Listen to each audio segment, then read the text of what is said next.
Welcome to my room. Trying to get in position here with the camera. Okay. So, I just had to start this whole video over. I realized I had like an audio track playing over like on top of another one, and I thought it was muted and it wasn't. And I was like, God damn it. But actually it worked out well because I had to go get some shit that I wanted to show on camera and it took way too long. And I don't have everything I wish I had. There's a few things I don't have here. I might go grab another one because I just thought of something. I want to play more PlayStation 2 in this video. And you can kind of see it behind me. It's Suikoden III. It's a role-playing game. I mentioned in my last video that I wanted to try playing a single RPG on the PS2 because in my last video I played I think 4 PS2 games, experimenting with the OSSC. It's still not perfect, right? There's issues with it. Just due to the way that the PS2 outputs its video, it doesn't play very well with the capture card. It kind of flickers. It has a lot of desyncing issues every time it changes resolutions. Is what I'm assuming is happening. But overall, I'm really impressed with it because my memory of using the OSSC when I bought it 4 or 5 years ago was that the PS2 looked like trash on it. And now with the settings I've been using, it looks pretty fucking sharp. I'm using the scan line option on the OSSC because I prefer the look.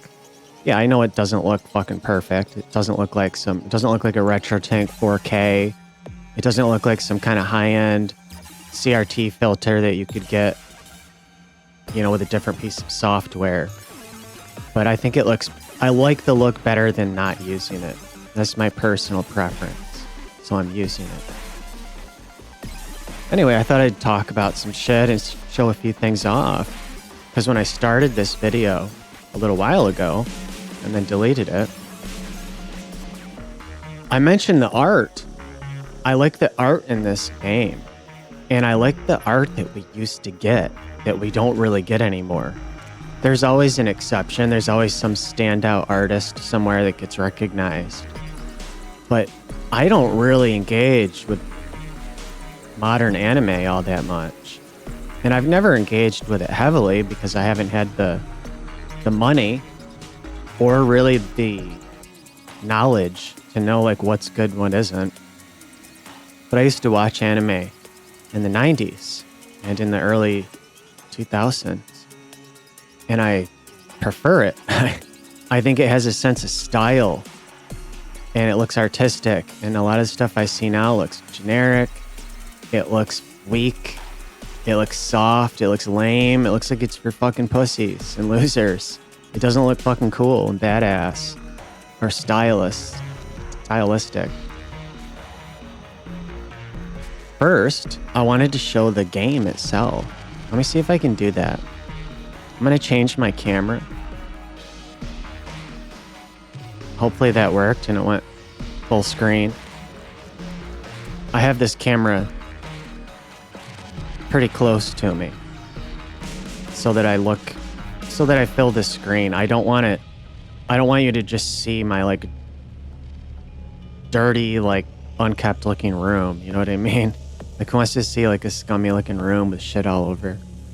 It just looks kind of nasty to see that. Just to see a window into what people's lives look like. It often is gross, you don't want to see that. It's like watching some kind of white trash B movie or something, or I don't know. It's gross looking. Not that it's that unkept in here. It really isn't, but there is some clutter and it just would look fucking bad on camera, especially if the camera is zoomed way out. It's meant to show to me, not my fucking room.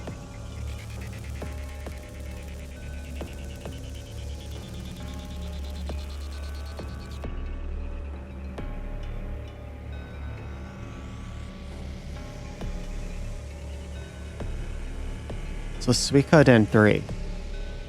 It's a role-playing game. And I can't remember now if I already mentioned this because I already started this video and now I forgot if I said it here or not. In my last video where I played the PlayStation 2 and the OSSC via the OSSC, I played like 4 games, a bunch of shooters, a golf game, and I was saying in that video that maybe I'd play an RPG next and I'd focus primarily on just one game for that video. So that's my intention here. And it comes with a nice manual. And that's something else, you know, we used to get. We used to get like value for our fucking money. And this manual is really nice. I thought I'd show it.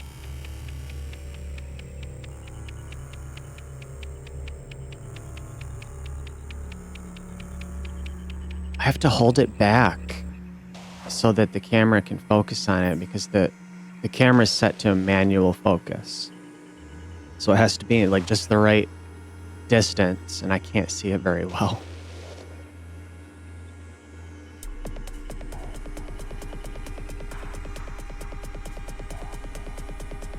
It's all in color. Let's see if I can find some cool images.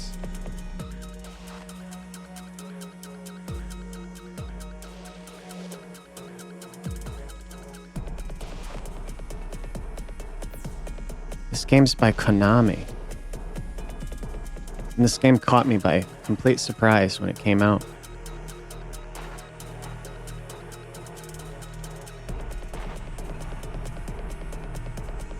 I had never heard of Suikoden back when I bought this. I didn't know what it was. I didn't know it was coming. I was in the store, as I used to do. I'd go to the store every weekend, every couple of weekends. Show one more.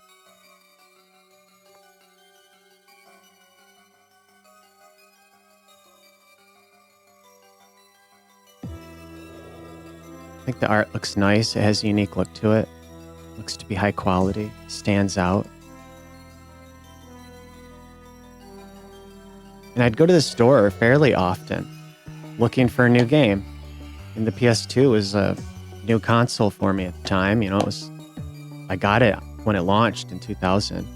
And I mentioned in my last video, I thought Sylphid was a launch game. It was supposed to be a launch game, but it got delayed by a few months.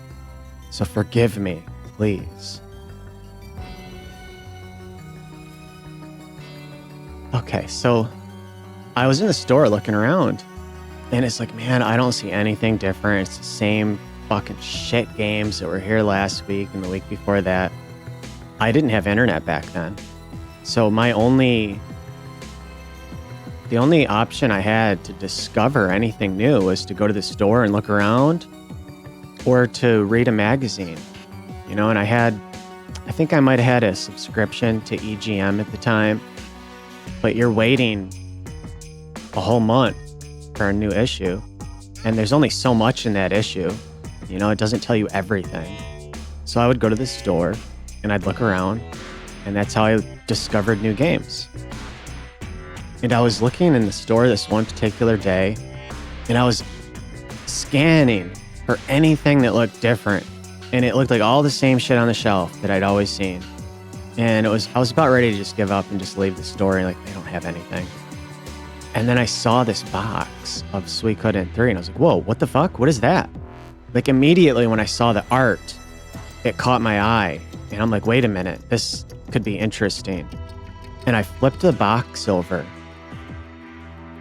and I was looking at it and I see like a picture of like a town with your main character. And I see some of the combat and like the art. And I was like, dude, this looks like an RPG or something. And it looks really good. Like it looks almost too good. Because the games I played up to that point on the PS2 were not very attractive visually. And I mentioned this in my other video, that Sony pretty much just straight up lied about what that console could do and what the games were going to look like. There was actually quite a few Dreamcast games that looked better than this fucking thing. And when I saw Suikoden 3, when I saw the screenshots, I was intrigued. But I was also skeptical because I had bought some games that had screenshots on the box that looked good, and then you'd get it home and it would be trash. Trash. Fake screenshots. This is a thing they used to do in the 90s and in the early 2000s. They would put fake screenshots on the box that had effects that were not in the game. A level of visual fidelity that did not exist in real life. It would have all kinds of like anti-aliasing and post-processing and special effects that were literally not in the fucking game. It was fake. And they'd put it on the back of the box like, this is what it looks like. And it's like, no, it didn't. Liar. You fucking scumbag. I bought that game and I got tricked. There was this fucking game. It was an early game. I'm not sure if it was a launch game or launch window. And I can't remember the name of it now, but it was like an anime style, like action adventure game. I feel like it started with an O or something. Orphan. I think it was called Orphan.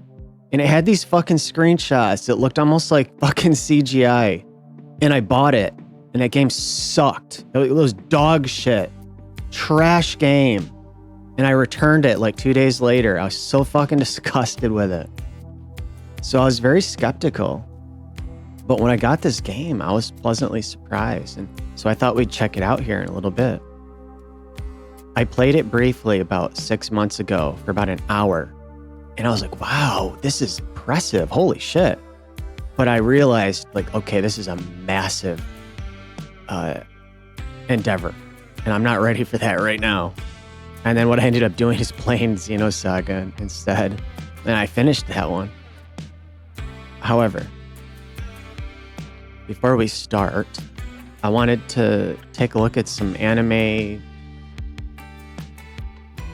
like games and media I have that has some anime art on it. I grabbed it really quick while I was doing the last video that I deleted. I don't have all this stuff that I wanted to have. I just grabbed it real quick. It seemed like it might work. I don't even know if it's gonna look good with this setup, you know? But I wanted to show off a few games and some related material that has some older anime art on it that I kind of like. And some of it I just grabbed because I couldn't think of anything. It's not ideal. It's not like my favorite or anything. And I'm not going to open them all up because some of these are wrapped up in plastic. Like I've got Cotton Boomerang.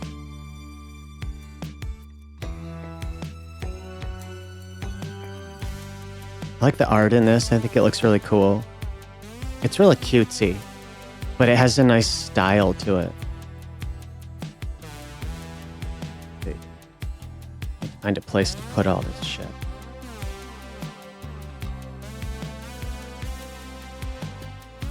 Another one with cutesy art is this. I don't know how to pronounce it. It's all in Japanese.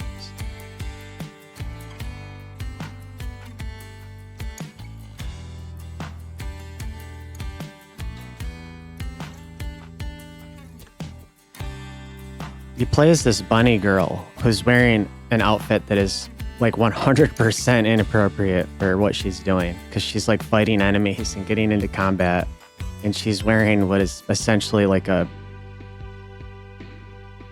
prostitute outfit or a bathing suit or something with bunny ears.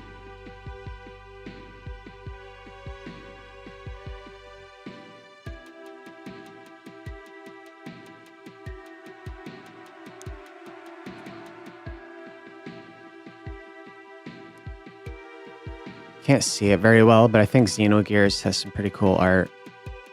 I remember an ad I saw in a magazine back in the day that convinced me to seek out the game. And I might have told the story on this, and one of these days I'll probably play it on here. But I had been looking for this for like almost 2 years. When I discovered the game via a magazine ad, it was already out of print. And the ad looked really serious and mature. And there was like blood and really cool looking anime in the ad. And I'm like, what the hell is this? This looks serious and it looks cool. And I had gone to the store looking for it. I'd asked the store clerk, you know, do you guys have the game? Like, do you ever get it in stock? And he's like, oh man, that one. He's like, that one's kind of rare. He's like, we see that maybe once a year, maybe. This was like 2004, I think. And so I just kept going regularly. And I would ask, you guys have it in? Is it in? Anybody trade it in? And he's like, no, man. And this went on for, like I said, like well over a year. I go in one day. I had just been in there a couple days previously, but for whatever reason, I happened to be like, it was in a mall, and I happened to be in the mall anyway. And I'm like, I was just here, but I might as well check, like I'm here. So I went into the game store and I looked around, and it was like all the same shit they just had a couple days ago. And something told me, like, look closer. So I started looking at all like the spines of the games on the shelf really close, like every single one I'm looking at, reading it very carefully. And it was kind of like exhausting, you know, there's so many of them lined up. I felt like I just looked at everything. And then I see it and I'm like, well, what the fuck? Is that it? Is that really it? And I pulled it out and it was. I was like, holy shit. But there's, I don't know if you can see it.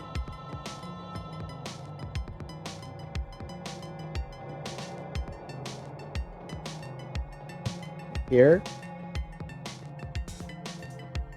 There's a crack in the box. And I brought the box up to the store clerk and they kept the disc like behind them in a cabinet so that you couldn't just steal the whole game.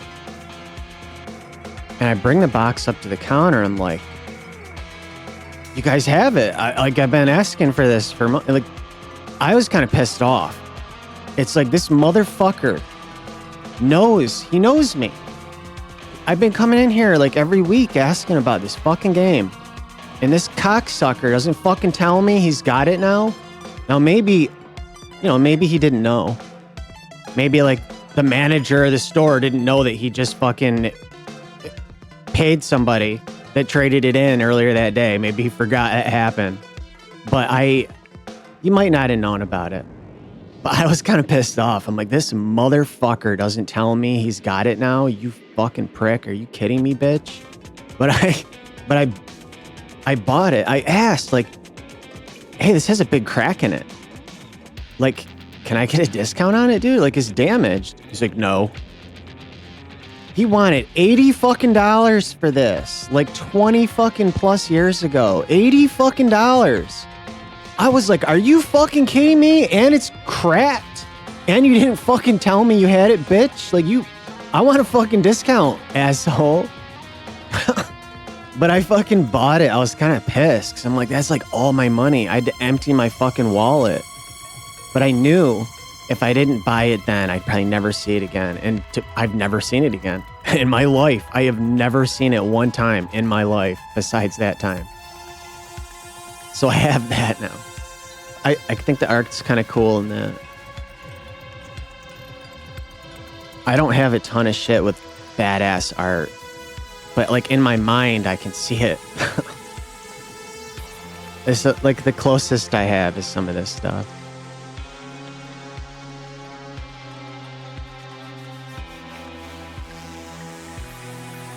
Wild Arms.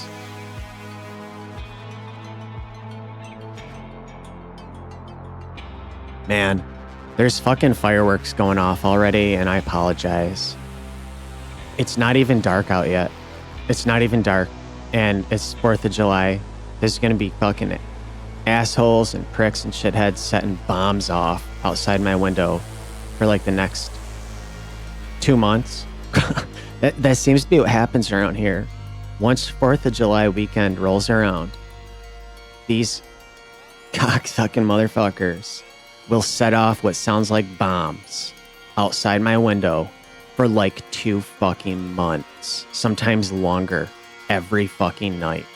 I don't know what the fuck is going on. Like 4th of July is one fucking day, dude.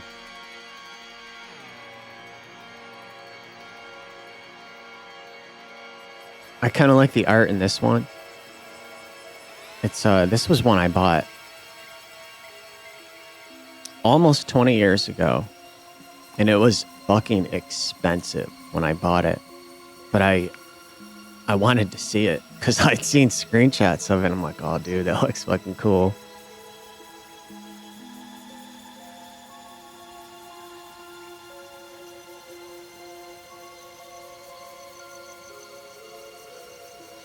Steam Hearts for the PC Engine Super CD-ROM system. It's a shooter with really cool fucking anime. Like the anime art. It's like that's the style that I like. I like that style. And it's an arcade style space shooter. And then at the end of each level, after you defeat the boss, so essentially the boss is a hot ass chick piloting like a giant like mech ship, and she's possessed by some kind of evil. And when you defeat her, like you're playing as this young boy, this young man, and I think you have like a twin sister that's also like she's smoking hot, and it's like you and your sister fighting. You're like piloting these ships, and then when you defeat the hot boss character, you have to purify her. And it just so happens that the boy has like some kind of magic power, and he has to like inject his seed into her to purify the evil from her. And so I think like your sister basically like holds her down while you do your job to save her life. They don't show it all in the game, but it's like kind of a naughty game. And you do that with every boss character that you defeat in the game. And I was like, damn, I need to get that shit.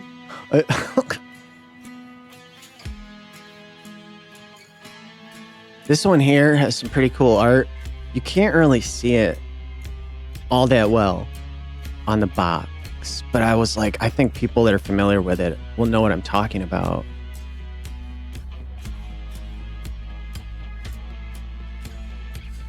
Elfin Lied.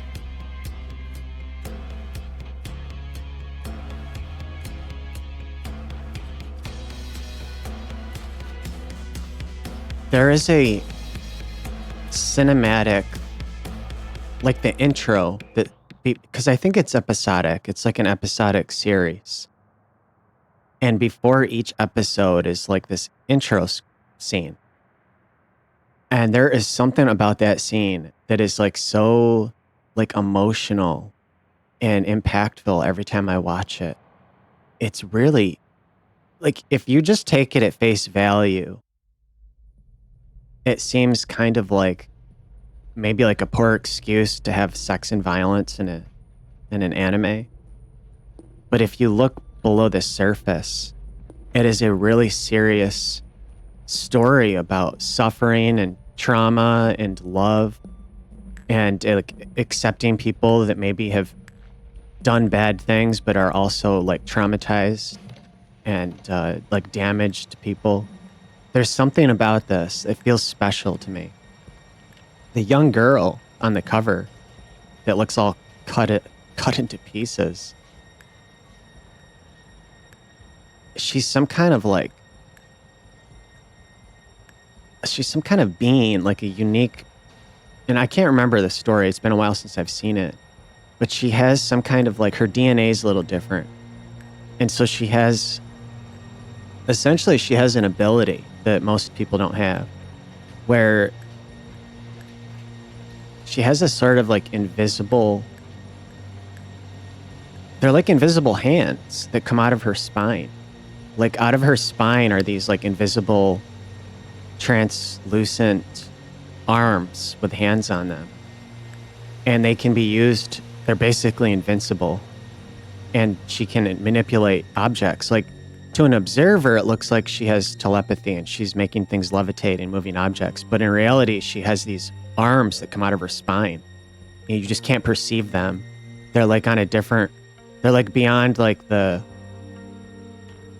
like the visible spectrum. whatever sort of energy they're made of. You can't see them with your eyes, but they exist. And she can pick shit up and move shit around with them. And she was a test subject because of it. Like, the government was using her as a test subject and like abusing her and basically trying to kill her to see how much she could handle and pushing her to the limit. And they did this with, like, there was multiple girls that had this ability. Some of them would get killed. They push them too hard to test their abilities and then just like demolish them with like a cannonball or something. It was like really fucking disturbing. And this girl, she ends up surviving like all of the abuse and trauma and suffering, but it has like ruined her mind. Like, all she wants to do is kill and have revenge, and she has like this bloodlust. And so she uses those arms to just like fucking rip people's heads off and rip them in half and shit. And it's pretty fucking gruesome. But she ends up falling in love with a boy in this story. And he's just like an average person, but like he accepts her for who she is. And it's like this bittersweet sort of love story. And I really liked it, actually. Thought it was special. But if you just take it at face value, it seems kind of gratuitous, I guess is the right word. And then this one here, it doesn't really depict the art all that well on the box, but this is a game I have. I imported the game from Japan because I liked the anime so much in the US. I wanted to have other related material. Like, there's something about the story that really touched me. And it's canon.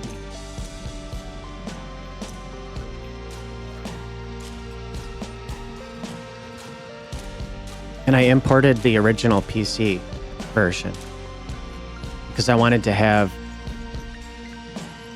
there's a little bit on the back.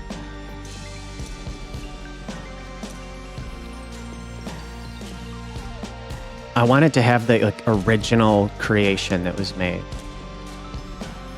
but I can't play it. I don't have a Japanese computer.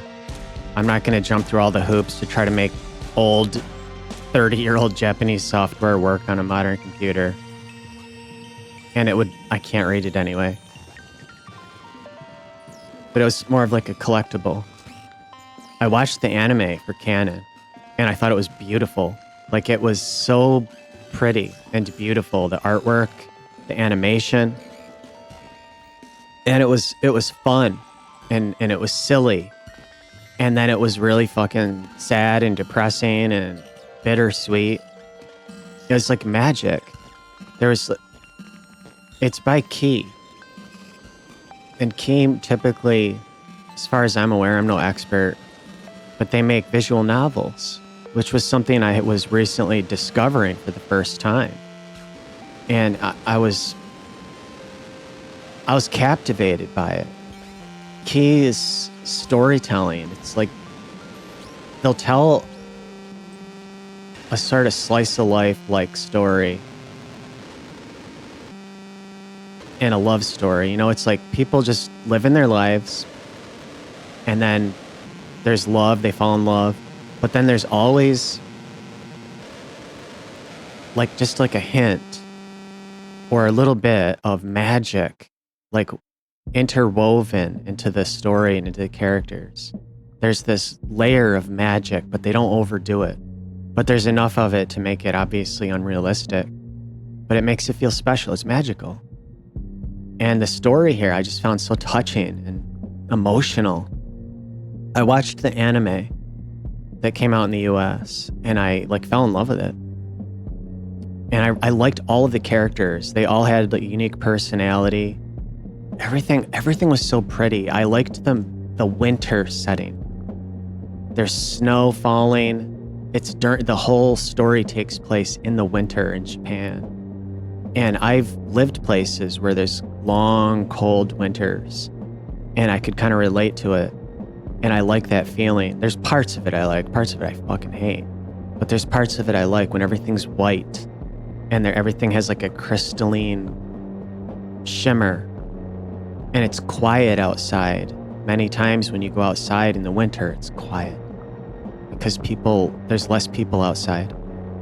And then the snow cover, I think, kind of acts as a bit of like a sound dampening field.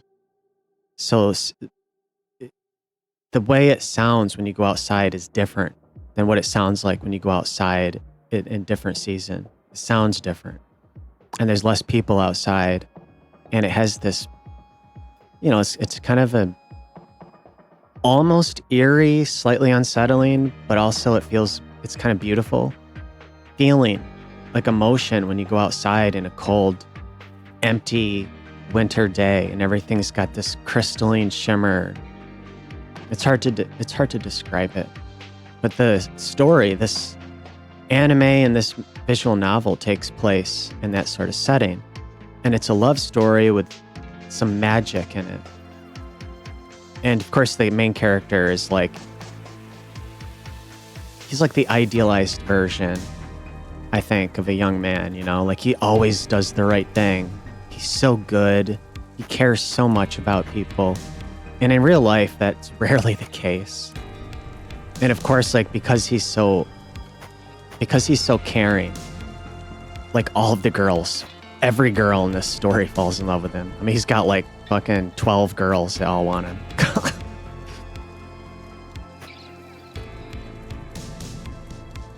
And then I've got some art books here that I bought. I'm going to say maybe in between 2002 and 2004, something like that. I would go to the bookstore back then in my early 20s, and I would look around and they didn't have a shit ton, but if they had something that looked like it was an anime art book, I'd buy it if I could afford it. I rarely had money, but when I did, I'd get something. And one of these days, I grabbed a handful. I grabbed these 3 art books of a series I have never seen. I'm not familiar with. I just thought it looked pretty. Thought it was pretty beautiful art. And it was anime, and I was into anime back then, so I bought it, even though I didn't know anything about it. Cardcaptor, The Art of Cardcaptor Sakura. And I bought 3 of these. They had 3 or 4 of them, and I grabbed 3. And I brought them up to the counter, and I bought them. And she only charged me for 2. And I didn't say anything. And I got in a car, and I was like, dude, oh my God, I got one of these for free. Because they were like $20 fucking a piece or something. They were expensive. But I wanted to see if I could show a little bit of it.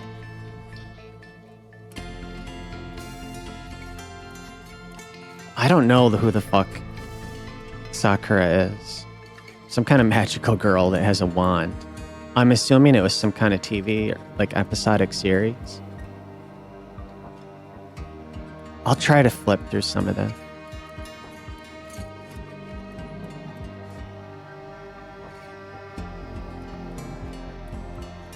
It's got nice art, and it's hand-drawn art. This art does not look like it was, drawn on a computer. You can tell almost all modern art is done on a computer. And oftentimes they're still drawing it. I can't think what those things are called, but it's basically a high quality, high precision touchpad. It looks kind of like a tablet, and then some kind of special pen. And an artist will draw on that, and then it shows up on the monitor. And it's got to be difficult to overcome that disconnect between drawing on something and not seeing it, what you're drawing on, and it's you're seeing it on the fucking screen, not on the fucking pad. But I'm pretty sure that's how it works. It's got to be really weird to get accustomed to that, because typically you draw on paper and you can see it as you're doing it. But then it has an artificial look to it, and if you make a mistake, you can just fucking undo it. If you want to change the way a color looks, the way a brush looks, or the way a pen or a pencil looks, you just change it in the fucking software.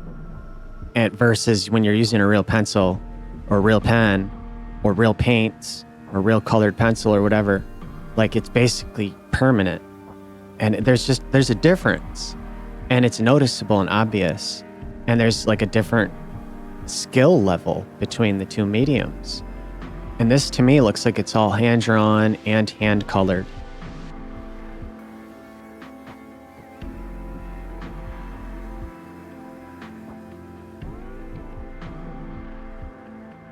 Let me see here.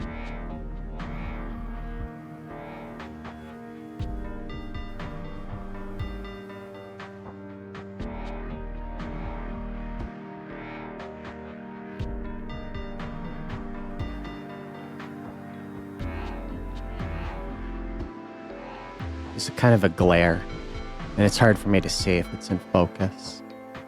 But everything looks so pretty. You know, even all the boys are pretty.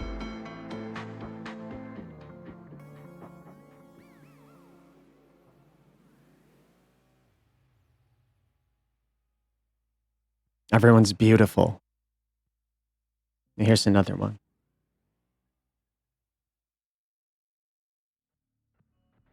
I can't see what the hell I'm doing. It's not ideal trying to hold it up like this. I want to find like one more in here.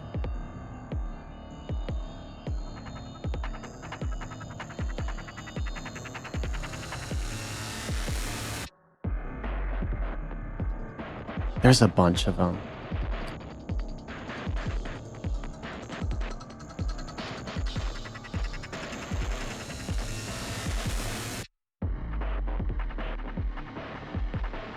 Just really pretty hand-drawn art.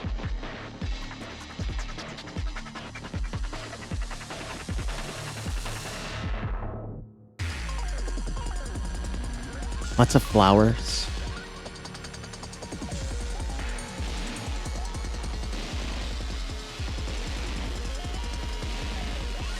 I used to want to draw art like this when I was younger, and I would try, and then I would suck at it. I would look at shit like this and I'd try to copy it, and I'd get like 60% of the way there, you know, but it would just look too fucking nasty. The proportions were all off. The proportions were off enough that it looked nasty. And I don't know the technique. I don't know the trick. Like, you can tell when you look at this stuff, if a proportion is off by like a millimeter, it would look weird and shitty. It like, you have to get it perfect for this weird style with the big eyes and a little tiny nose and mouth. If the proportion is off just a hair, it's gonna look like shit. And that was the hardest part. I could never get the proportions to be accurate.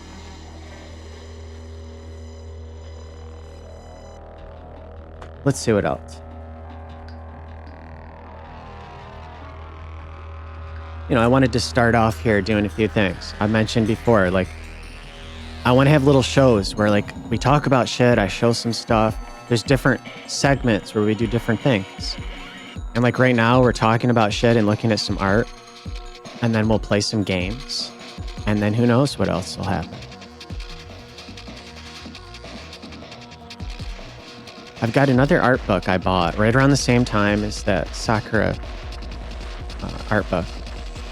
And I think I have 3 of these as well, but we'll just take a look at one.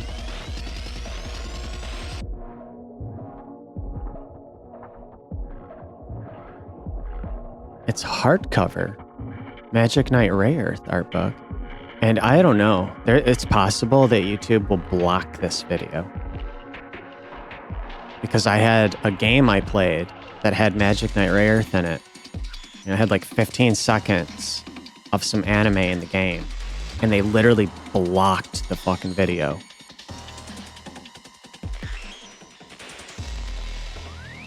I guess whoever owns that property is like, no one can see it. No one. So like, they blocked it.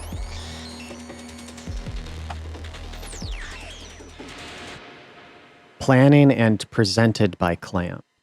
And I want to say that Clamp is a team of artists that are all girls. It's an all-female art studio. And all their art is hand drawn, or it was hand drawn, and it has a unique look to it.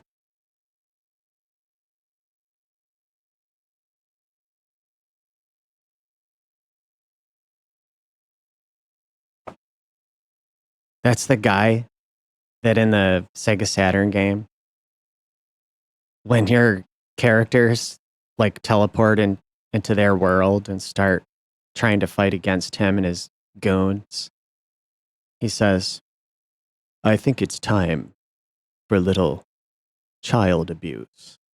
And then they start attacking you.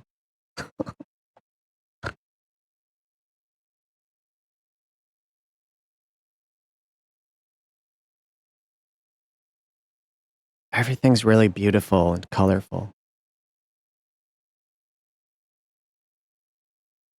In Magic Knight Earth, as far as I'm aware, like there's this magical world that is under threat.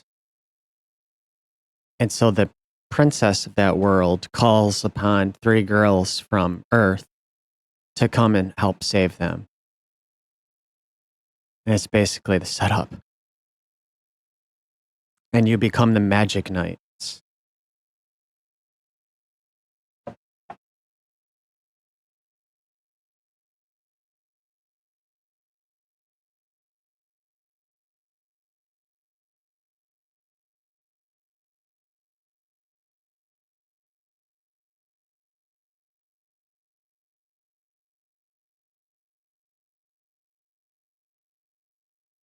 These are the three Magic Knights.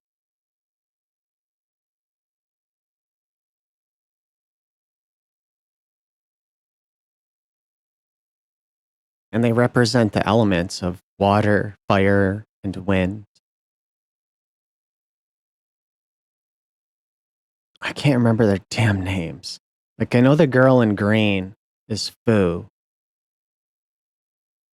And I think the girl in blue is Umi. And I can't remember the girl with the red. Damn it. Oh well.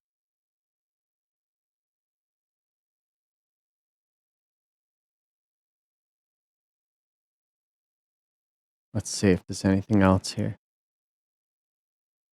I mean, there is.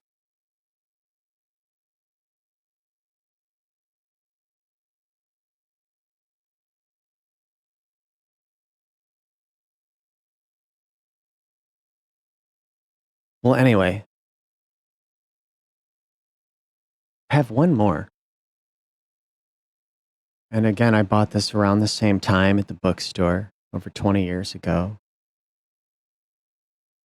It's called The New Generation of Manga Artists, Volume 1.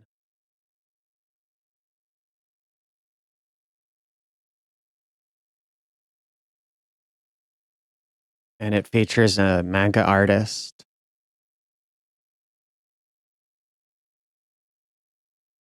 I don't know who the artists are. Like, I'm not familiar with that stuff. But this one says the Kawarajima portfolio. And we'll just take a look at a couple of these, I suppose.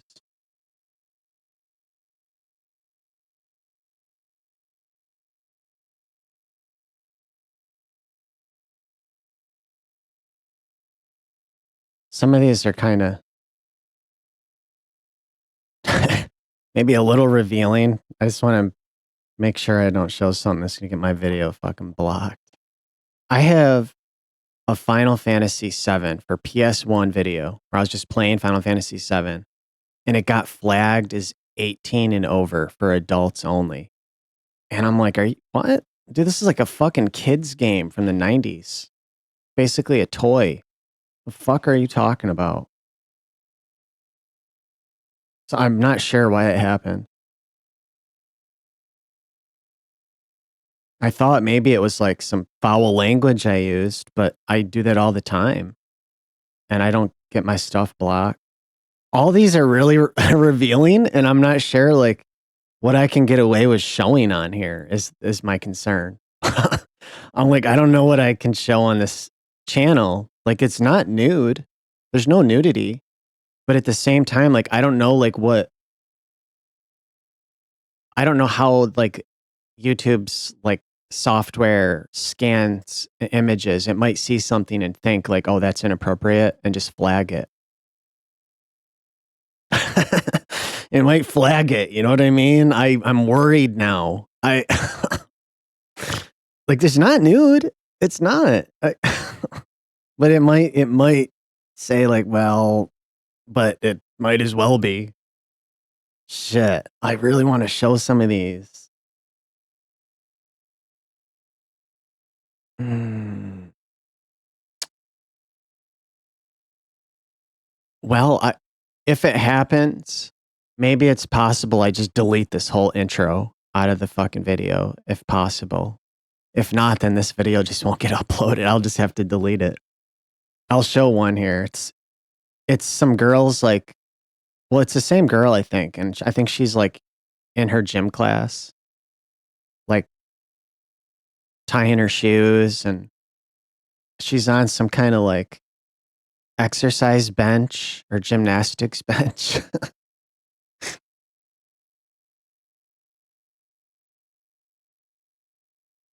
It's like the safest one I can show in here. Like, there's some other ones with like, there's a girl riding on a motorcycle, but she's got like one of those suits, like a motorcycle racing suit, but she's got it all unzipped. I won't show any more of this one. I probably already showed too much. I'm gonna get in trouble now. I don't quite have the type of anime really that I like that I wanted to show off. But some of that stuff from the late 80s and the 90s has this style to it that looks so fucking cool. If you look at some of the art in the original Shin Megami Tensei games, all the way up to like, I think all the way up to Shin Megami Tensei 3 Nocturne and like Persona 1 and 2 on the PlayStation, that art looks so fucking good. It's so unique. It has such style. It's real art. And you can tell like that came from an artist.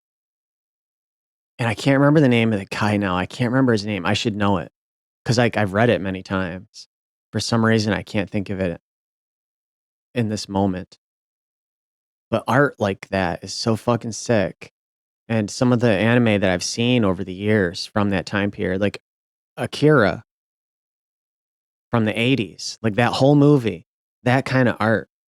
And that shit is like all hand drawn. It's all hand drawn, that whole fucking movie. There's no CGI in that thing.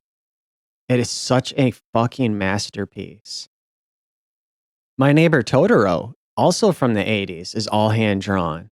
And that's a masterpiece. That is a masterpiece. When I watch that fucking movie, I get fucking like emotional. Like my fucking eyes start tearing up. Just like literally just when they show like the tree. They show that like ancient magical tree and like the music starts playing. Like I get emotional just seeing the tree and hearing that music. Because it's like that concept that it hints at that idea of magic. You know, these young kids, they still have that sense of like wonder and they believe in like magic, but in that story, it's real, it exists. And Totoro is real. You want him to be, you know, like I want to fucking find Totoro. I want to like go on a walk in the woods and stumble upon Totoro and be friends with him. I definitely don't want to be enemies with him. Shit like that. It's powerful. It's meaningful. It's real art. It's so much. It's impressive and it's useful using computers to do everything now. But I feel like we lose something. It feels kind of artificial and less meaningful oftentimes. You know, it allows the product to be produced more quickly. It's easier to have like this sweatshop of product makers churning out content at a rapid pace. And if there's like a mistake, you just quick like undo or delete or whatever, and it just you keep churning it out. I feel like something's lost, but it's easier. There's probably a reason why masterpieces like Akira were so rare because it required so much effort and some of the highest level talent in the world to produce it. Anyway, before I go on too long,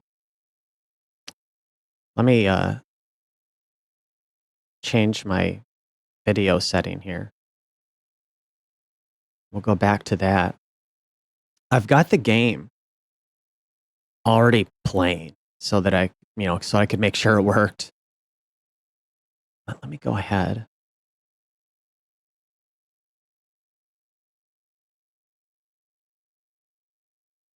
Close that. Okay. Change this.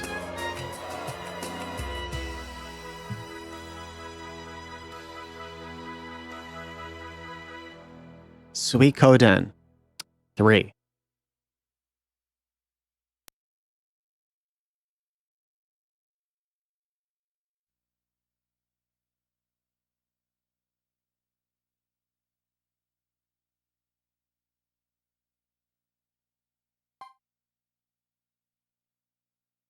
(2002). It's a fairly early release on the PS2.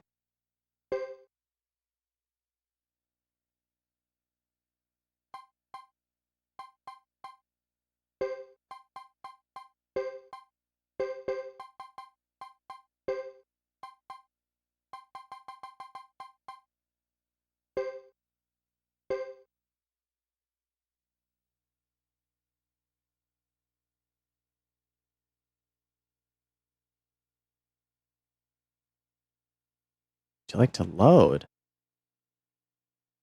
Wait, what?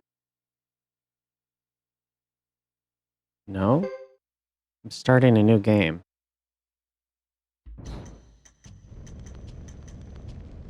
Okay, so if I'm not mistaken, when you start a new game, you can choose which character to start as.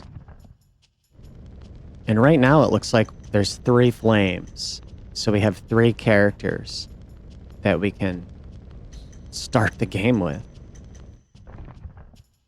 But I believe as we progress, we get the ability to unlock more characters. And I'm not very well versed on Suikoden, but I believe you end up having, I think, over 100 fucking characters or something like that are potential protagonists. I might be wrong about that. But I'm just going to start with this young man here. Or this boy, Hugo.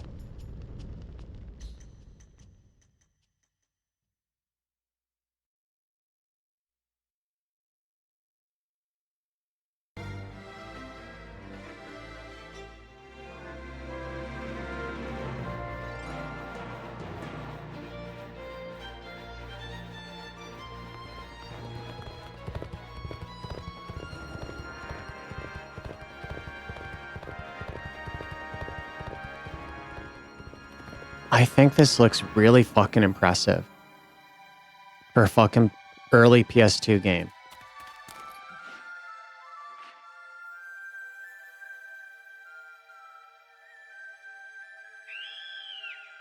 We're going to start hearing fireworks here in my microphone. Hopefully my gate will block most of them out. Look how good that shit looks. It's like really clean and attractive looking visuals. Detailed.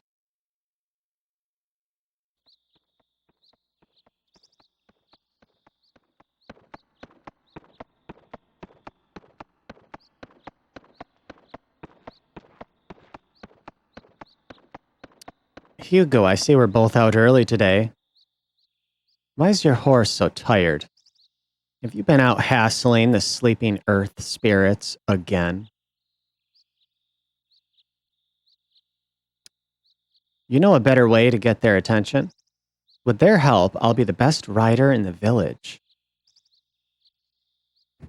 Like you need their help. Huh. You're already the best rider I know. Sergeant Joe. Spirits, get real. My duck clan doesn't believe in that nonsense. Get the symbol on his on his helmet.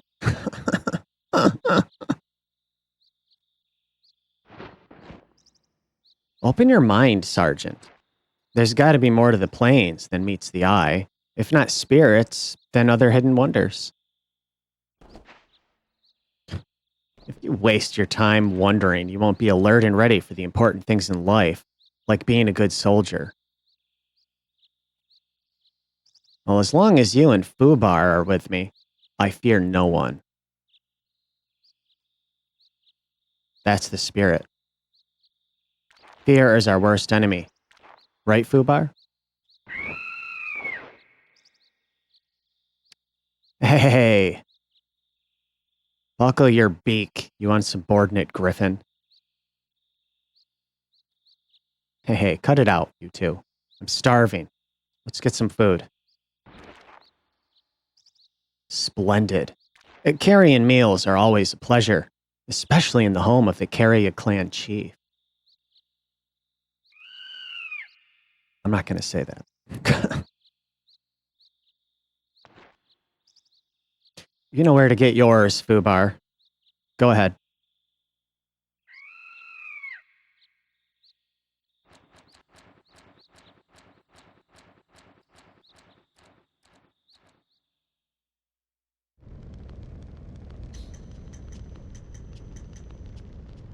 So there's just that little introduction scene. And then you can choose another character if you want. You can say, okay, well, let's see what the beginning is for this character. But I'm going to continue. I want to see what's going on here with Hugo.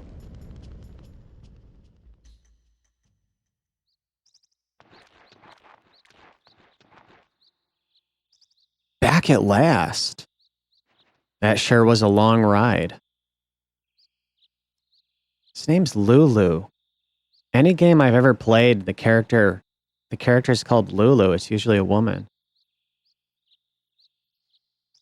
Well, look who's here. So you're dining with us, eh, Lulu?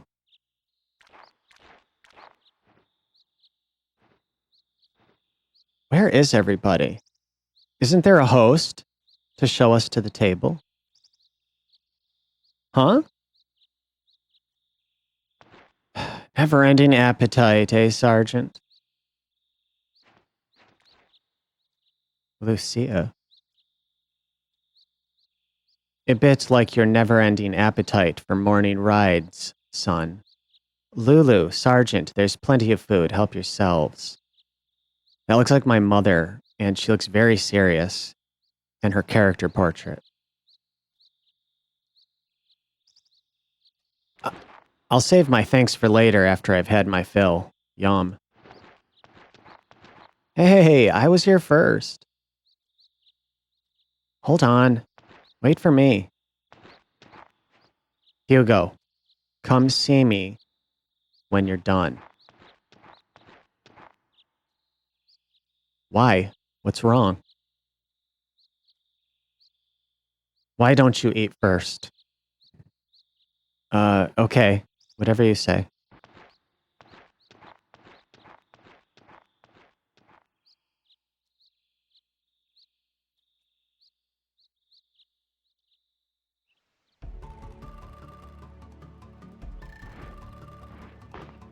Ah, now that's what I call full. If I ate any more, I'd explode. Somehow, I think you'd still find a way to fit more in.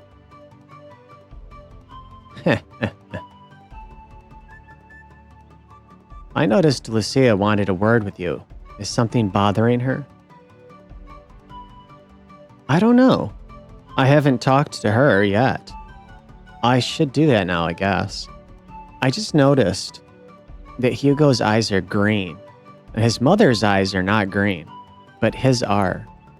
And I'm realizing like some of these Japanese RPGs I've played from like the 90s and around like within like 10 years of this, many of the main characters have green eyes. And they even say shit about it like, "Oh, you've got the green eyes. You're the chosen one." I wonder what the hell that's about. I wonder if that's part of some kind of like mythology or something in Japan. In Japan. I don't know why I can't say that. She'll probably give you guff for spending so much time away from home. What are you trying to say? Quack, quack, quack. Don't worry, nobody's calling you a mama's boy. Just go talk to her already. While we were eating, I saw Lucia heading towards my house.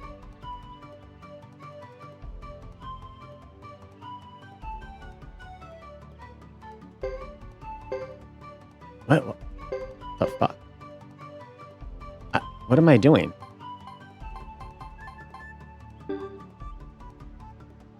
I don't know what the hell that screen was for. Okay, I can move my character now.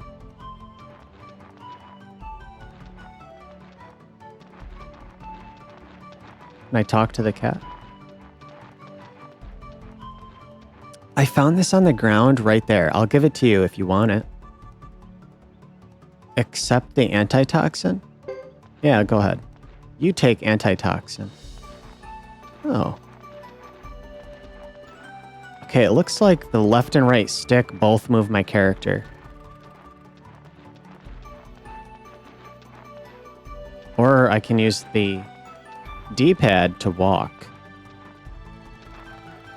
And again, I'm using the PS1 controller because the PS2 DualShock that I have is a defective piece of chintzy-ass cheap trash. But this older PS1 controller still holds up really well, works with most of these games, and it feels good in my hands. I've always liked cooking, but it's best when you have somebody to cook for. I agree. What would have been really nice is if that right analog stick let me move the camera a little bit, but it does not. It's a sort of like guided camera. It just kind of moves where they want it to go. Hey, Hugo, you know, it's great to have a wife who cooks. Man, I'm really happy I married her.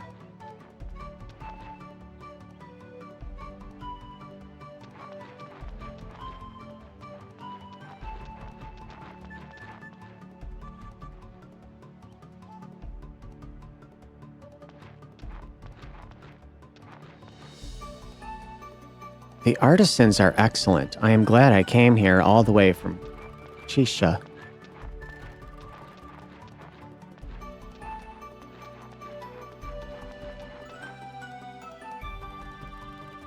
I need some different weapons, but it's hard to find good ones.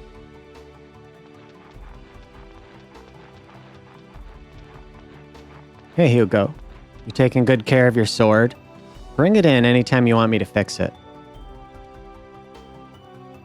Oh, so I can forge?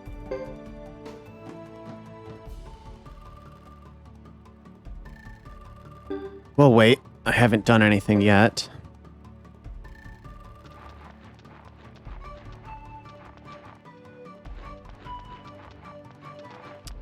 Got a bunch of firewood here. For his forge, I imagine.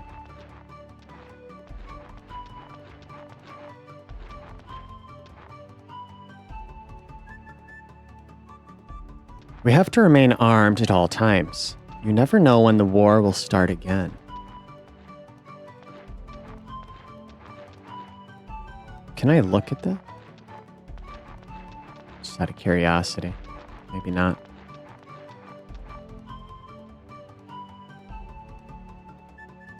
So I believe Hugo is part of some sort of tribe that lives on the plains in this country.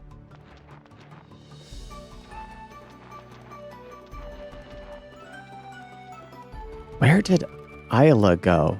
Surely she isn't looking at weapons again. Yeah, I think she is, sir.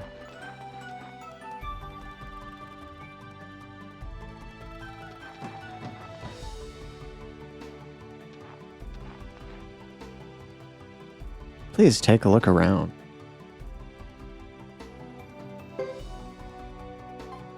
So I can buy medicine, throat drops, antitoxin, and a sacrificial Jiso.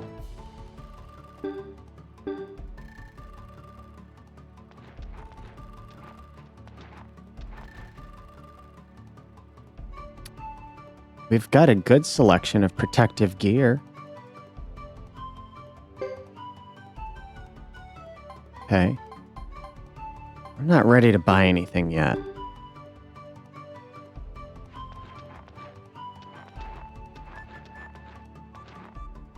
Oh, this urn is nice. Look at the way it curves here.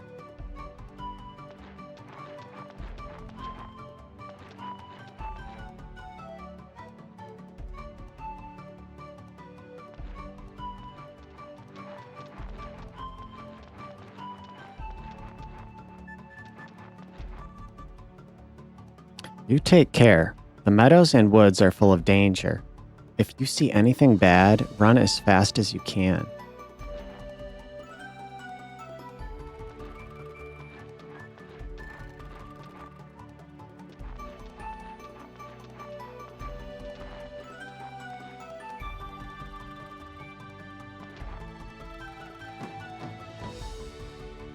It's great to have visitors. You learn so much from them.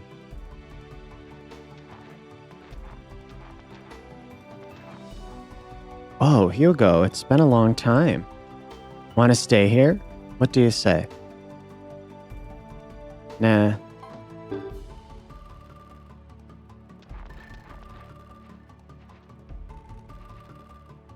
Oh, hey, need any medicine?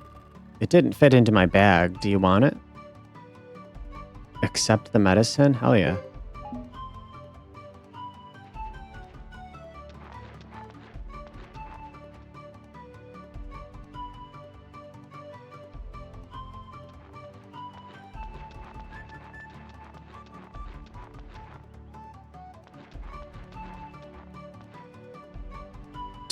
Today they announced the lottery results. I just couldn't stay at home.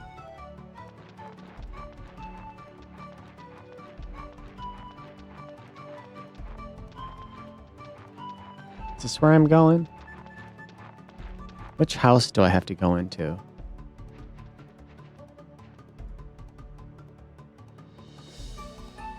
Anne, I hear you're going to open a business. Yes. A small pub, and I'll be able to offer you now. And all I'll be able to offer you now is juice. But come visit after I open. Look at the, interesting, attractive artwork. Look at her portrait. It has a really unique style to it, but it's pretty. Oh, I definitely will.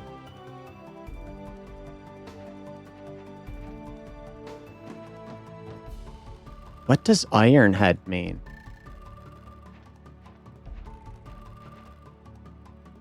Listen, don't you ever trust those Zexan Ironheads.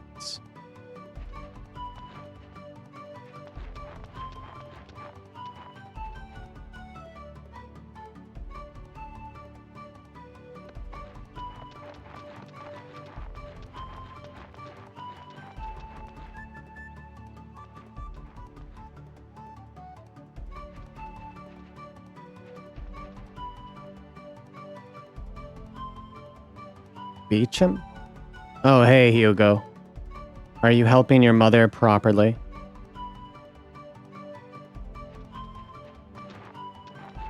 Yeah, where the fuck is my house? Where is my mother?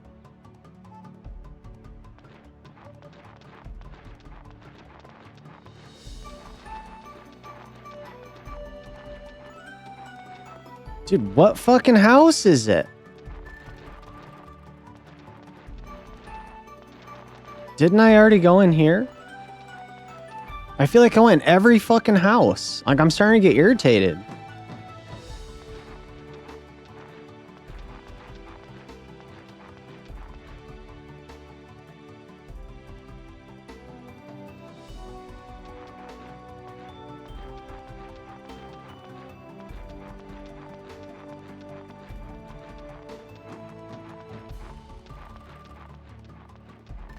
Like, do I leave? Do I go this way? Where the fuck is this? Which way do I go? Okay, it doesn't look like I go this way.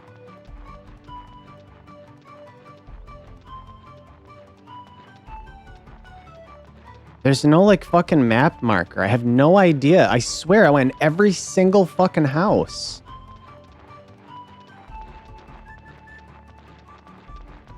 I went in here, right?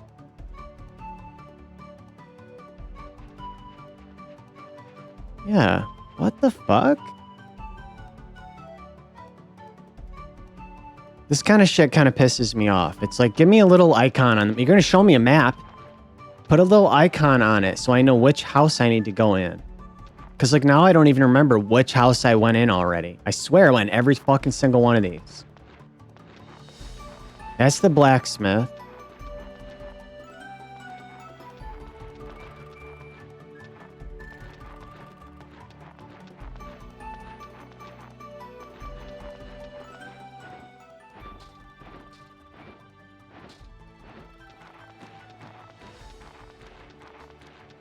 Guess it's this way. Still working on that armor, Jimba? Greetings, Hugo. I have to say, this armor's been through quite a lot. Harsh elements and all, it needs proper care. You've never mentioned how you got this Zexan armor in the first place. I acquired it from past acquaintance. Give it up, Hugo. He won't even tell me, his own brother. All he ever says is that it's from a soldier he knew long ago. I speak the truth, Lulu. And when you're old enough to understand everything, I'll explain more of the story. Oh, Fox Dunk. Just when am I supposed to be old enough to understand? When you realize how not grown up you are now, Quack.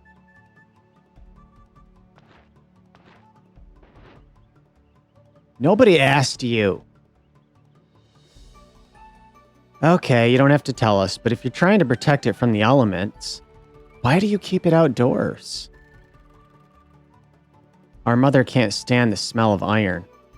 It reminds her of a cruel past.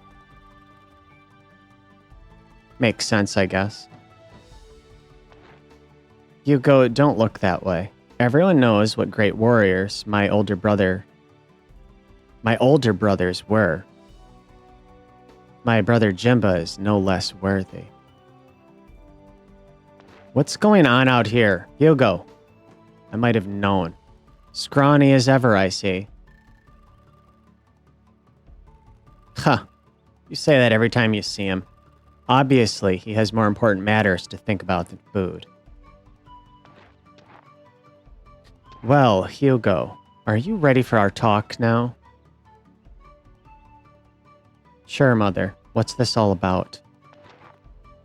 I know you're aware of the truce negotiations with Zexan. The next step is for you to deliver an official message to Vigne del Zexe. The trip may take about a week. Shit. I don't know why it skipped that. The Zexan capital? Yes. You must deliver the message directly to the head of the Zexan Council. The Zexan capital is nothing like grassland. The streets and the walls are all made of stone. When your duties are complete, see what you can of the city before returning. Damn it! Official message? It is for the early negotiations towards a peace agreement. The Zexan Council has been informed a messenger will come.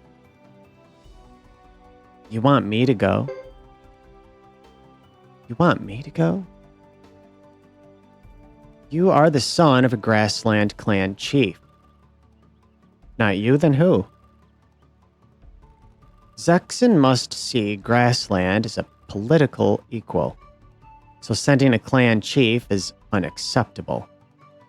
By birth, you are the best choice for a trusted official messenger. Can I count on you? I'm up to it. Ha! It's not surprising. He's just like his mother. Brave as a jaguar. A real cougar.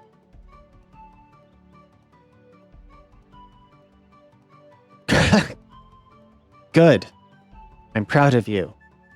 Have a safe and successful journey. Let's not forget that I, the bravest of the Duck Clan, will accompany you. I want to go too. Can I please, Mom? Spirits, no. Hugo is going as a respected representative of Caria. How do you fit into this? Just fine, thank you. Just fine, thank you. Even when Hugo's busy, I'll still have Fubar and Sergeant Joe around to keep me safe. They're not playing around, my child. This is a serious journey. Only if you promise to stay out of trouble. Yes, oh yes. Is it okay with you, Hugo? Can I go? Can I?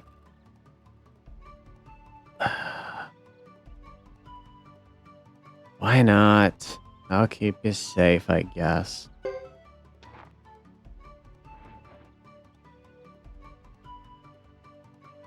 I'll keep us both from harm. I promise you won't regret this, Hugo. I promise. I promise. Indeed.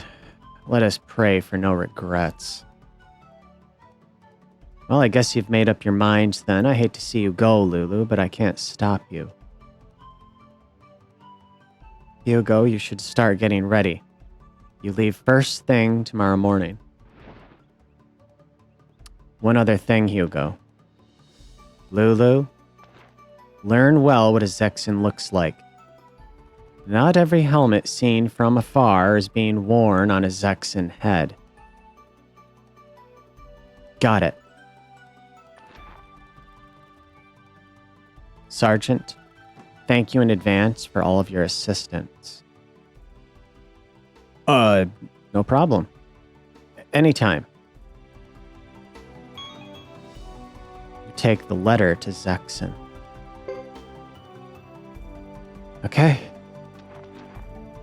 So is this my house?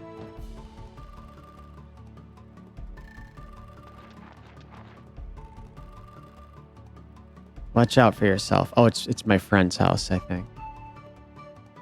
When you get back, be sure to tell me all about Vigne del Zexe.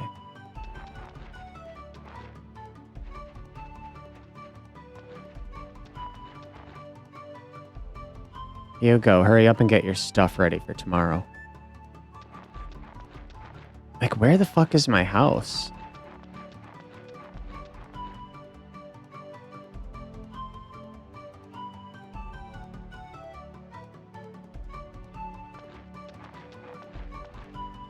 Seriously, what fucking house is mine?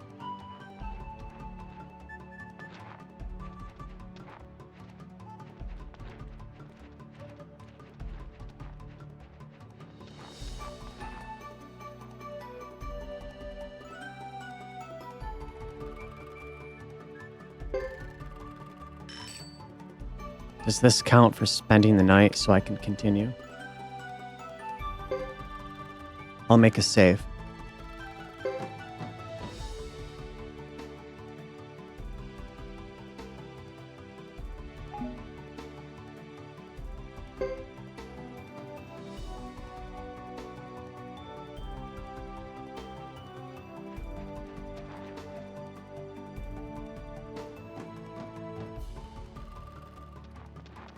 I don't think it worked.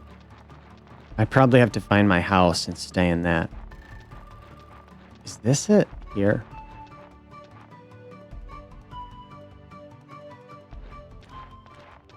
Okay. Got a problem? Don't you think you'd better start preparing for the trip now?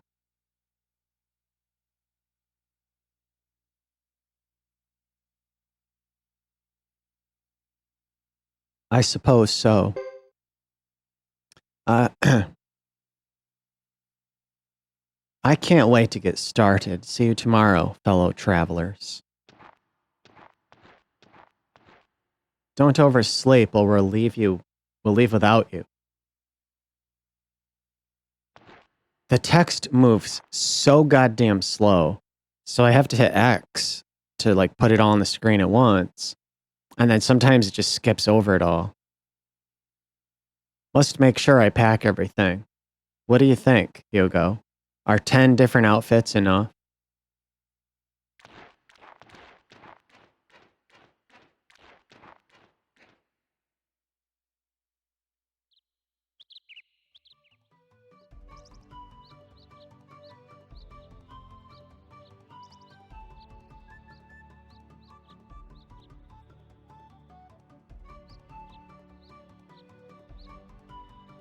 Hey, what's everyone doing here?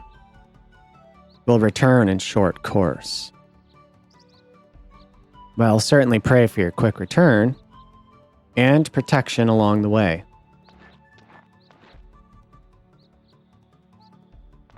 Lulu, aren't you ready yet? Hold on. I think I overpacked. Better safe than sorry. Did you pack medicine too? Yes. Keep acting like we're going to get hurt or something. Well, how do we know what a Zexin will do?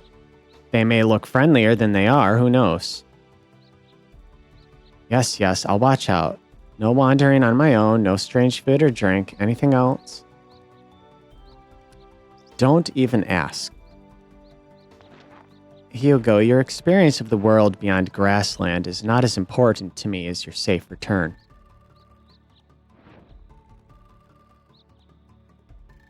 May my Hugo walk with the divine protection of the earth and wind spirits.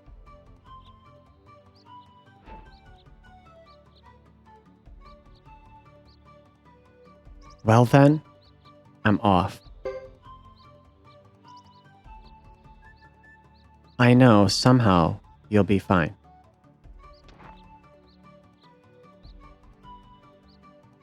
Hey, divine protection. I hope there's enough to go around. The same goes for you, too. Ah! May my Lulu walk with the divine protection of the earth and wind spirits. Starting right now.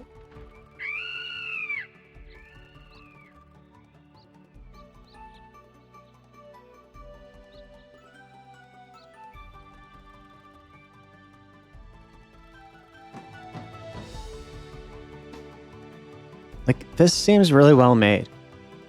There's a lot of dialogue. It seems well written. The story seems pretty serious. You know, I don't feel like I'm playing a game for fucking 6-year-olds.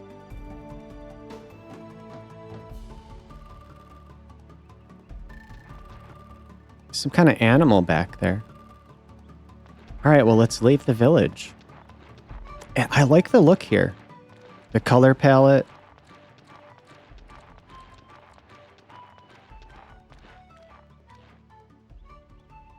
Hugo, I have a favor to ask of you. Sure, what is it? Take this. Take this to the Lightfellow family in Vinay del Zexe. What is this? All I can say is that it once belonged to a brave Zexan soldier who died long ago. When you give it to his family, tell them that he died heroically. The soul of a warrior. I'll take good care of it. I trust you will do so. Consider it delivered. You take Pentacle.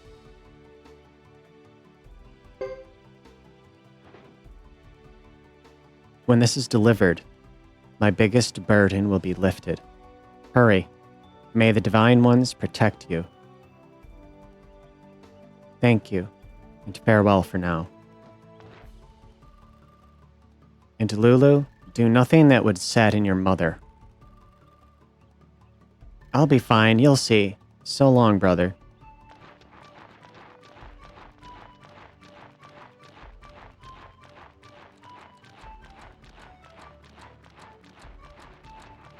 That little kid, Lulu, he looks like his favorite console is the N64. That's the impression I get from him.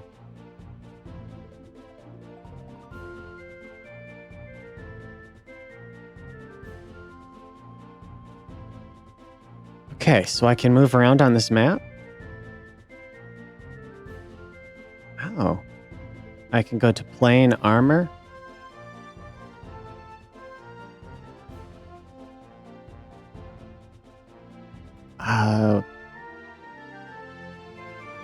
Guess we want to go this way. I mean, guess technically we could go to Duck Village, but right now our quest is to go to this city over here.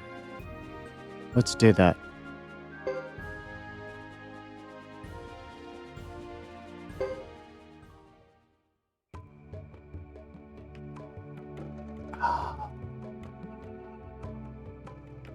It's like a field map kind of thing.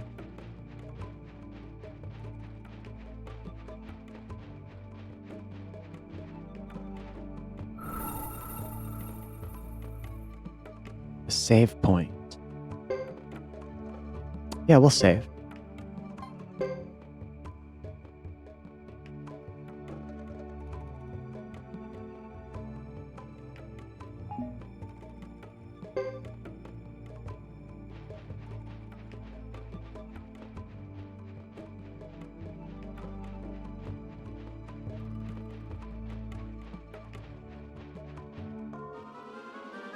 Okay, so we have random battles.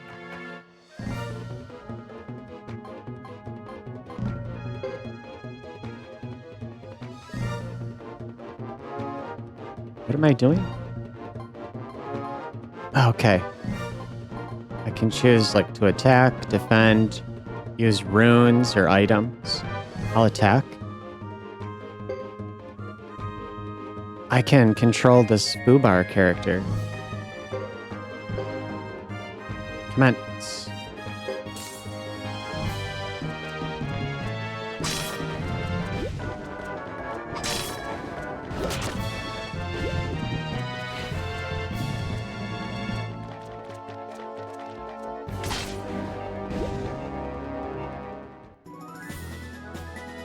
So it looks like Sergeant Joe and Lulu act on their own, and I'm just controlling Hugo and his pet Fubar.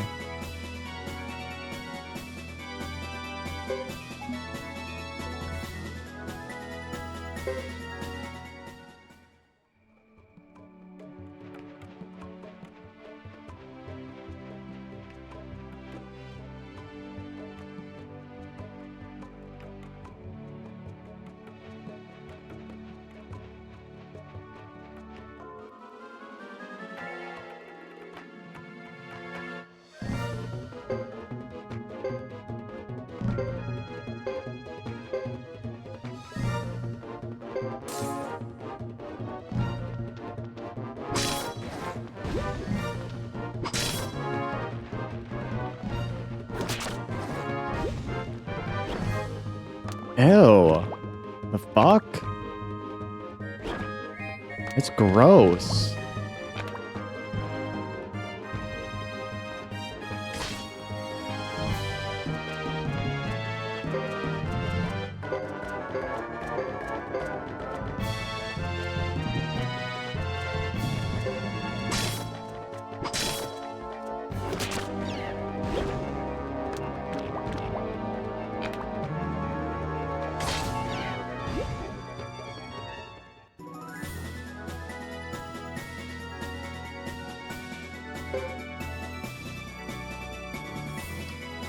Lulu just level up?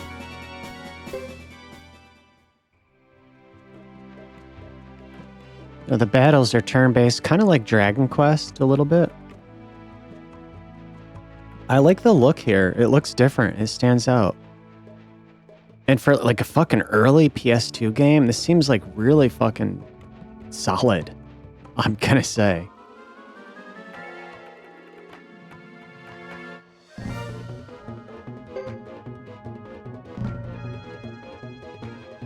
Wait a minute, what am I seeing here? Is this like two characters at once that I'm controlling? I think it is.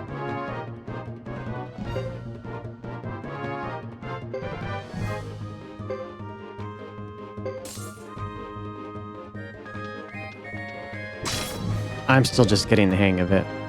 There's a ton of shit I'm probably unaware of going on here.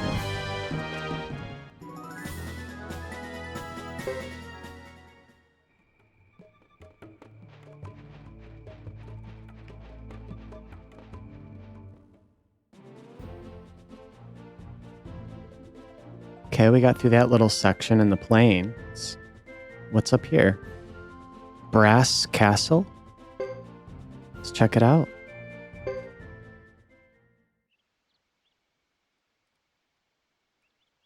Oh, save point.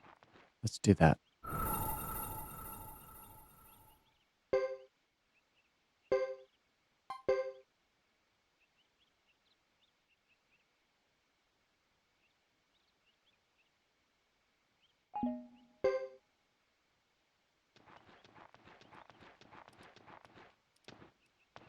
A little animal, a dog?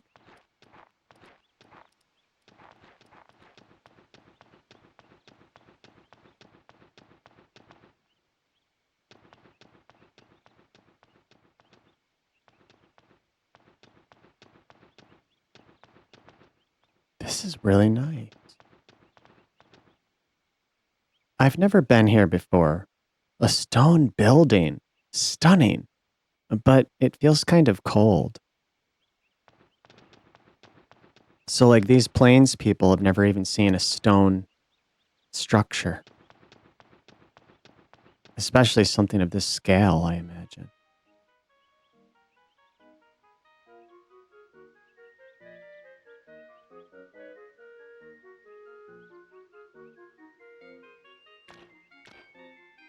Look at this. Amazing. A mountain of stones. It's more like a giant fort or something. Is this where the Ironheads hide out? Must be.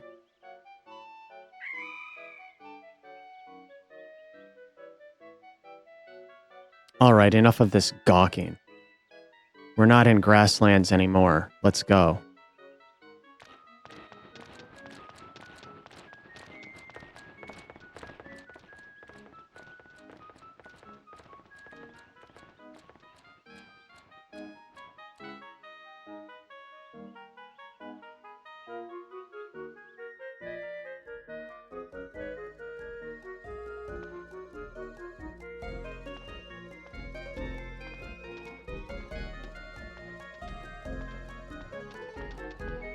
There's like a whole town here.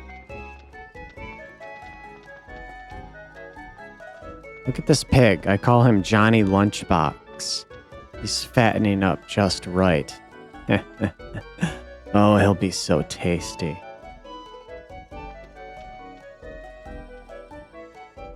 It's kind of disturbing. You know, like the pigs probably love this guy. They probably are so happy. They think he's their friend. He's always feeding them and seems to really care about them. And the whole time, all he's thinking about is like, I can't wait to eat this motherfucker. I can't wait to fucking slit his throat and eat his body. It's kind of disturbing.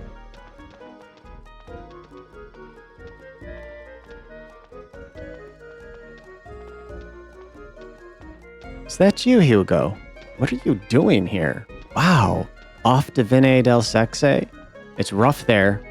Don't get yourself hurt.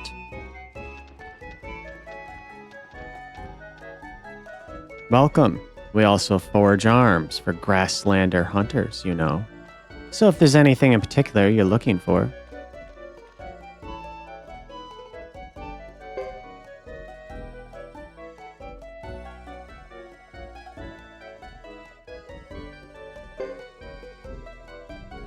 Okay, I'll try this.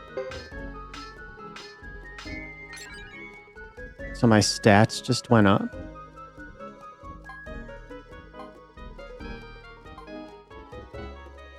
I don't have enough. You know what, though? I'll skill up Lulu.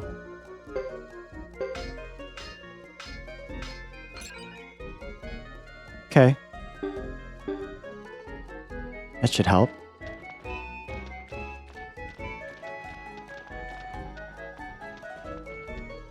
I heard that the knights sustained serious wounds in the recent battle. That may be why everyone's so testy.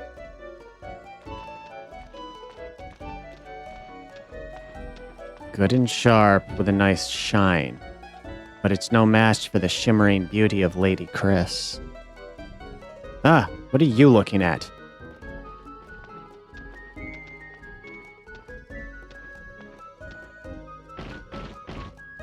Welcome. Please take your time and browse.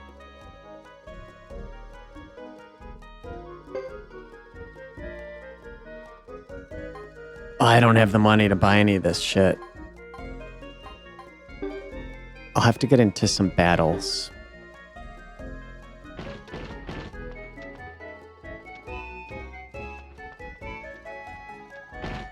Ugh, I can't believe it won't go just because of one screw. So she looks like a main character of some kind. My kid fell down and hurt himself, so I'm looking for medicine and any bargains that come along.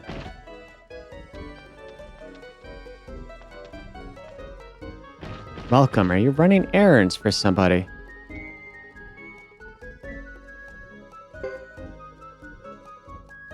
Okay.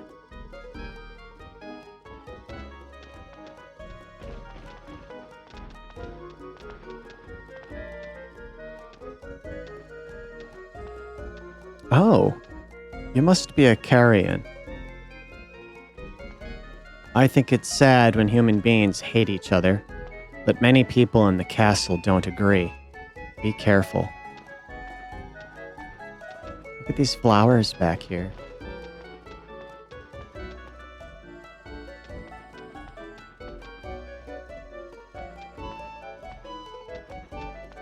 This game looks nice and sharp and colorful. It does have a somewhat, I don't know if muted is the right word, to the color palette. Let's keep going.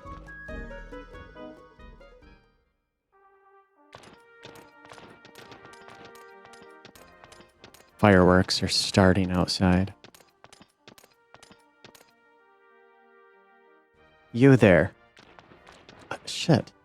What is going on around here? Hey, watch it. I said stand clear.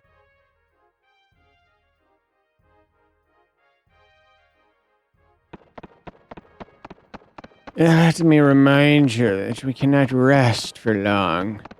I must leave for the treaty negotiation as soon as we hear from the grassland. Why is it skipping by on me? You mean to say we won't be able to wait for the rest of the 6 nights? No, I'm afraid not. Surely you understand the urgency. What are we lining up for? Ironhead Knights? How? Oops, pardon me.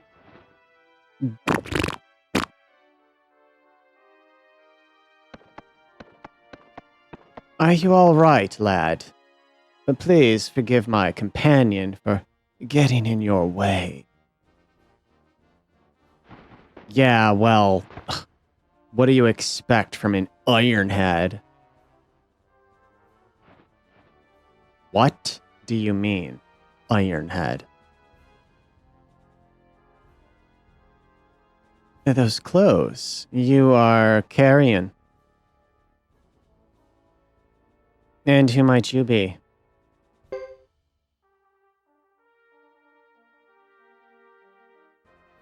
Like, there's some tension between these two cultures, obviously.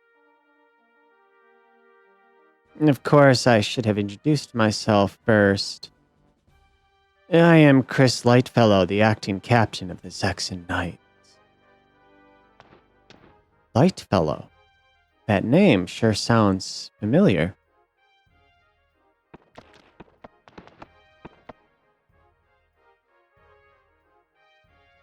Captain, time is fleeting. We must be on our way. Wait, I must speak with you. Get back, young barbarian. Here we decide who lives, who dies, and who speaks. Are you threatening me? Hugo, don't. Damn. Time is of the essence now. Very well. Our apologies once again, child. Goodbye.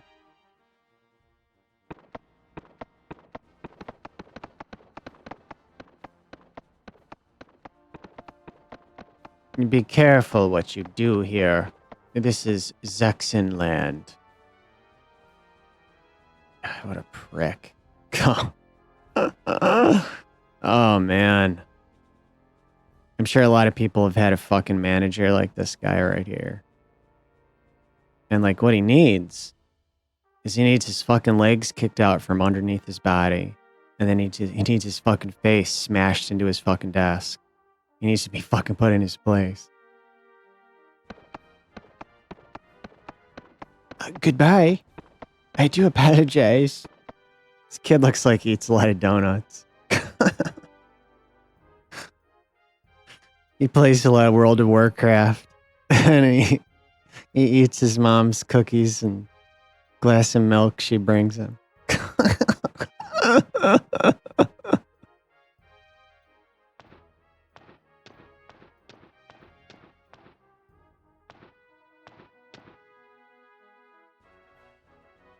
Everything I've heard about Ironheads is true. But it is odd to see a woman wearing armor.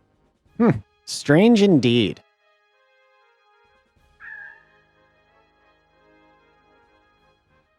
Not here, Fubar.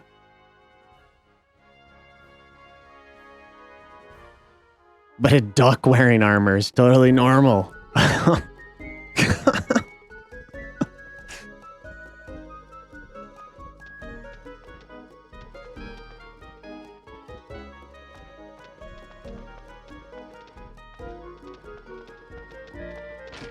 I can go in some of these shops.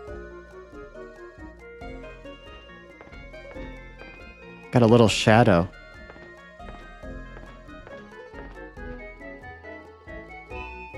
Well, studying in Zexen may be a bit difficult for you, kid.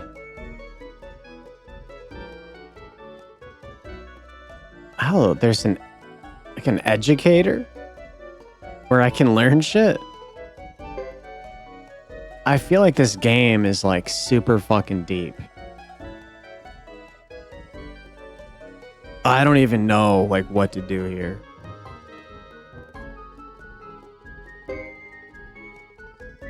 Natural ability exists for wind magic? Okay, I'll try it.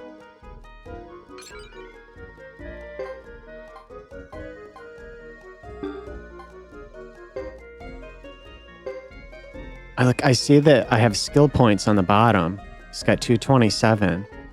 And it shows that it takes 140 to learn this water magic. I'm going to try it.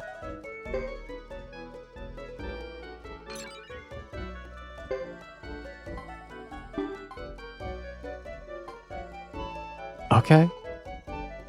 Shit. Interesting. Shit, I can go in this room back here. That painting on the wall is actually pretty detailed.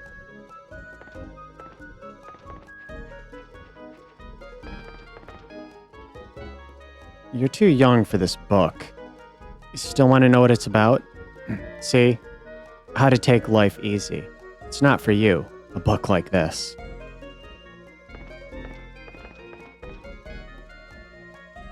I'm looking for a cookbook on the latest trend. Red pepper cuisine. Now, where did I see it?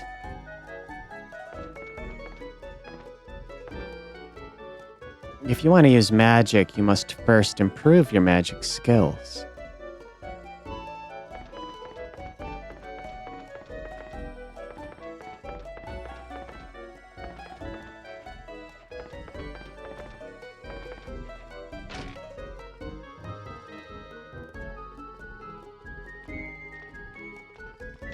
This music works, it's suitable, but it's not like I would not want to listen to this for pleasure. I wouldn't buy this fucking CD soundtrack and pop it in. It's not like the soundtrack, like the music in fucking R-Type vinyl. That I'd listen to. I wonder which one I want.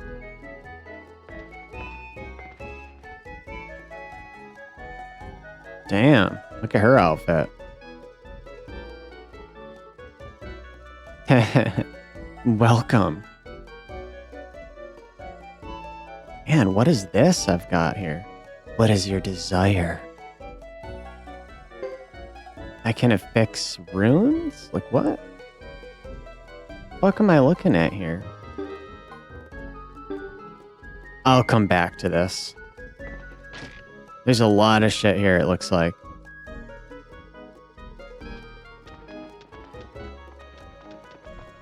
Look at these little flower boxes.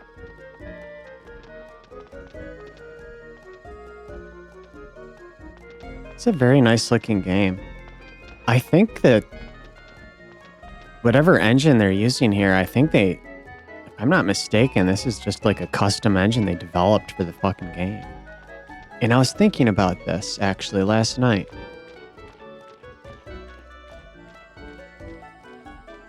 I think and I mentioned some of this in my last video, that there's a lot of people, I think.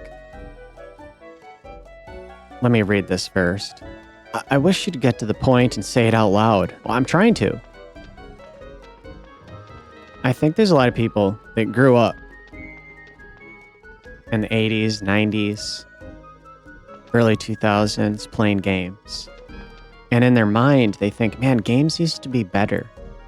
There's something about it. There's something about games from that period that it feels like we've lost something. And maybe there's like, some people struggle to like figure out exactly what it is. They just can feel it. They feel that they're right. And I think that I think it's multiple things. It's not just one thing. But I think that one of the reasons why is because back during those times, often developers were creating a custom engine for one game or for a handful of games that came out on that console. If they made a Saturn game or a PS1 game or a Super Nintendo game or Sega Genesis game, they were custom engines made for that game, often just that one game alone. And then they do something completely new with the next one. So like, as they're planning it, like they're designing the engine to kind of like suit their needs for the scope of the project. And then whatever the next one was, they design an engine for the scope of the next project. And everything kind of felt unique and customized, and it fit within the confines of what they were trying to achieve. And it's like art. When you look at someone who draws art by hand, they're painting and they have a style and they're using a specific brushes that they like to use. They're using specific paints that they seek out and use. specific papers or media like formats, whatever they're creating art on. And it's like sort of like a customized, unique construct. And now most developers are using one engine to do everything. Everybody's using Unreal Engine. Everybody's using the same exact fucking template, the same tools, the same canvas, the same paper, the same paints and brushes. So everything looks the fucking same. It feels the same. There's no longer like this unique like tool set and scope. It's all within that same. It's like going to school and everybody gets the same exact kit. Like if you're taking an art class, I'll try to walk here while I talk. If you're taking an art class and the teacher handed out like this little art box that had the same box, the same pencil and the same paintbrushes and materials, like they're all identical and everybody got the exact same kit. And then the teacher gets in front of the class and she's like, all right, everybody, do exactly what I'm doing on the board. And if you don't follow along and do it exactly like I'm telling you, you're going to get a bad grade. So everybody does the same exact shit. And it's like, none of it looks like art.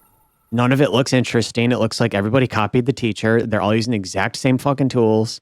And it's like, what is even the point of this? Like, this isn't what art class is supposed to be about. I had the same experience when I took art class in high school.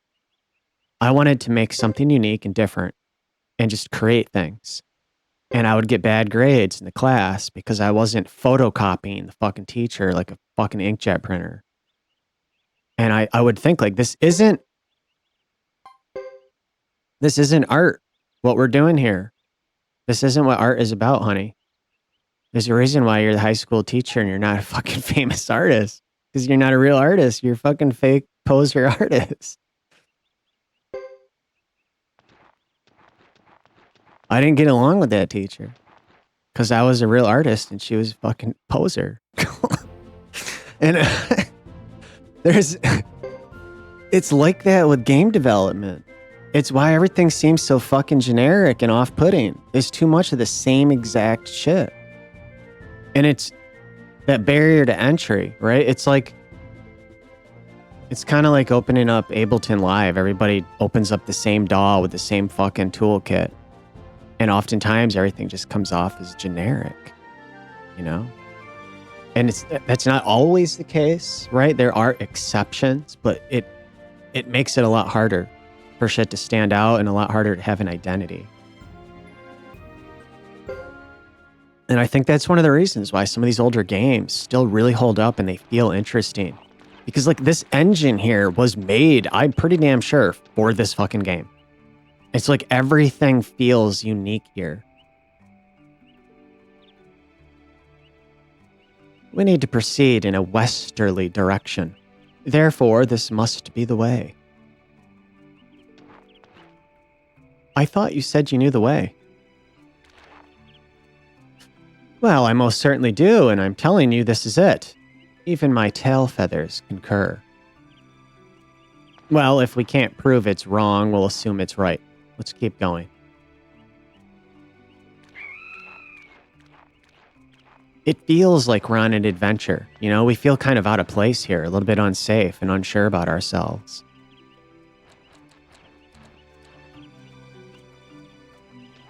Look at this. We're in a forest. This is really interesting. This game looks very nice. I don't think I've played another game quite like this. Especially from this time period. Oh. Pick mid-blossom herbs. Hell yeah.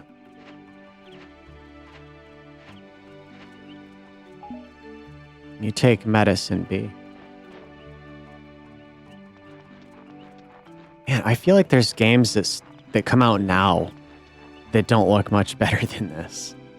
Like on the Switch. I was thinking about this the other day. Like, Nintendo... Uh-oh. I hope I don't get fucked up. Dude, I hope I don't end up dying here. Because at some point, I expect the difficulty to ramp way fucking up. Nintendo used to have their handhelds and their console, and they had these like two separate products and markets. And their handheld market was more... Often it was more for kids. It was much more affordable. You know, games regularly being like $29.99, $39.99. You know, the handheld was like half the price of the console. And the games, often, they felt like an extension of the 32-bit and 16-bit console generation. It was like there's still a place for those games. They're still making them. They're on the DS and the fucking 3DS. They're still making those fucking Saturn and PlayStation games on Nintendo's handheld. It was pretty cool, actually. And you had a place for like Square Enix to release new RPGs that were more experimental, but they looked like a new RPG for the Sega Saturn or the Sony PlayStation. And they were more affordable. And now that market's gone. So they've kind of pivoted. You see those games like Octopath Traveler and The Adventures of Elliot? Those would have been 3DS games. But now it's a PS5 game that's like $70. And it's like this, but this is like this is a 3DS game, dude. It'd be cool to play on a 3DS. I don't want to play it in 4K on a PS5.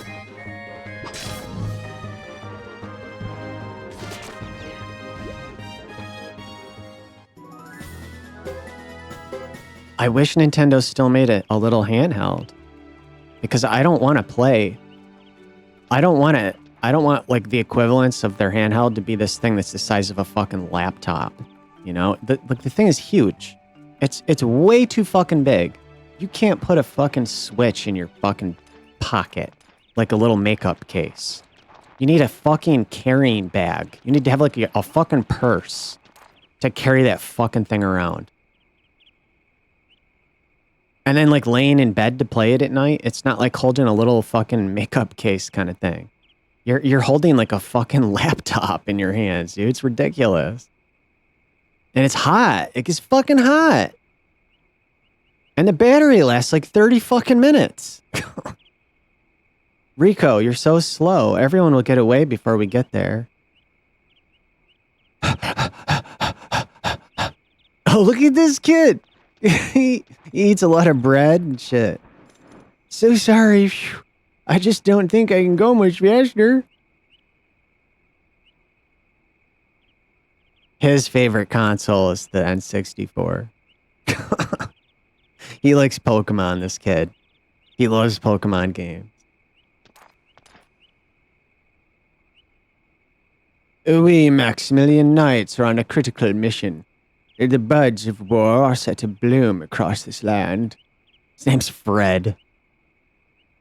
Frederick. It's our duty to sever them swiftly. The sooner the better.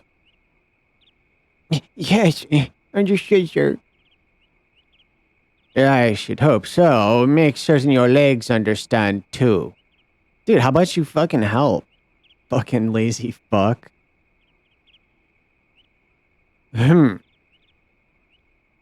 A good day. Yeah, I don't trust you.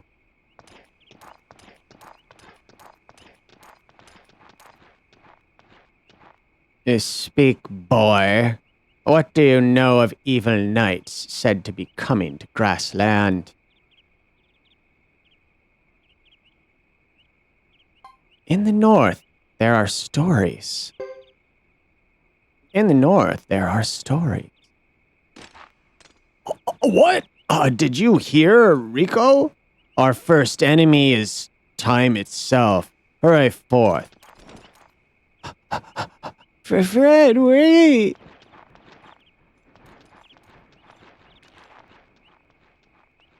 What in spirits?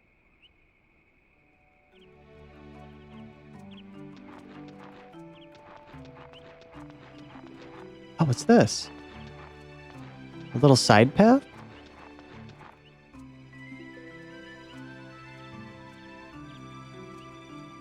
Like, I'm not even a big handheld gamer.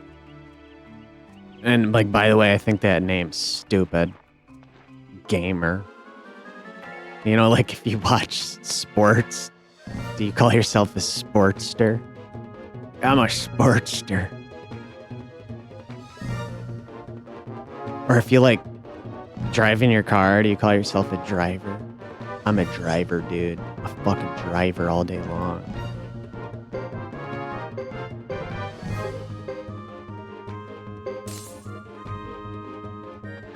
But I kind of miss having those little cute little pocket-sized handhelds that are like purple and pink and blue. Fits right in your pocket. And it's like, it's made for that. The battery will last you like fucking, you know, like fucking 24 hours of battery life or longer.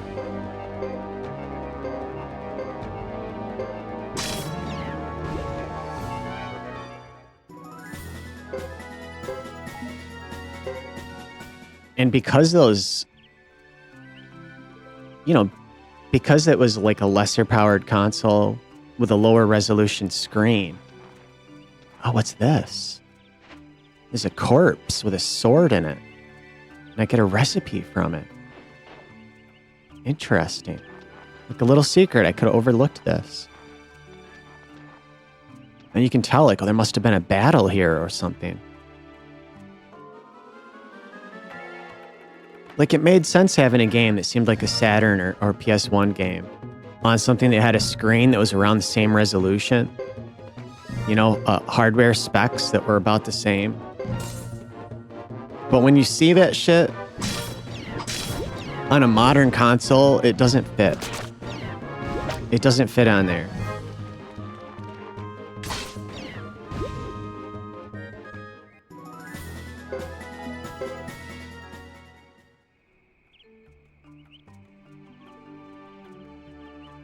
How do I go to my menu?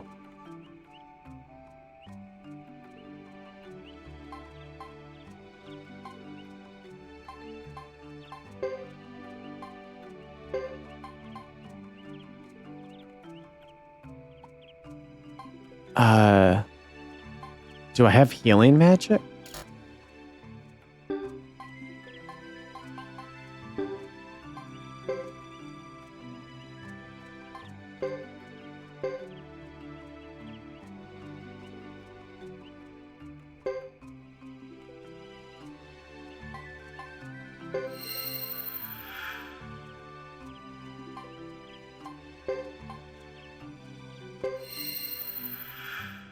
Interesting.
I don't see this happening.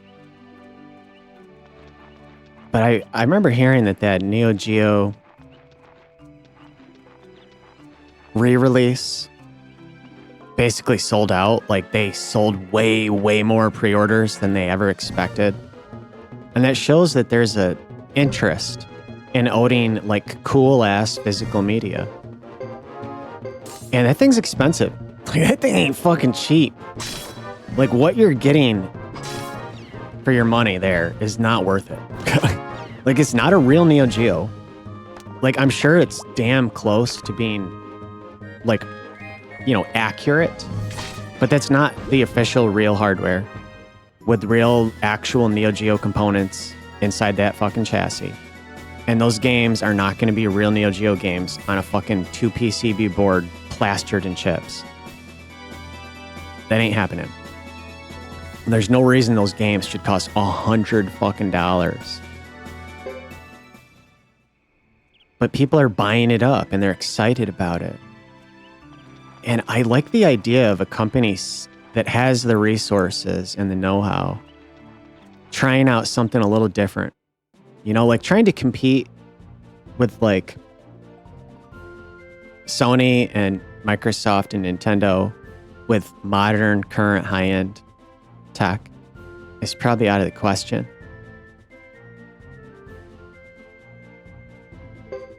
Just about to our destination. But like, what about something like a fucking new, like a Sega handheld that has games like fucking Genesis and Saturn and Sega CD on fucking mini discs? It's like a PSP, but it's black and it looks more like a Sega designed piece of hardware. And Sega starts like having games made, new games, like a new Sonic game that looks like a Saturn Sonic game with like sick 2D graphics. I think that'd be cool and have it more affordable. A handheld fucking PC Engine like Duo R style system, but it's a little handheld with new games on mini discs. I want mini discs. Cause like Sony didn't do it right with the PSP. They put fake mini discs in that thing. They were like janky, half-assed. They went like halfway there and then stopped. Real mini discs are way different than that fucking trash that comes with the PSP. Sergeant, are you sure it wasn't luck? Of course not, though truth be told, this is my first time here. Now then, Fubar, you're to wait outside the city. Hide yourself in the woods. Huh? Is that necessary, duck? In case you didn't notice, we get a lot of weird looks when Fubar is around. We're in a strange land, you know. What? Oh, you see, I thought they were looking at you.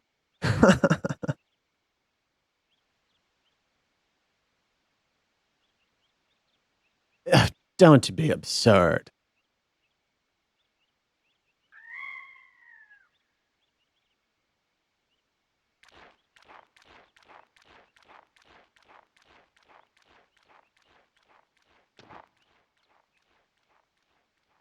You'll have to wait outside, Fubar.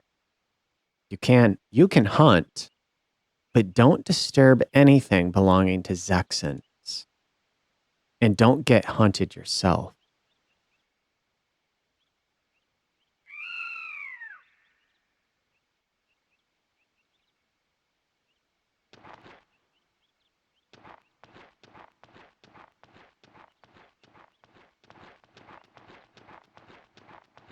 See you later, pal. He looks kind of like a character from fucking Chrono Cross. That little kid Lulu.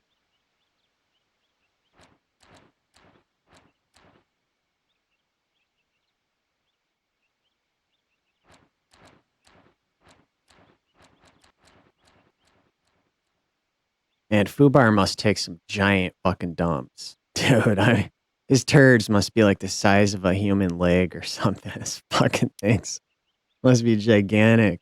And like, do you think that Hugo has to like shovel that shit up? Like, I'll bet you Fubar ain't cleaning up after himself. And what about Sergeant Joe? Right? Like, he probably shits out like a fucking giant fucking liquid egg shit. It's fucking nasty, dude. He's not even wearing pants, is he? He's probably got like fucking crusty ass, fucking like egg yolk looking shit all over his tail feather.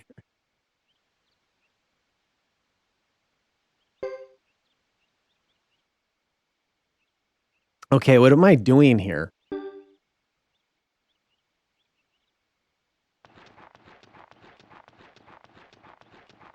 This looks nice right here. Let's save.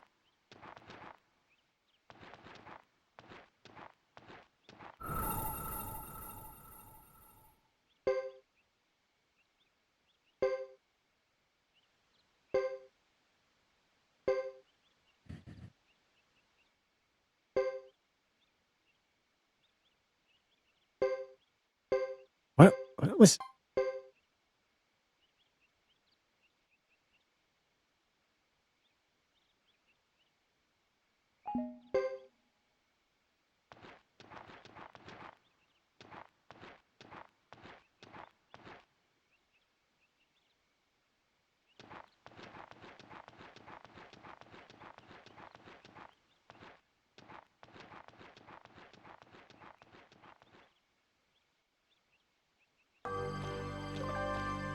Oh, here we go.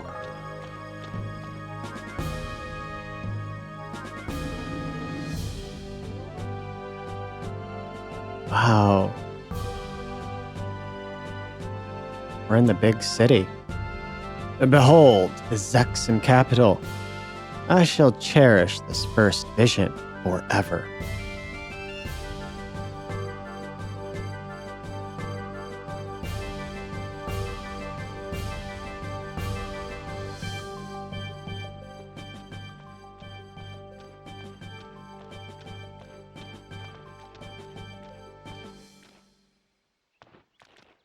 It's really bigger than I thought it would be.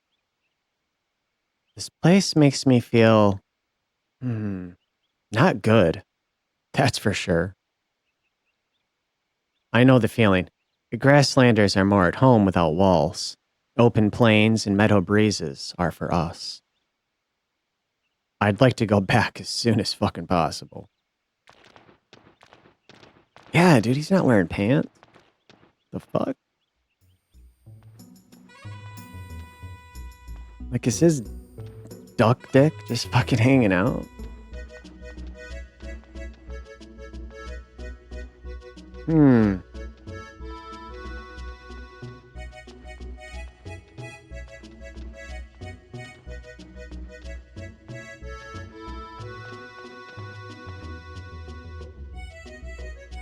It's a big town, isn't it? Of course, Vinay del Zexe is the capital of Zexan.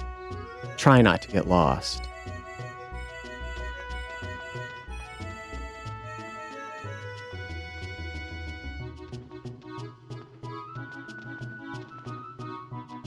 Listen to this.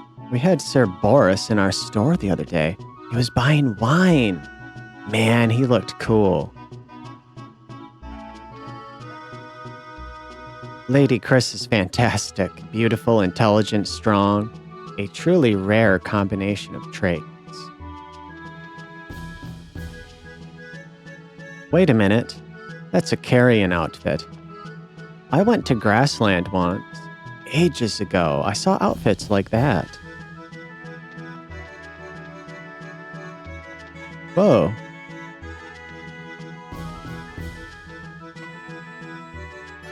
This guy may be young, but he has a wisdom beyond his age. Let's hear his wisdom. That's right, Vinay del Zexe grew out of the deer antler trade. Gezel Hayat made a fortune and he built the international port. Dude, he just like read a fucking book the other night before bed. It's not wisdom. Wisdom comes from life experience. It's not something you can read in a fucking book. It's not something you can take a fucking course or a class to learn or attain.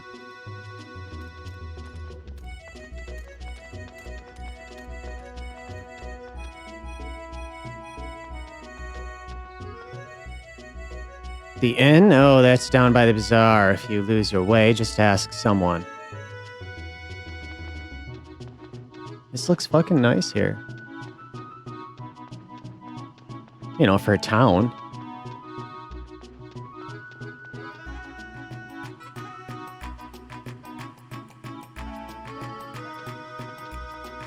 I really like the look.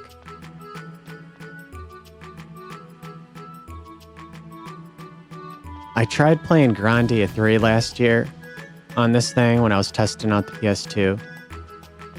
I'm trying to go in that little alley. I guess I can't.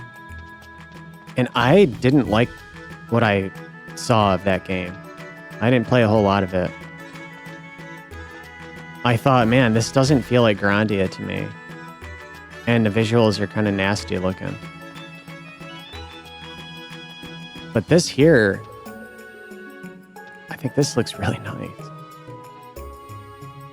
What are you so miffed about? I've never heard anybody say that before. I'm going home.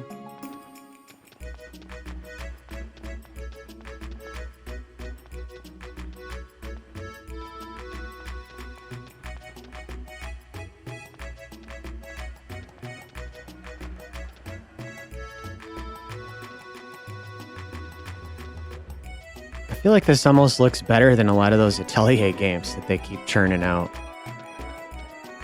And I used to like some of those. But they all look like fucking PS2 games, too.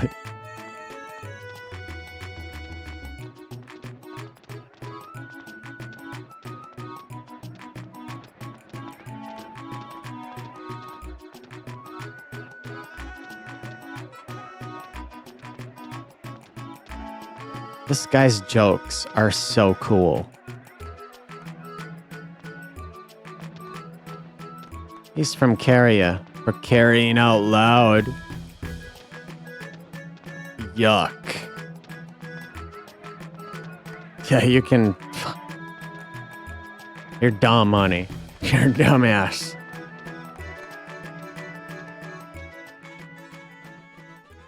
Oh, look at these characters.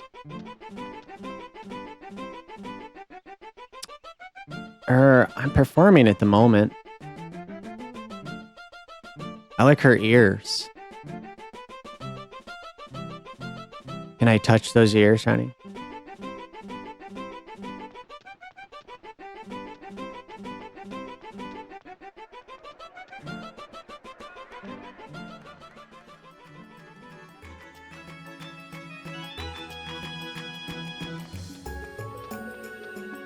There's a little fountain over here and a little kitty cat.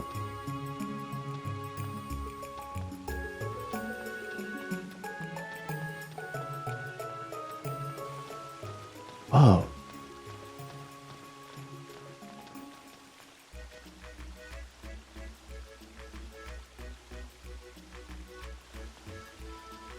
This place fits the description we were given. Let's ask someone. How about that iron head by the door? You see, like, these people are like a little, like almost racist, you know? It's like, that's not the fucking term you want to use in their own city. Like, what the fuck are you thinking, dude?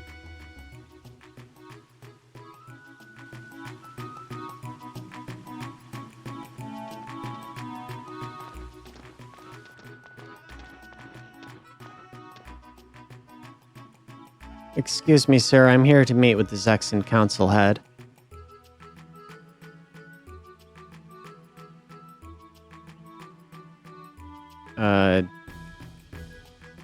Don't you understand me?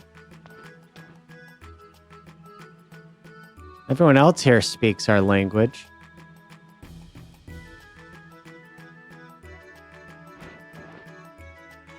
Answer me already.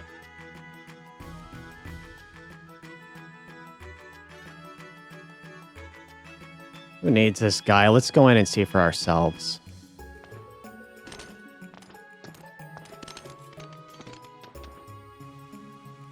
Hey.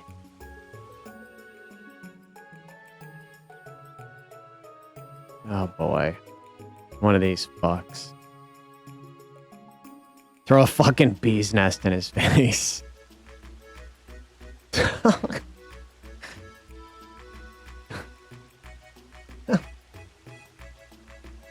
There may be a more diplomatic way to get the results we seek. Out of the way, fuckhead.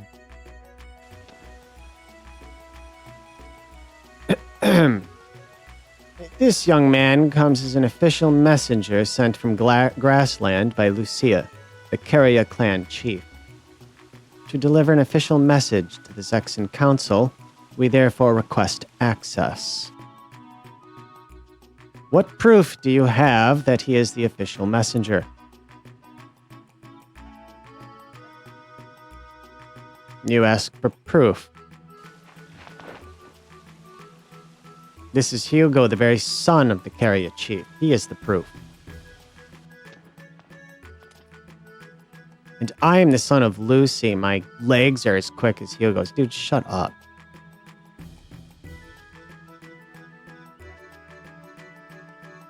Very well, then.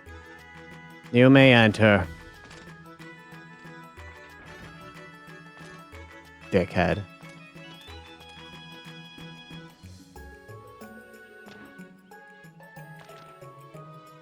Sergeant, you did it. Did you see the look on his face? Teach us the spell you cast. He's not much more stubborn than the Lizard Clan. A little patience and respect go a long way. Whatever you say.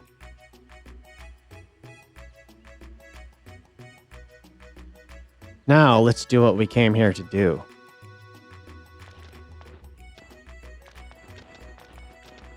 Hopefully it's not flickering too bad. I know the PS2 does flicker in this capture. I haven't been able to eliminate it completely. This is ridiculous. After coming all this way, they won't even see us for 2 to 3 days? But Mother said they'd be expecting a messenger. Well, not everything goes as planned when it comes to politics. What do you mean? A discussion is apparently not a valuable enough item to pay for their time. They're showing us how priceless their time is to them. We have to wait around for some protocol. The longer I stay here, the less I like it. Yeah, it makes my feathers stiff. Well, if that's how it has to be, why can't we use this time to check out what we've never seen before? We'll need to find a place to stay. Fortunately, we have the funds for it.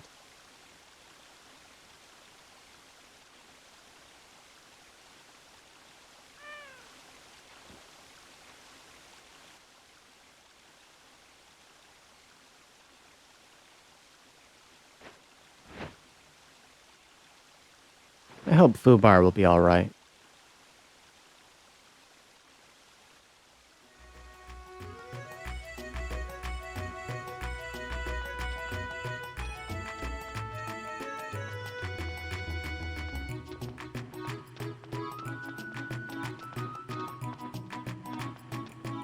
Man, the scope and scale here and all the different NPCs everywhere you can interact with.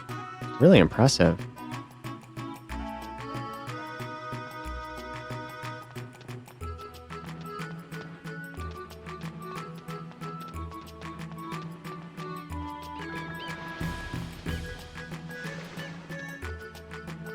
Look at this. There's shit everywhere. And I can go in so many of these buildings, too.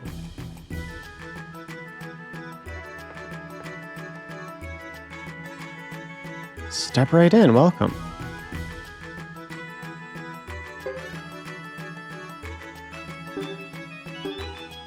I should probably go out to the back out to the forest and get into combat to make some more money and shit.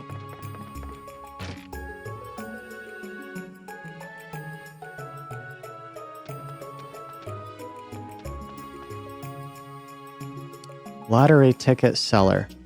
Every year we get a jackpot winner. Welcome to Legendary Ticket Stall.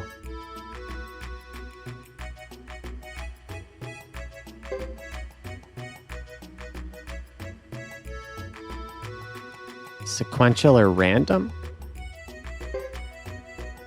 How much is it? 100? I'll just buy one. I don't even know what to do with it.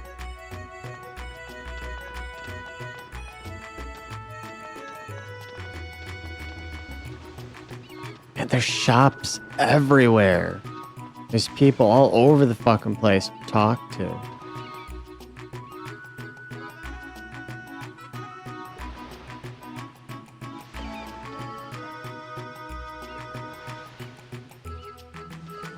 I'd say the one thing that's kind of disappointing is that water. Looks kind of like garbage.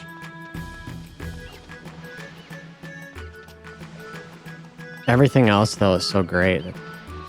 Not a problem. Man, there's just shops fucking everywhere. There's too many. I don't have the money to buy anything.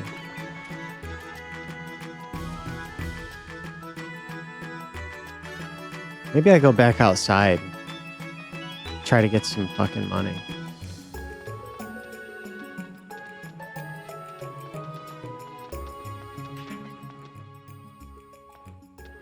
Oh, look at this place. Let's hope there's no wait to see a light fellow.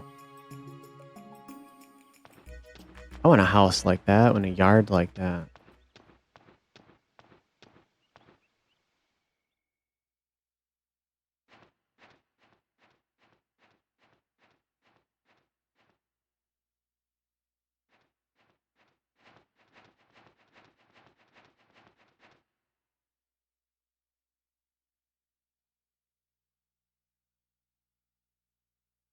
So that is why you have come. I see. Yes, this is for them. Very good, sir.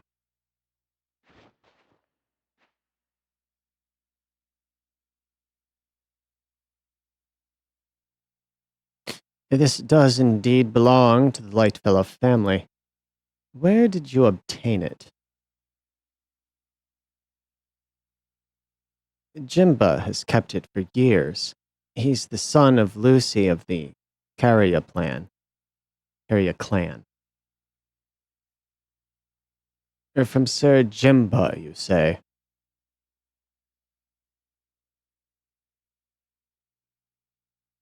Is there something wrong?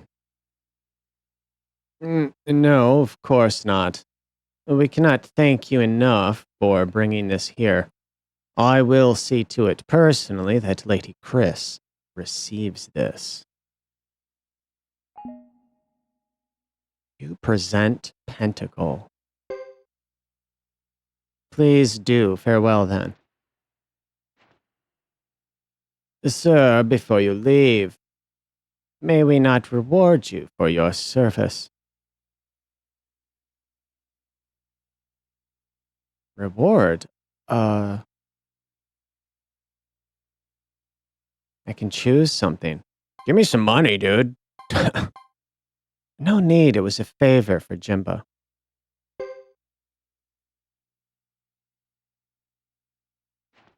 I almost forgot. Yes? Jimba also wanted you to know that the Zexan soldier who had this died heroically. I see. That is something I will communicate to Lady Chris. Thank you. Farewell, then.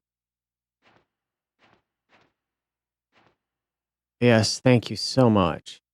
Our thanks to Sir Jimba as well.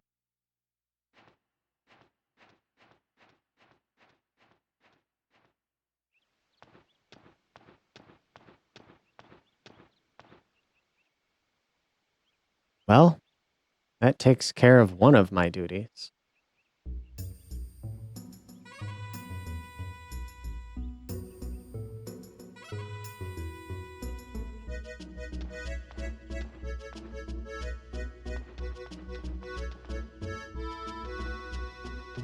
fucking walk back here.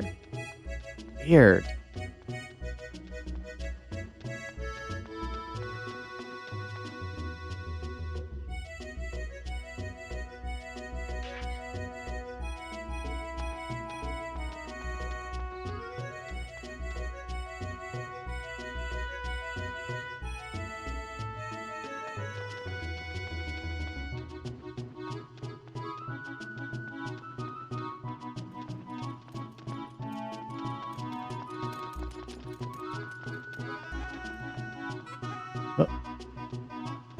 I want to see if I can go out to the map, get into some combat.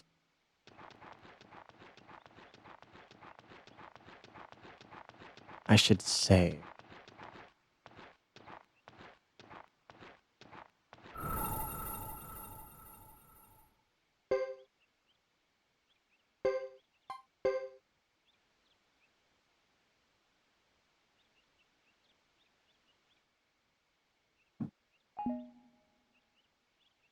Some fireworks getting kind of loud now. They're triggering my fucking mic.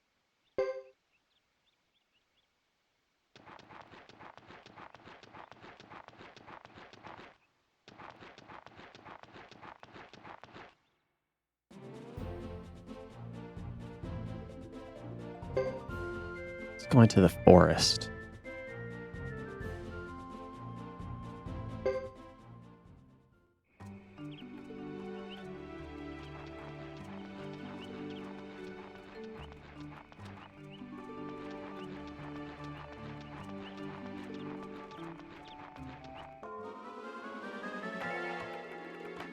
Yeah, like, the music suits this game. It's fine. It's just not the kind of thing that's, like, fucking blowing me away. You know, it's almost a little boring.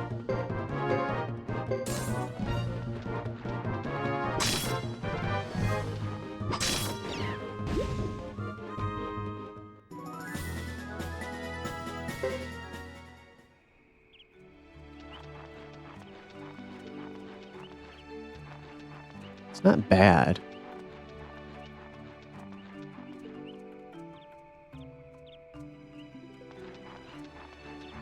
I like all the different ambient sounds I can hear, like birds chirping.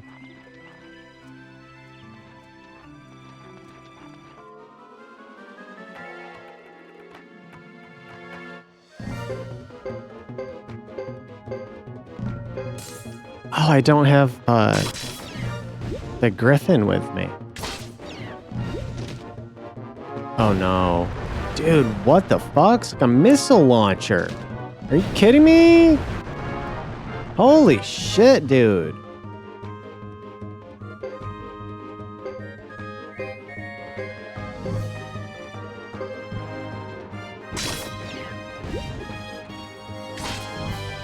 Oh no. Oh no. I might die here.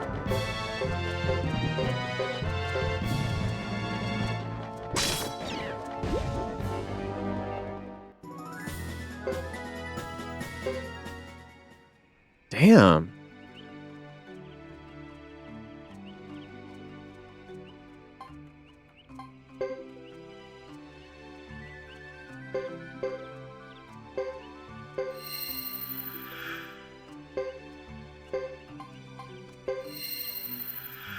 Okay.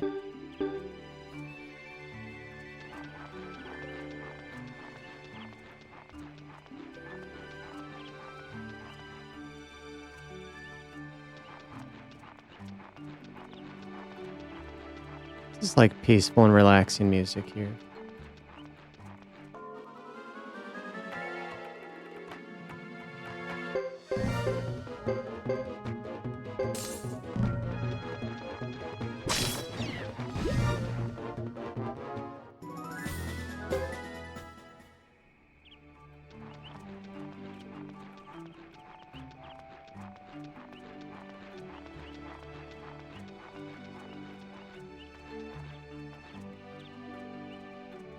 Pick the lush herbs.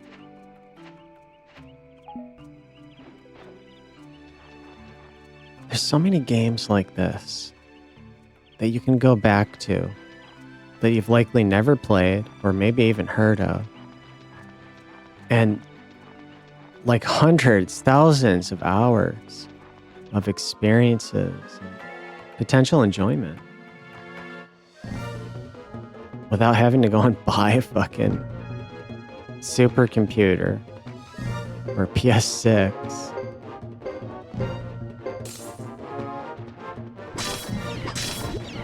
And like, they don't make them like this anymore, you know? Like if you want to get a new RPG and you're like, I'm going to get the new Final Fantasy game. They're not RPGs anymore. They're fucking Devil May Cry action games with some fucking cutscenes. Just like Devil May Cry had cutscenes in it. Like, they're not even making like proper RPGs anymore. You don't walk around the towns and like talk to NPCs. Just like as you walk by, there might be a little dialogue box that you're not going to read now because of the way it's... Like what I've noticed in some of these modern RPGs that have a lot of money put into them, they took away the mechanic where you walk around and talk to people and get like a useful transference of information and have like a nice little interaction. And now what you get is like, it almost looks like the chat window in a fucking MMO of the townspeople chatting. And like, you just disregard it. You don't even look at it. It's like, it's literally like designed in such a way that you don't want to even read it. It seems meaningless and pointless. It's like playing an MMO and there's a chat window and like, who wants to read that garbage? Who wants to read a chat window in a fucking MMO? Are you kidding me? Like your brain just immediately disregards it. And that it seems like that's kind of the direction that they've been going with a lot of these modern RPGs. And then you get games like fucking Assassin's Creed that people call RPGs. And it's like, dude, that's not an RPG. Like Assassin's Creed is not a fucking role-playing game. Because they added, like, you can buy an item in it. Or you have a skill tree.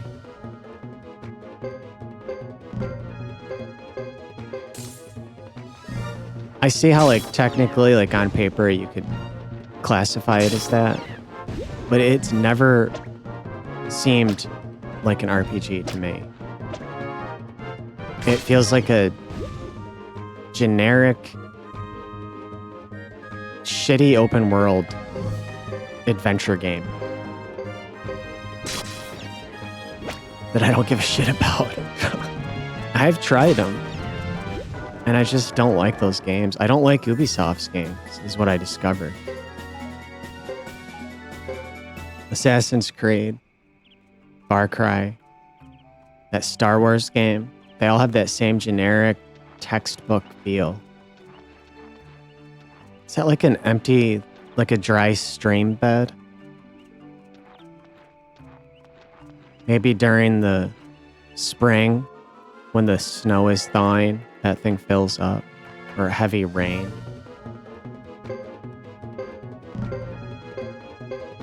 Like, this is an RPG. You know, and I know there's still a few that come out, but they often look about like this. Like, they don't look like a new game. They don't look like a PS5 game that warrants a $70 fucking price. They look about on par with this right here.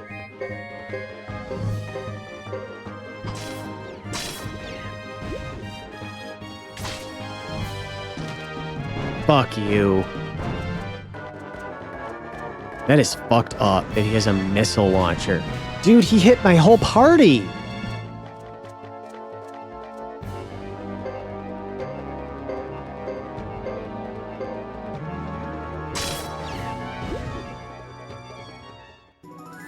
I'm gonna head back to town.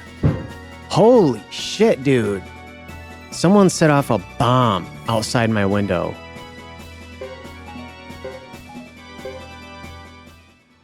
Dude, that is so fucked up. They sent out a fucking email the other day. It's like, absolutely no fireworks are allowed anywhere near this fucking property. And everybody does it anyway. And they're not even fireworks, dude. They're like bombs. They're explosives. Like, fireworks are like, something goes way up in the sky and there's colors. This shit sounds like grenades and shit.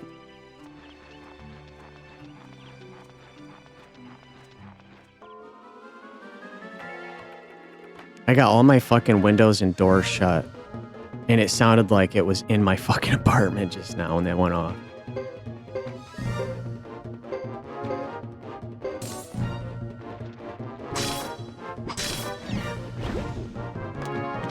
Fuck, dude. This is gonna be going on for the next, like,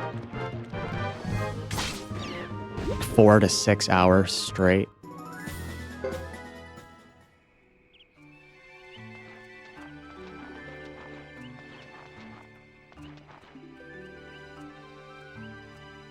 Yeah, I'll pick those herbs.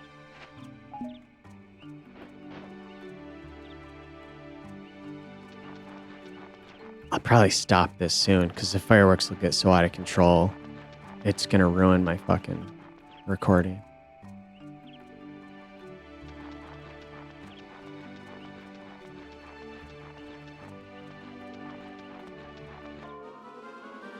And what really sucks is that these fuckers around here, they start doing it every day, every night now for weeks. And it's not going to be normal fireworks. It's going to be like fucking bombs. Like they sound like quarter sticks of dynamite and shit. Some fuckhead will set one off at like 1 or 2 in the morning. Every fucking night for like 2 fucking months now. Like right in between the buildings. Right next to my fucking window.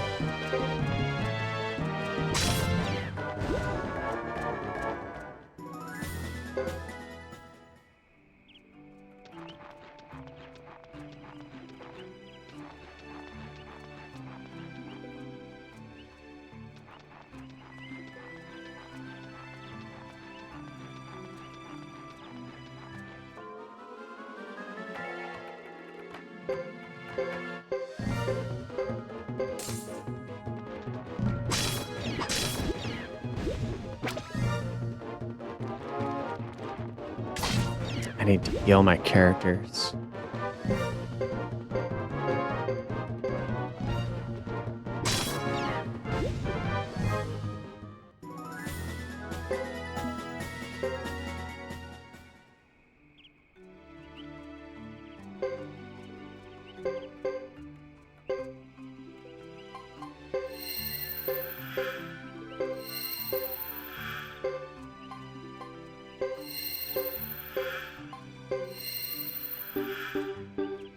I have a lot of medicine.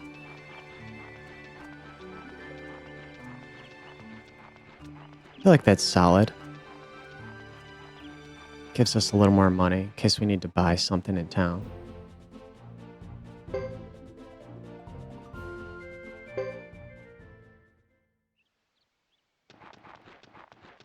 I like this spot right here. This looks nice.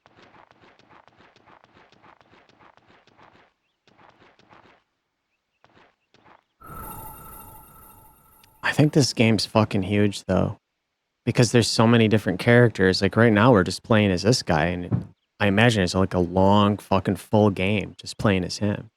But then you can go in and you can change to a different character and play their story that might start in a completely different town, in a different part of the world, completely different fucking characters. And I think eventually at some point they start to kind of intersect.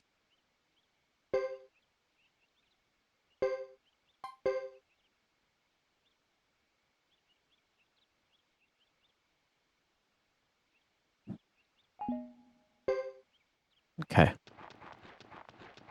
Let's go back into town here.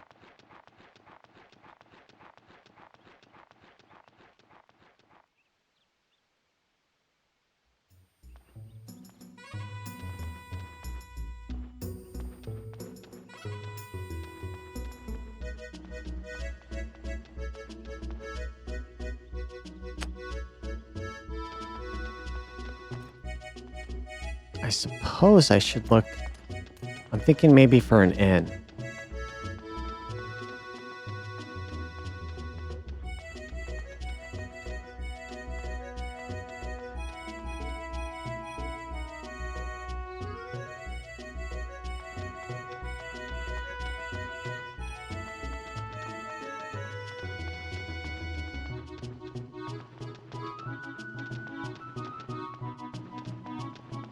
Which way do I go?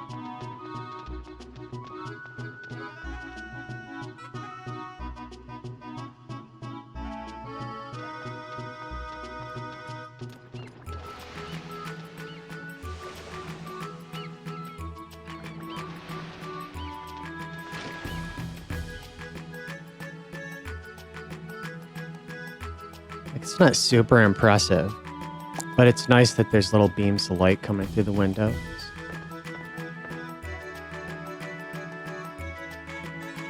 Oh dear, oh dear. Let's fix this rune so that it doesn't hurt. I still have no idea what this means. It's showing medicine, and I can't do anything with it. I have no idea what she's talking about. Like, I can't select anything. Huh. I don't know what the hell that shop is. I don't have runes, I have fucking medicine. And like, it's showing me medicine, not a rune.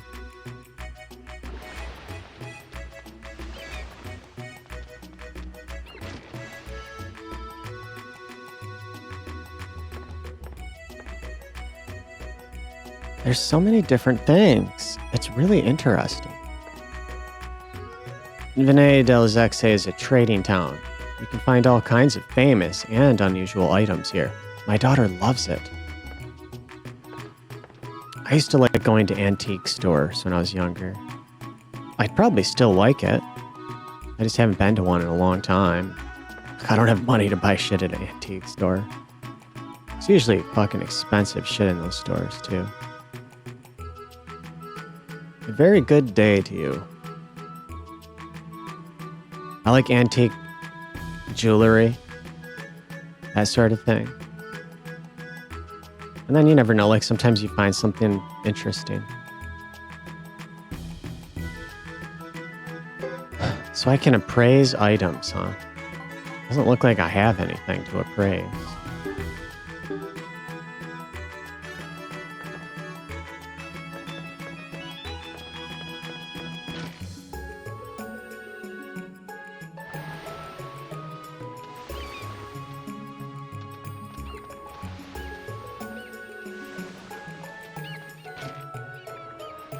When I was like a teenager, I was really interested in collecting these little figures that I used to see in a collectible store. Is anyone there?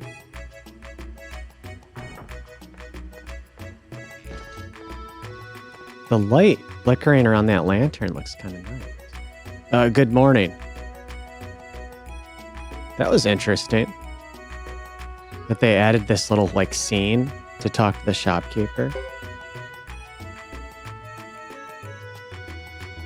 What do you want to buy? I don't know what this stuff is for. Salt, deer antler, tomatoes. I don't know what I do with it. Right now I'm going to focus on stuff I really need, like armor and weapons. But I was interested in collecting these little figures at this collectible store. They were made of pewter, and then they would have crystal. Like it might be a little pewter dragon with a crystal ball, or a little pewter wizard, things of that nature. And they were like in all different like levels of quality and price points. But it was crystal. You know, like that. I don't know exactly what it's made of. They just call it crystal. I think it's some kind of high-end glass that's cut into its prismatic.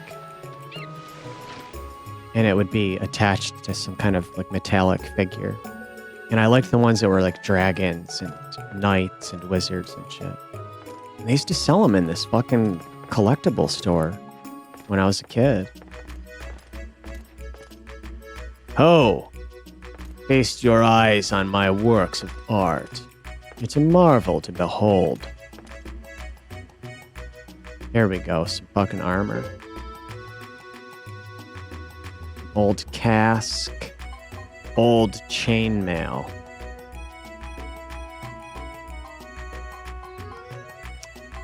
I need something for... what the fuck's his name there? Lulu. Man, dude, that's 2,800 for a pair of fucking boots? Are you fucking kidding me? God damn. What the fuck? I can't even afford any of this shit. Forget it. Jesus.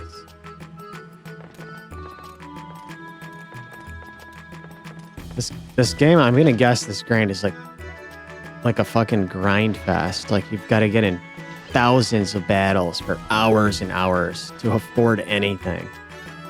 Like fucking Dragon Quest. That's why I stopped playing Dragon Quest VIII. Like maybe I play that on here one of these days for a few hours to check it out. But I had last summer, I may have mentioned this in some other video, but I was basically bedridden for like a couple of months after having surgery. And I was going to play Dragon Quest because like I couldn't even fucking basically get out of bed. And I'm like, I'll play an opportunity to play some games I'd never played through. And I put in Dragon Quest VIII on the PS2. And dude, it was such a fucking grind fest. Like, it got to the point where I would have to play that game for like 1 to 2 full ass real life days to buy like a single helmet or a single pair of boots. Like not even like a major piece of equipment. And I'm like, dude, fuck this. This is such like a disrespect of my fucking time. Fuck this. And I just stopped playing it. It was too fucking much. It was too much grinding. So that's, I'm assuming weapons in here.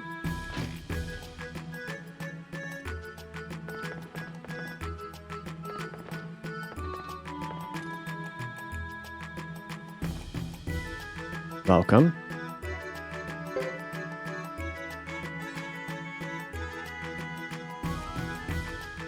And it's pricey. I'll upgrade to Lulu.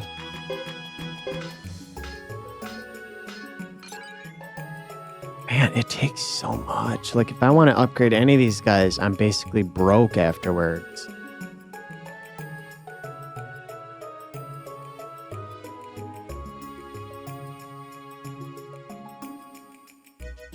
I'm gonna wait, because I don't even know what it's gonna cost to stay to fucking inn.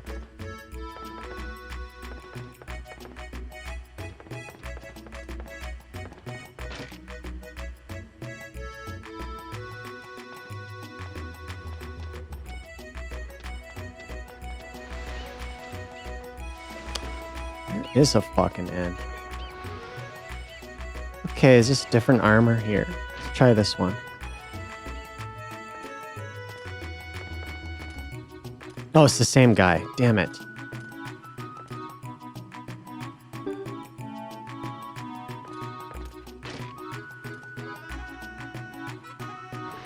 So where are we going? I'm assuming we go to an inn.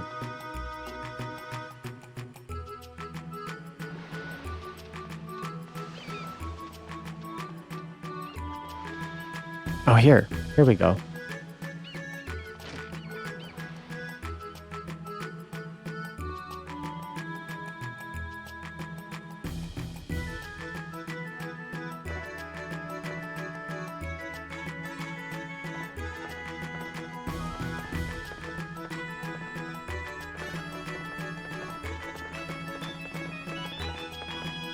Good day to you. We have rooms available. Let's stay. Yes. 300p to stay here.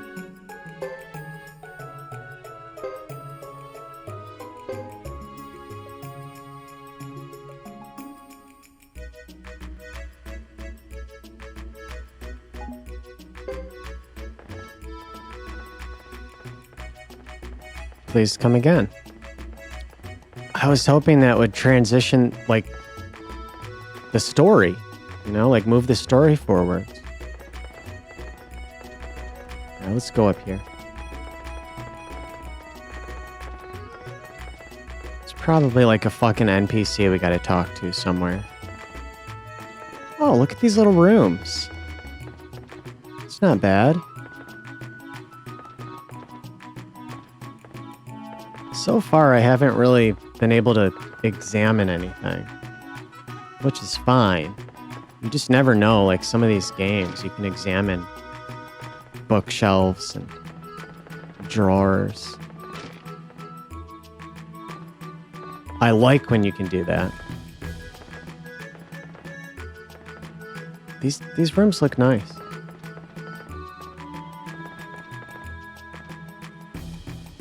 I came all the way from Caleria to trade, but it's a big town. It's making me nervous.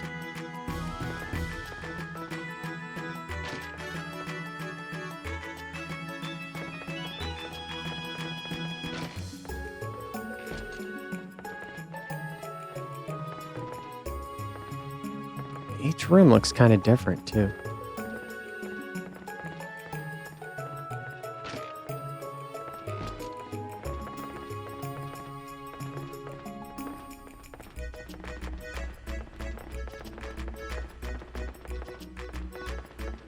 Well, shit. Not sure where to go now. I thought the inn would be the place to go.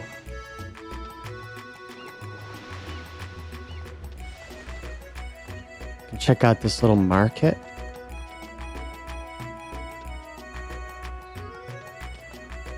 Oh, what's this? Guillaume. What can I say? I saw nothing. I can't see what's not there. No way. My father is no liar. It's true. It's true. My 5-man search party and I went to the northern mountains, but saw no sign of your father or this phantom ship. Have you seen it with your own eyes?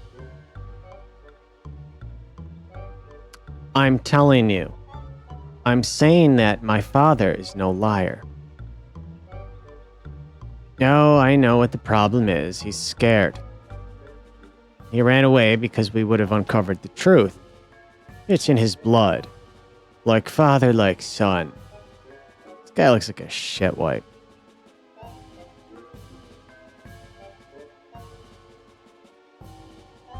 Throw a fucking dog turd at him. If you won't listen to me, then I'll go get proof of that ship. I'll show you. Wait, come back, Melville.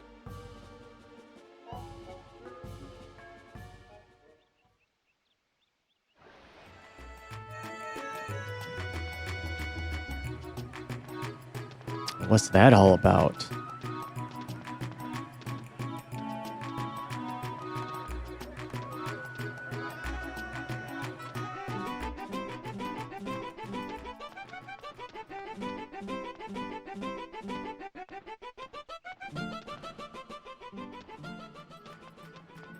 Well, now what do we fucking do?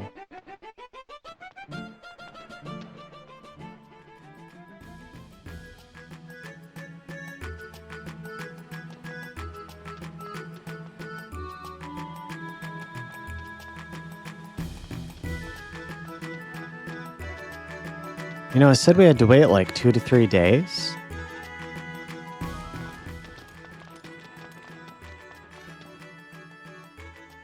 Entrance is granted to those with prior invitations only. Oh, fuck you. Jeesh, another waste of a walk around this stony place. We have to stay another night. I want to look around more. I don't, dude. I looked around enough, man. I can't afford anything, and I've seen it. I'm fucking tired and I want to go home.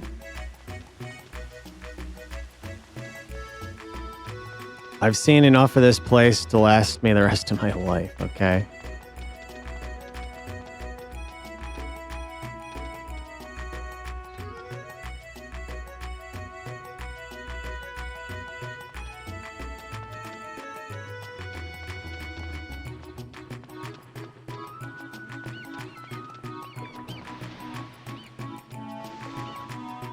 Let's try staying another night.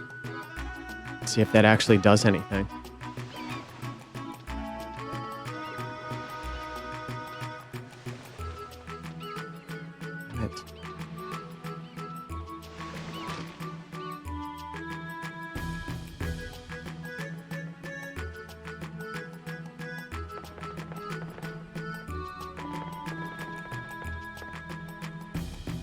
Good day to you.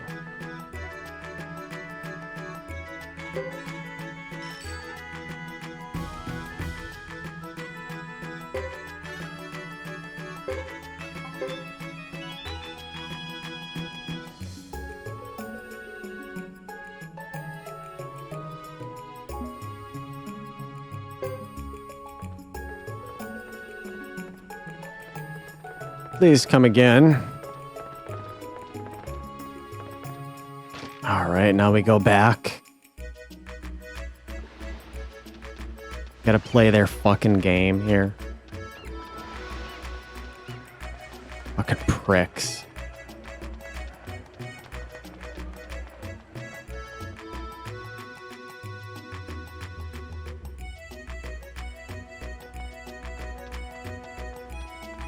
It's obvious, right, that they don't take our shit serious and that we really have no place in this fucking council.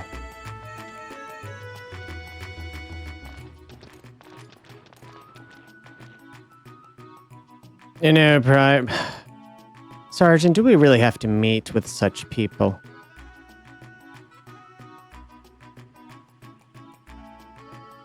For now, we should go back to our lodging. Dude, come on. Yeah, I'm getting fucking pissed too, man.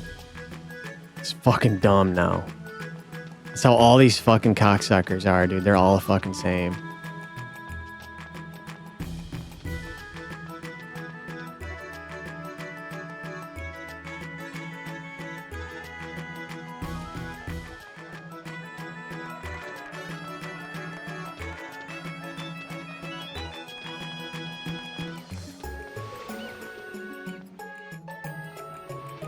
Like, basically, they want to put it off for so long and make it so inconvenient to us that we have no choice but to just fucking, like, pack up and leave. And then they're going to come out with an official response saying, like, we waited for you and you didn't show up. Like, that's the kind of bullshit these fucking garbage-ass fucks pull. It's just like real fucking life, man.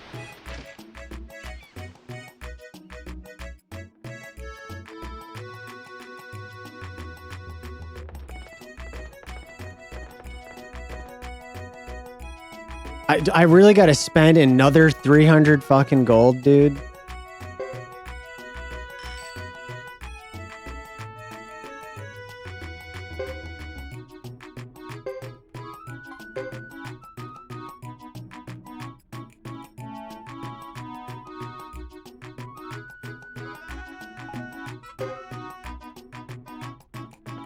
It's like, okay, now what are we fucking doing? Like, nothing's happening when I do this.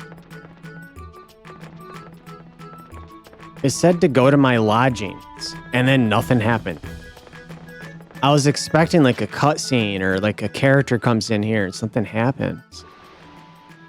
Okay, here we go. I guess we shouldn't complain. The food could be a lot worse, but a lot better too, with more scrumptious curry and spices. I suppose the best we can do now is to head back to the council building. It's been about a week. Lulu, be brave, even though I know you miss your mother. Who asked you? Don't get feisty, young man. I hope I needn't worry about Fubar's behavior like I do yours. Yeah, like, why are we bringing this, like, fucking 11-year-old kid on this important fucking journey?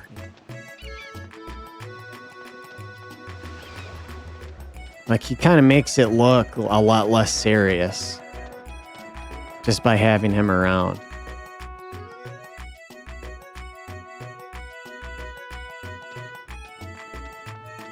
It's like you stay home and play fucking the N64 and drink a juice box while we go handle business. Do this fucker again. Halt! I can't believe how big this place is. I wonder how many consoles it holds. It's like fucking 5 people in there. In this palace. You think this is big? The Lizard Clan cave is large enough to hold 10 of these.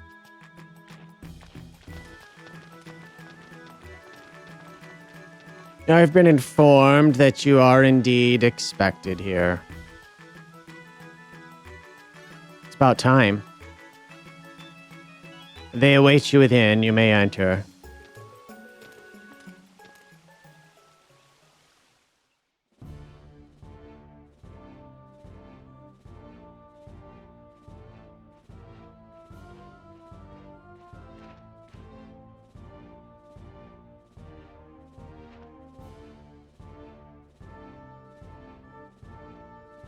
Oh, great. Now we get to wait inside instead.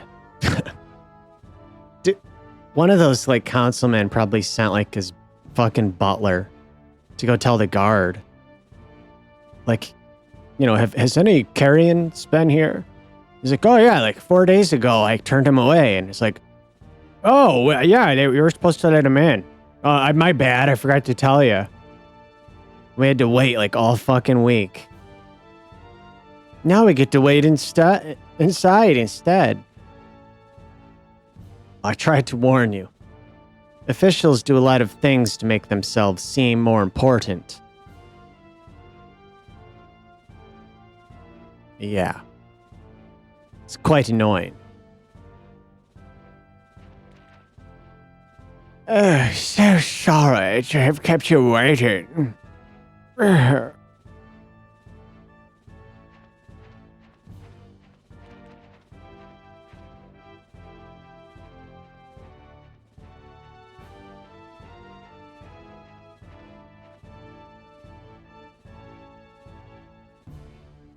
I represent the Saxon Council.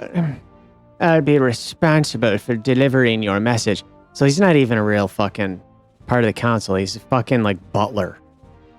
They're sending their, like, fucking bitch down here. You fucking kidding me?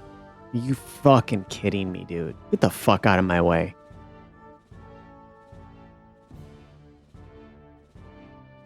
Representative? Yes, a representative. Hey, fuckface. I am the son of the Carrier clan chief. I must deliver an official message to the Saxon Council head. No one else. Perhaps it is difficult for you to appreciate the time constraints on the council. Disgusting. Disgusting. We deal with many people from outside our vast realm. We have little patience for that which disrupts normalcy.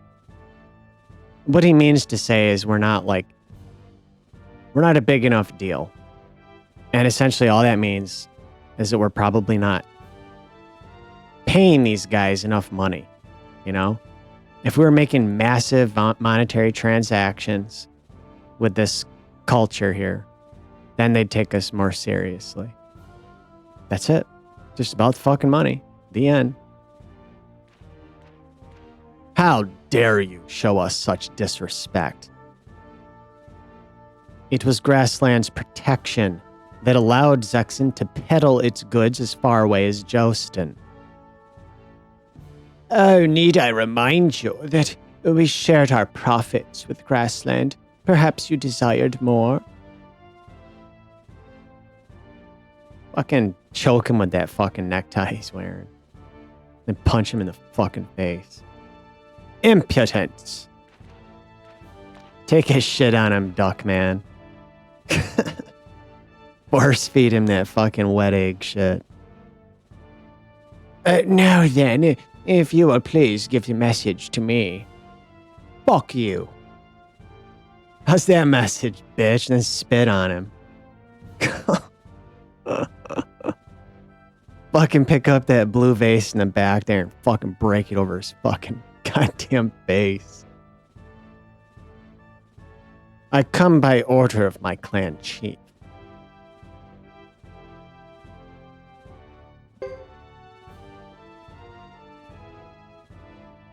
Lucia, the clan chief, didn't send me all the way here for such treatment. I must deliver this directly to the council head. Unfortunately, as I've tried to explain, the council is just too busy. That's the best I can do.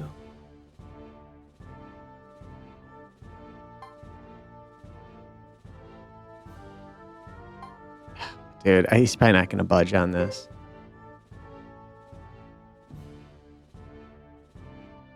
Give him the finger. That's what he's doing. Here it is, bitch. Get fucked.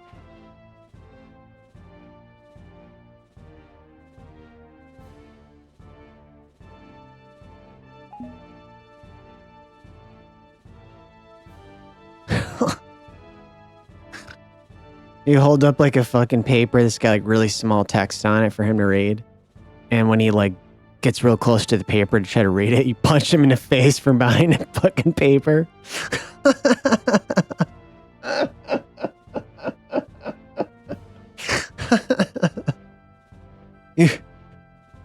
You present a letter.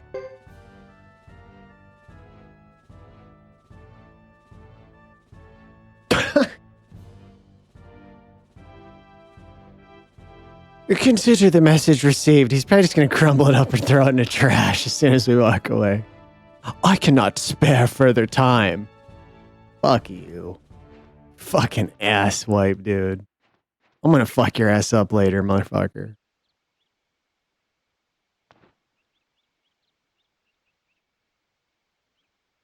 If only Jimbo were here to see these ironheads. We did our best delivering the message. It's important to explain what happened to Lucia. I'm ready to go back right now. Yeah, let's get the fuck out of here, dude. Agreed, I've seen enough.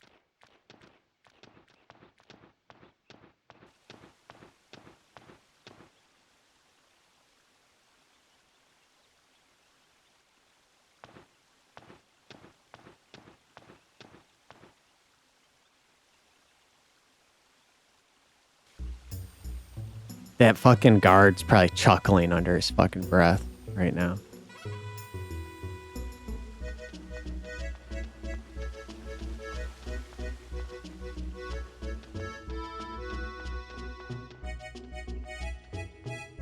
All right.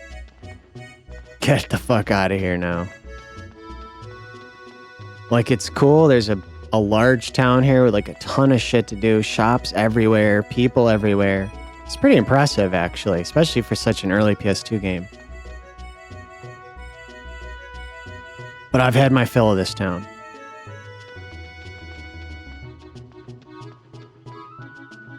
It's a lot of different cinematic camera angles, which is cool.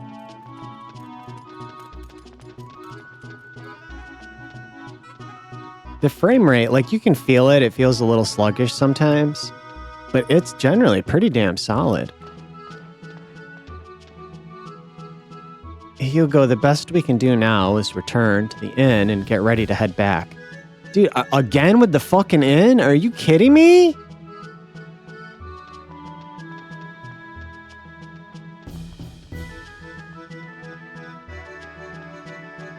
Dude, come on with the fucking inn. I gotta spend another 300 fucking gold.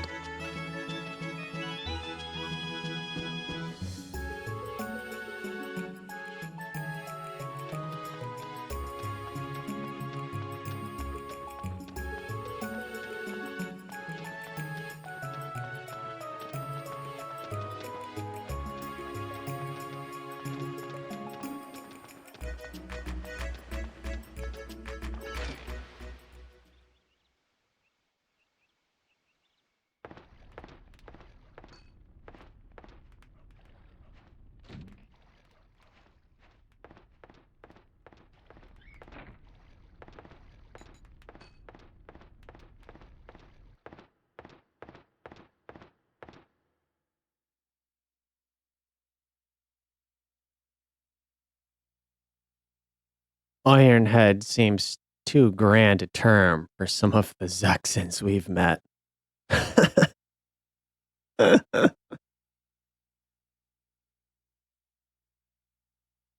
Yeah. Who do they think they are, making us wait all that time and still treating us like intruders? I expected much different treatment for sure, but there are still some decent Zexans out there. I guess.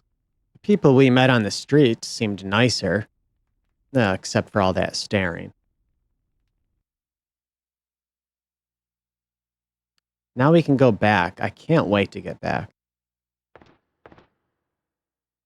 Soon, Lulu. There's got to be something fun to do while we're here. Too bad people aren't more cooperative. Grassland's advantages are now clear to us. Don't forget them. I say we leave at the crack of dawn. Huh. That noise.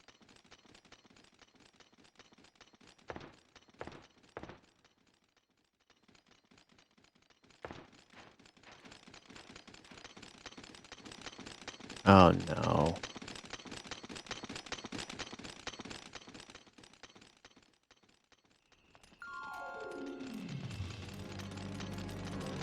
Oh no. Shit. Shit.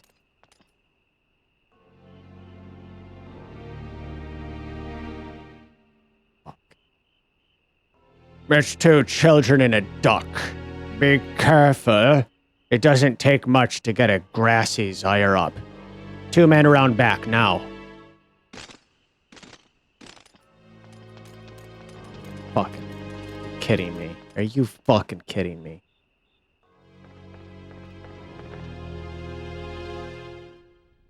What's going on here?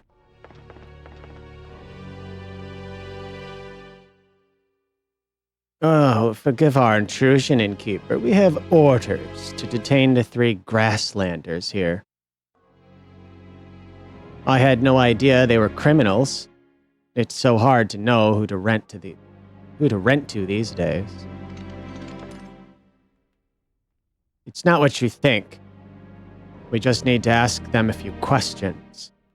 Oh, now you want to fucking talk, dude? I was just fucking there, bitch. I was just fucking there, ready to talk, motherfucker. You gotta do it the fucking hard way. You stupid fuck. Ironhead really fucking suits these shitheads, dude. What the fuck? Follow me.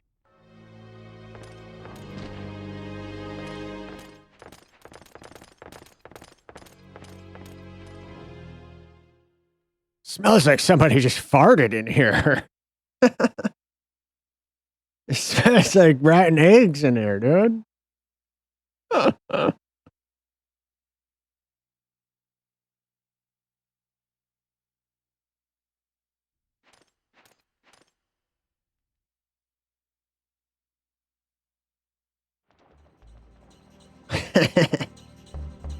Dumbass.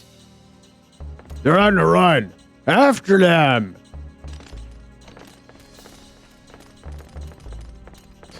You don't have to shout. I'm not deaf. Guy thinks he's real slick.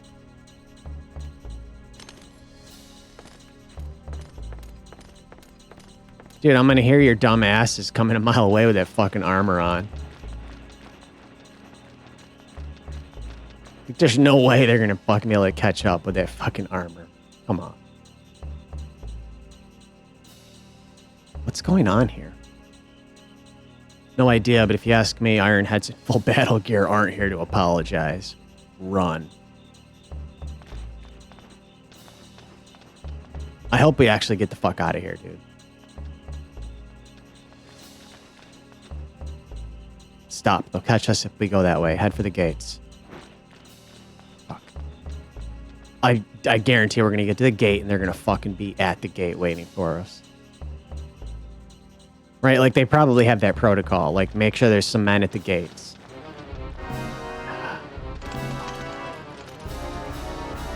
There they are. You're 3, huh? Shut up. Fuck you. Now what? Somehow I don't think they're here to chat. No, probably not. Lulu on guard. Fuck them up.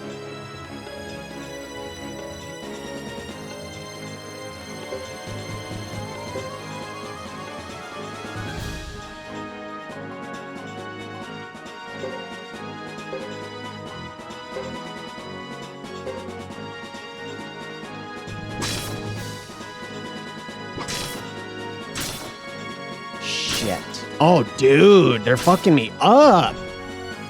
Dude.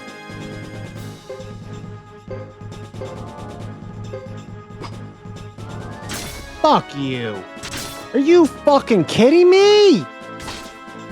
And why does he keep attacking the wrong fucking guy? What the fuck?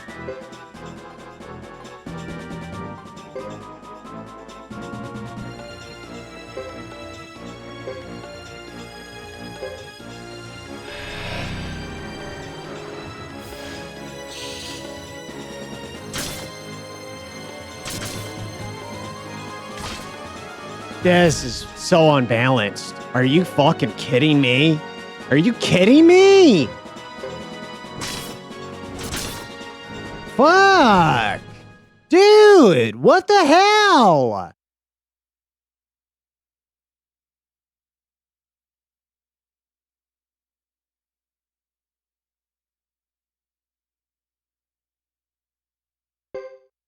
I think I'm gonna have to load an old save and like grind for like 6 fucking hours. My characters can't fucking take that kind of damage.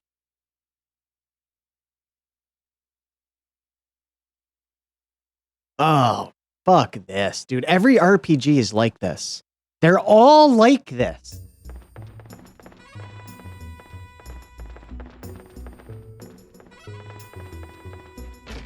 I'm gonna have to go out to the fucking map and I'm gonna have to battle for hours. Like fucking hours.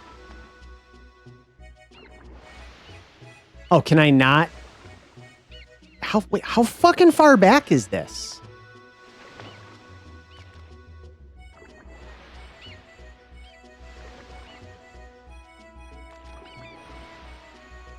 All right, dude, come on.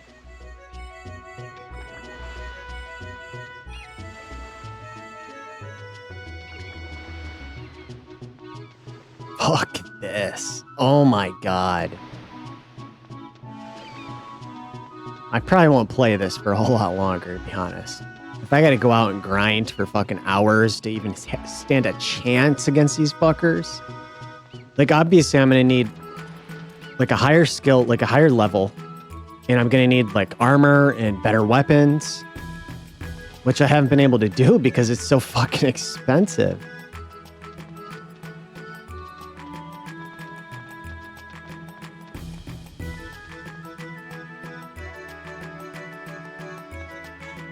Fuck.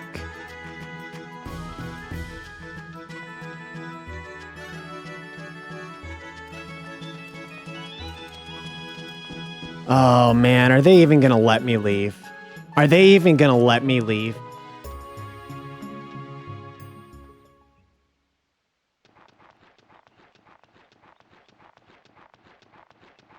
Or I'm gonna save right here so I don't have to do that again.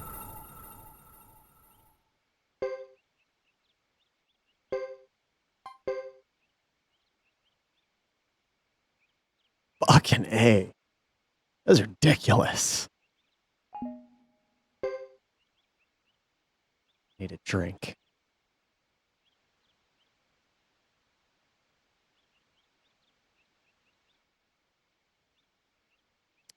Okay.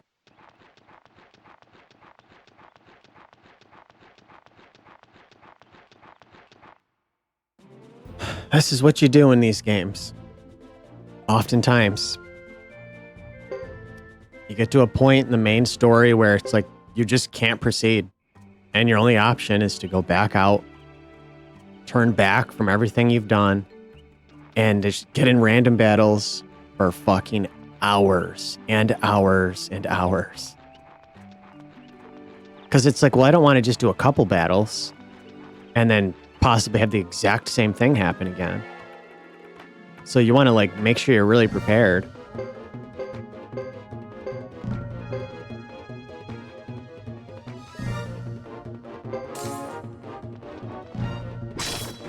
Like those guys did a shit ton of fucking damage. It was like 60 plus HP per fucking attack on characters that have like barely over 100 fucking hit points.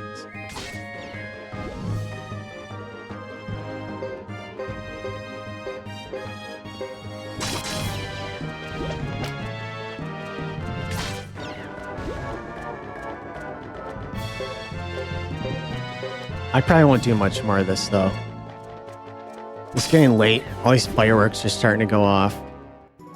I'm getting kind of sick of this. I don't want to level grind now for like 3 fucking hours. So I feel like that's the only way to really get through that shit. My characters are not strong.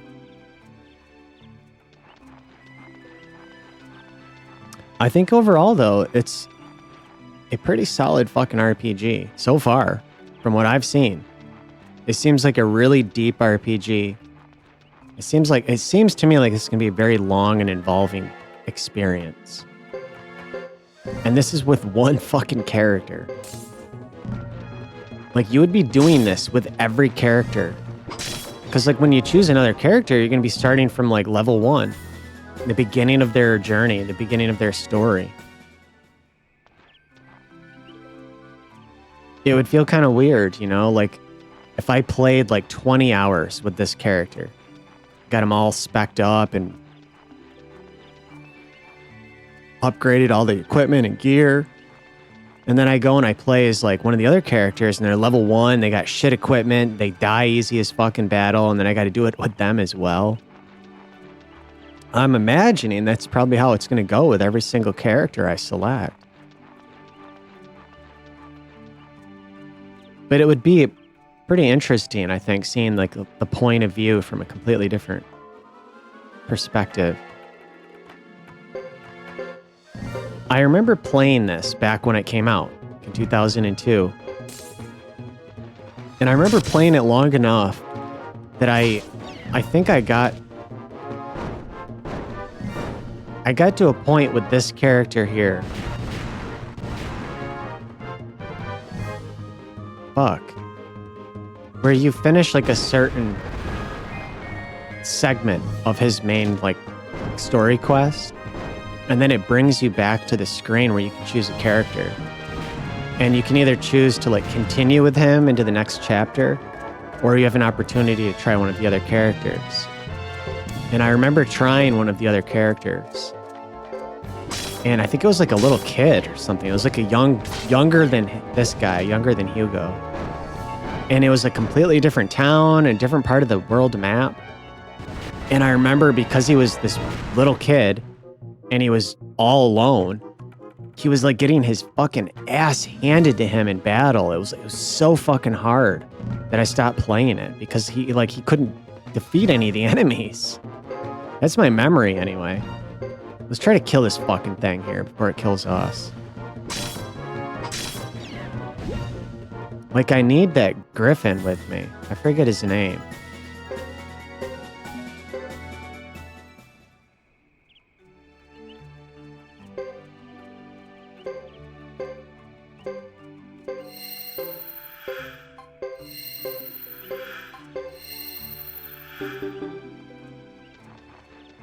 I'll just keep doing this.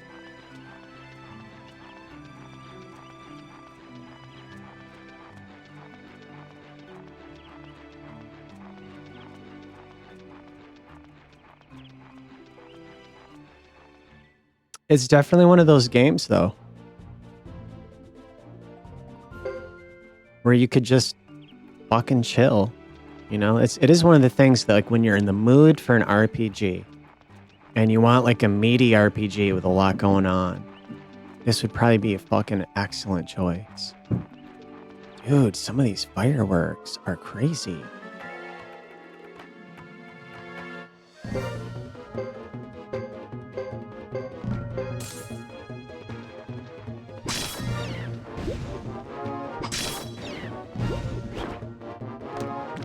I don't like the way that looks when that thing eats me.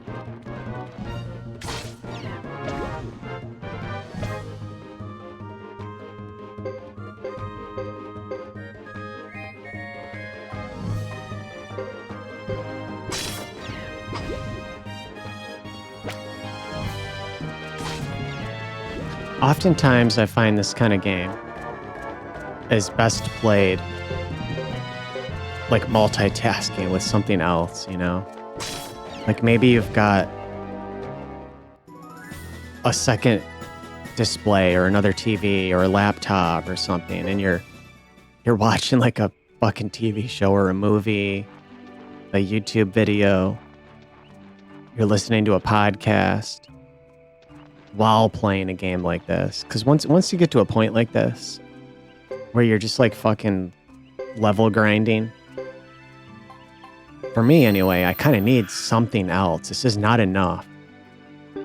Otherwise, I just would put it down. It's like I'm bored now. I don't want to fucking play it. But it's the kind of thing where you can kind of relax. You know, you can have something to eat while doing something else, and then also level grind like this.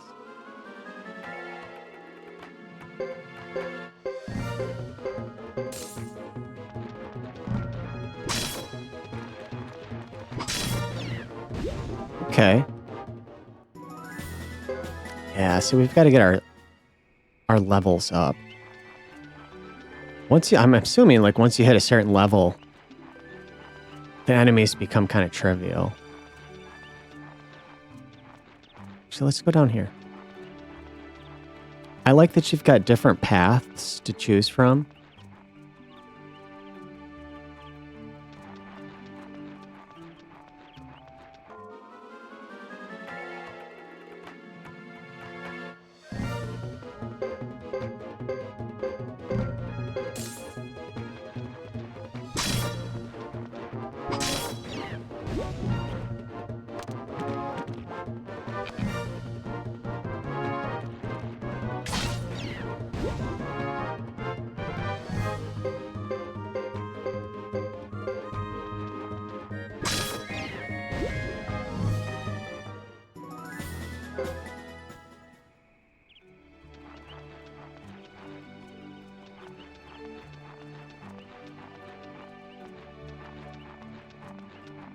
Can't remember. Does this leave the forest? Okay. At least it'll feel nice once my characters are spec'd up and I've got the money to buy better equipment. It always feels good when you can do that. You can get like the best fucking armor and weapons.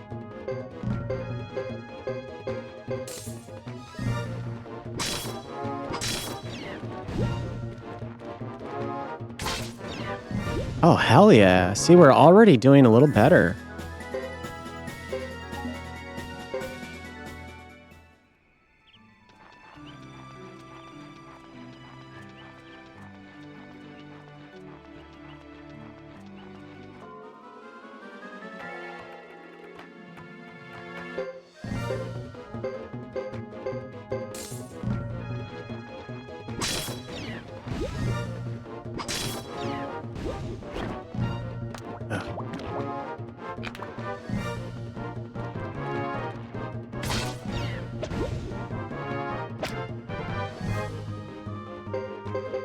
Shit, Lulu's almost dead already? What the fuck?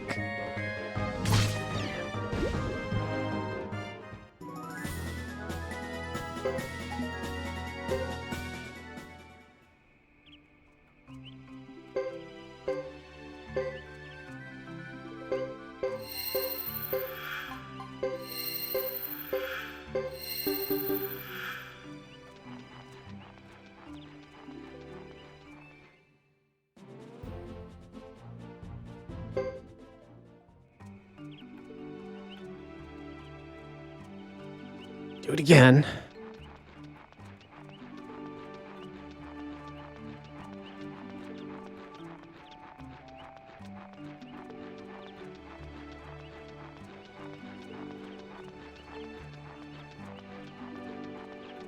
The music and the vibe here in this forest is kind of chill, which is nice.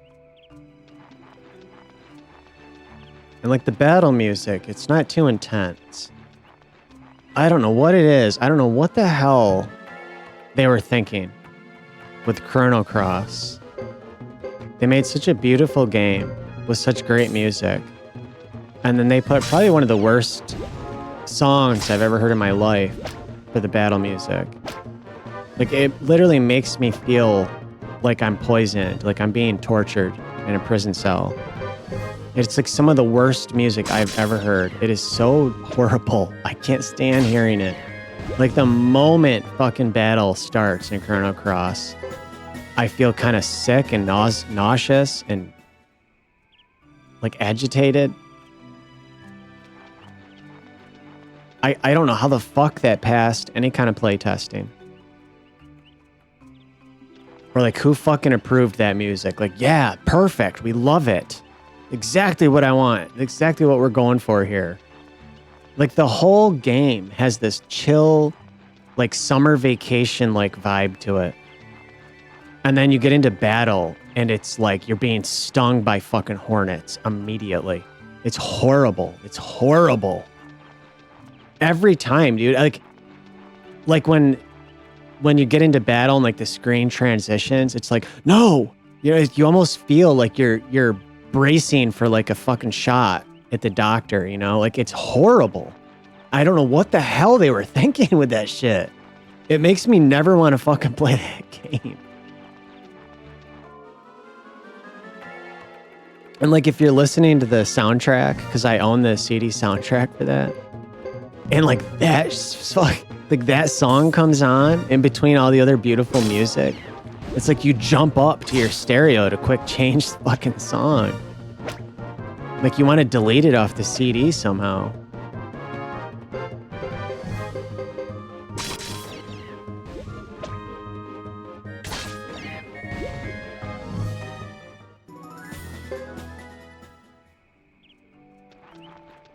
I don't know what, I've mentioned this. I don't know what it is though about Chrono Cross.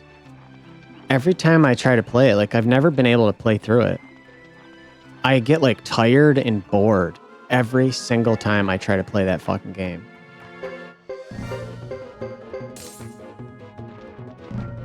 It's such a beautiful game. And it feels special.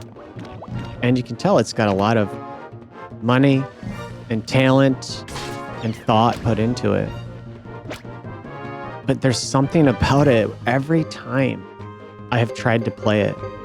I start getting bored and tired and I start falling asleep. And I don't really care about what's happening with the story. And I'm not sure why. I don't know what it is. There's something about it, obviously.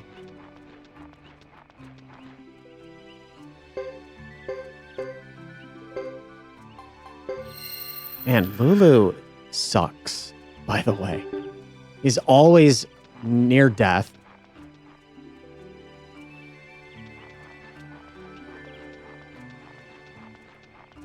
His favorite console is the N64.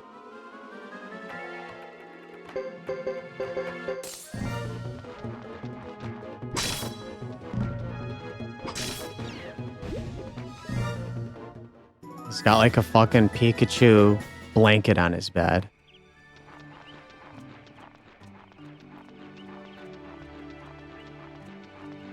Like, he can't even go with a cool Pokemon. He's got to go with the most mainstream fucking basic bitch Pokemon.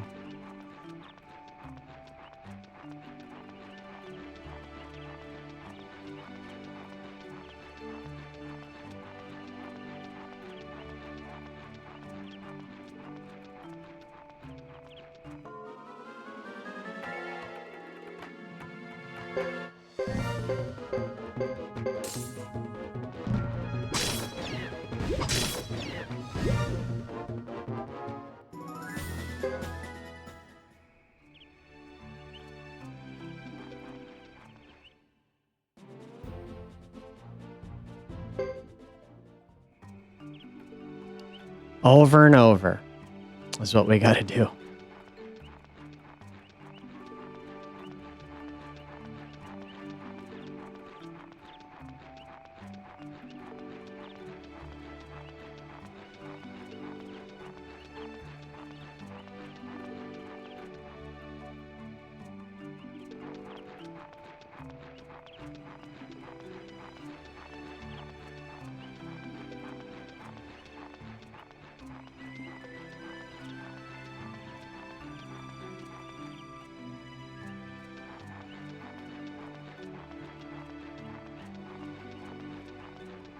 I like these little camera angles in the forest here. You know, it's not just all the same like side view like this. Camera kind of moves around and turns and twists in different directions as we walk down these paths. It makes it more of a cinematic experience.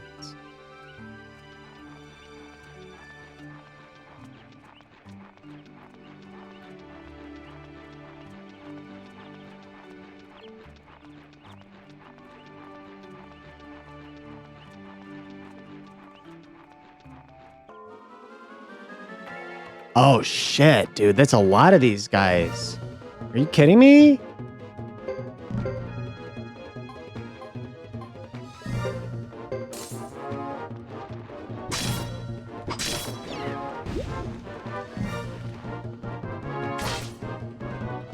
Fuck. Damn. Dude, they do way too much damage. Fuck! I'm almost dead!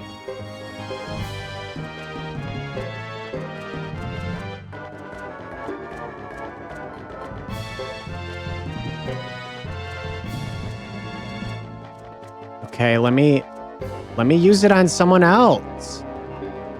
I can't?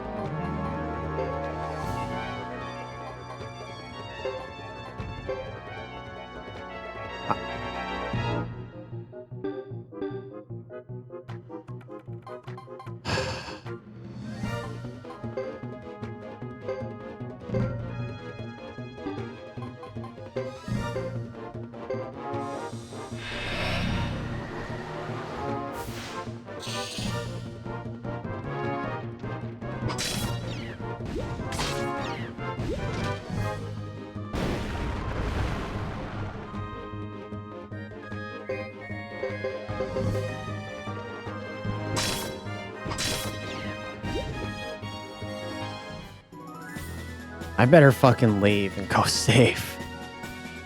I get fucking accidentally killed by one of these fuckers, and all that grinding I did was for nothing.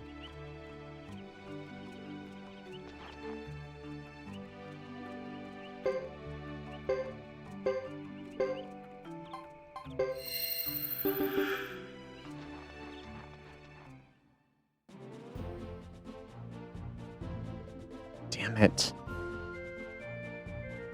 They force you to walk back through the forest. Shit.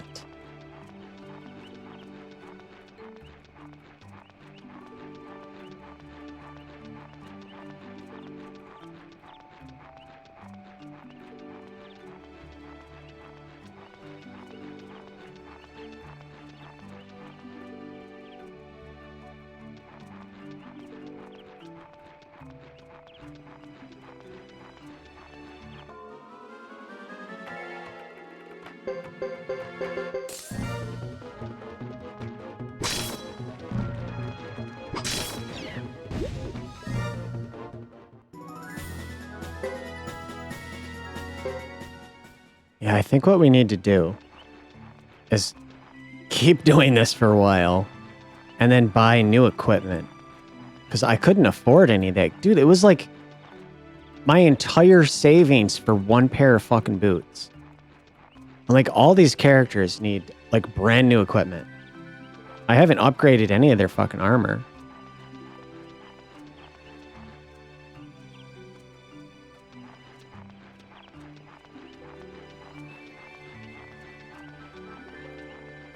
It feels unbalanced, you know, to do it like this. To expect me to have to go back to where I already came from. And it feels unnatural. It feels like I'm doing the wrong thing. And to come back here and do this for like potentially hours. To even have a chance in that fucking battle in the town. To even have a chance in there. Because those guys were doing like 60 plus damage per character, per swing of their weapon. And there was like 3 of those guys.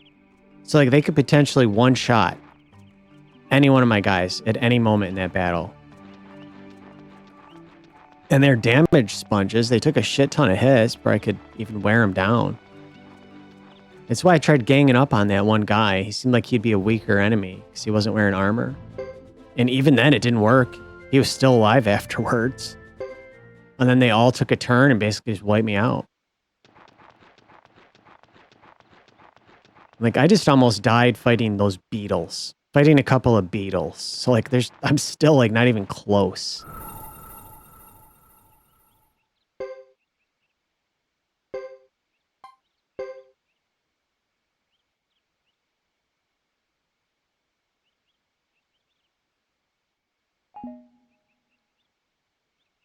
Okay, well, at least we're saved. I'm gonna have to stop it here. Like, it's getting way too late. It's taking too long. I can tell it is going to be like probably 1 to 2 more hours of just doing this before I even have a chance. Because I like it's going to be at least that long to have enough currency to get new equipment for these characters. Like at the very least, I need that. We'll see. I don't know. I don't know if I want to do another fucking like 3-hour video where I'm just doing this. I might. I'm kind of interested in seeing what happens next in the story. I just know it's going to be a while. And it's not, I don't want this to be a fucking 7 or 8 hour video here because that's probably what it'll take. So maybe I break it up. Maybe I do another one of these. Let me change here.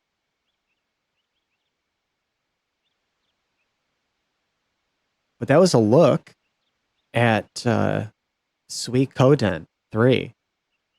And I think it's a pretty fucking interesting, solid ass early PS2 RPG. Like I think it was unexpected when I saw it in the store.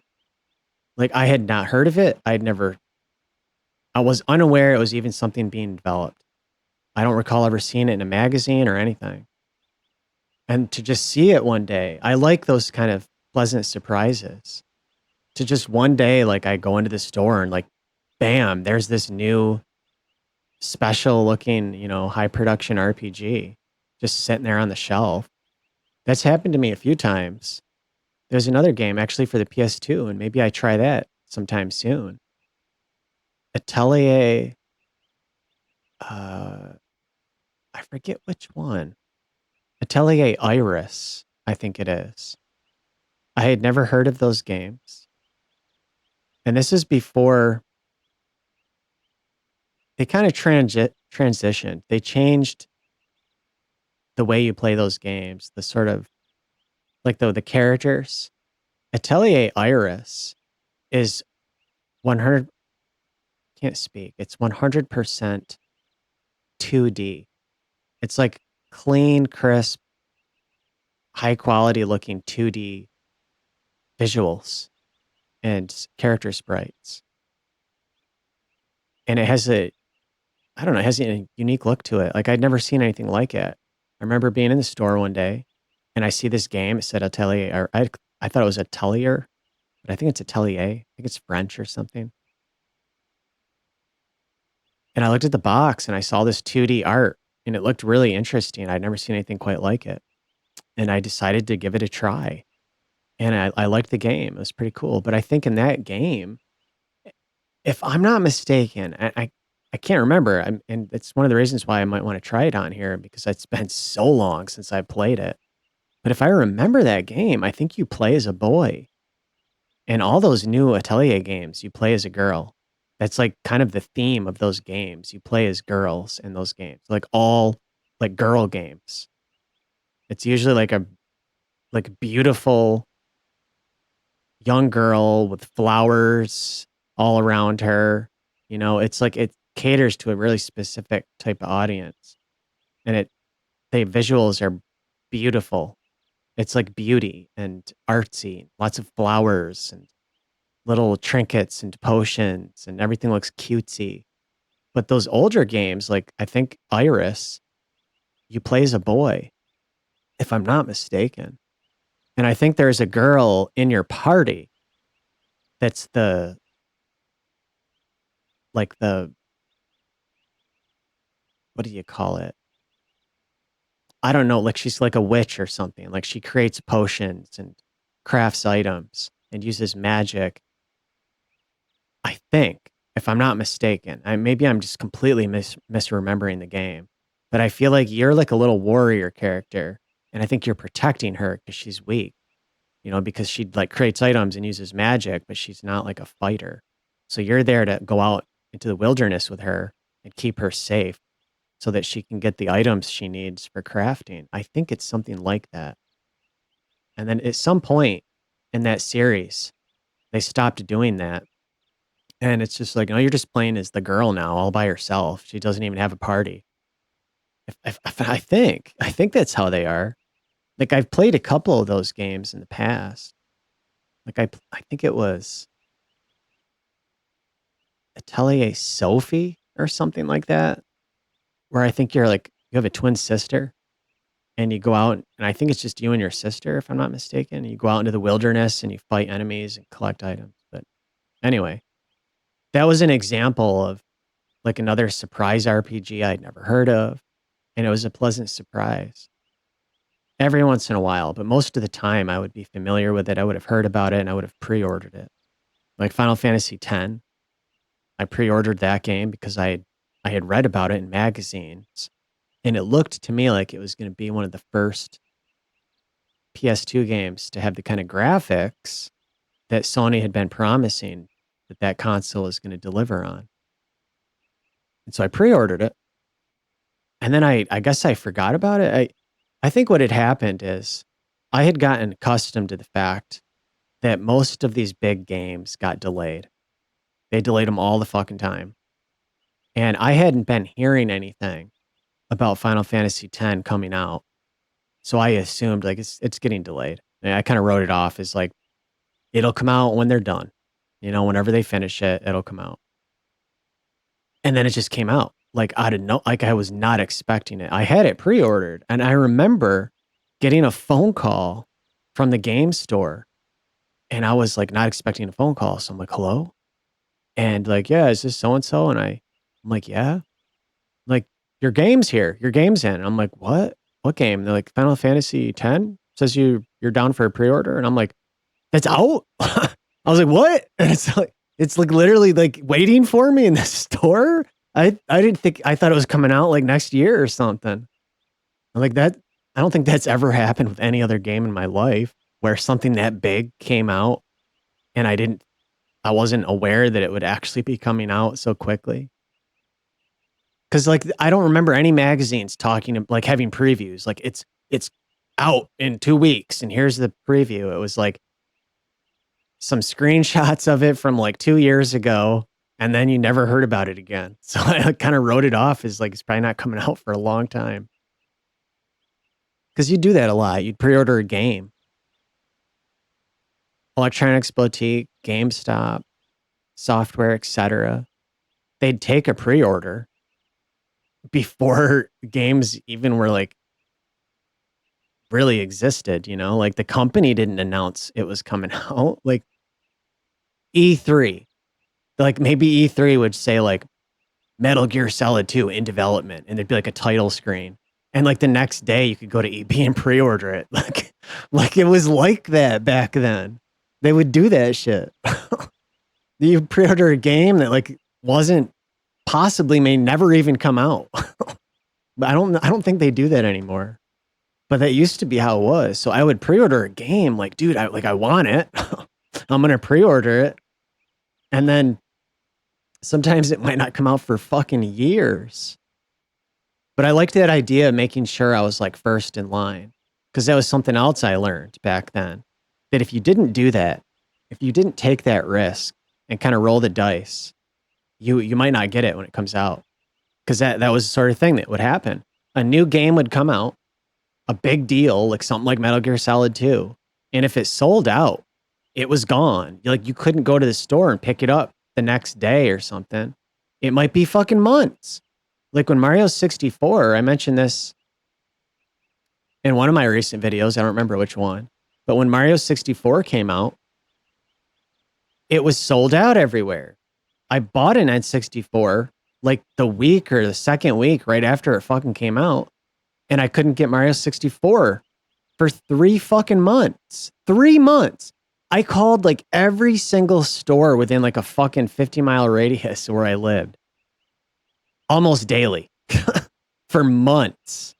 And you just could not buy it anywhere because the carts, they only manufactured so many and then they were gone. And you had to wait until the next batch got manufactured and shipped out. And that was just how it used to be. And so I would pre-order games, consoles, and because I would do that and I would take that risk and I'd pre-order it like the moment they took the pre-order, even though it wasn't a guarantee or anything. That's how I was able to get a fucking PS2 on launch day. You know how fucking hard those were to get on launch day? They were not easy to get. Those were a hard item to get your hands on. And I was one of those few people in the US that had a brand new fucking PS2 the day it fucking launched. And I did the same thing with the fucking GameCube. I did the same thing with the Wii. I did the same thing with the Xbox 360 and the PlayStation 3. I got all that stuff the day it fucking came out. And it was hard. I felt like every time I'm like, am I going to get it? I have no idea. And then every time I would, I'm like, fuck yeah, dude. Hell yeah. Damn. And then sometimes that initial launch day, you know, that day was kind of disappointing because like it's exciting that you got this hot new item that like nobody can get, but there's like no fucking good games on it. You know, like I had Smuggler's Run, like that shit fucking trash tier Rockstar game. Their games aren't that great. I don't know why they're so overhyped. They make a big open world with like fucking ugly graphics and shitty gameplay and dumbass stories. And like they get a little better each time at it. And like I think Grand Theft Auto San Andreas was the first time I played one of their games. And I'm like, that's all right. It's pretty cool. The open world is more interesting than I expected. And now I'm kind of over it. I don't want to hang out in this fucking crackhead's house anymore. Like that game felt dirty to play, man. Like made me feel bad. You know, I'd spend a day like in some fucking crackhead's house while he's like cooking crack or whatever the fuck he was doing on his stove. And like these people were like repulsive to fucking interact with. It made me feel like I was getting infected by some kind of virus.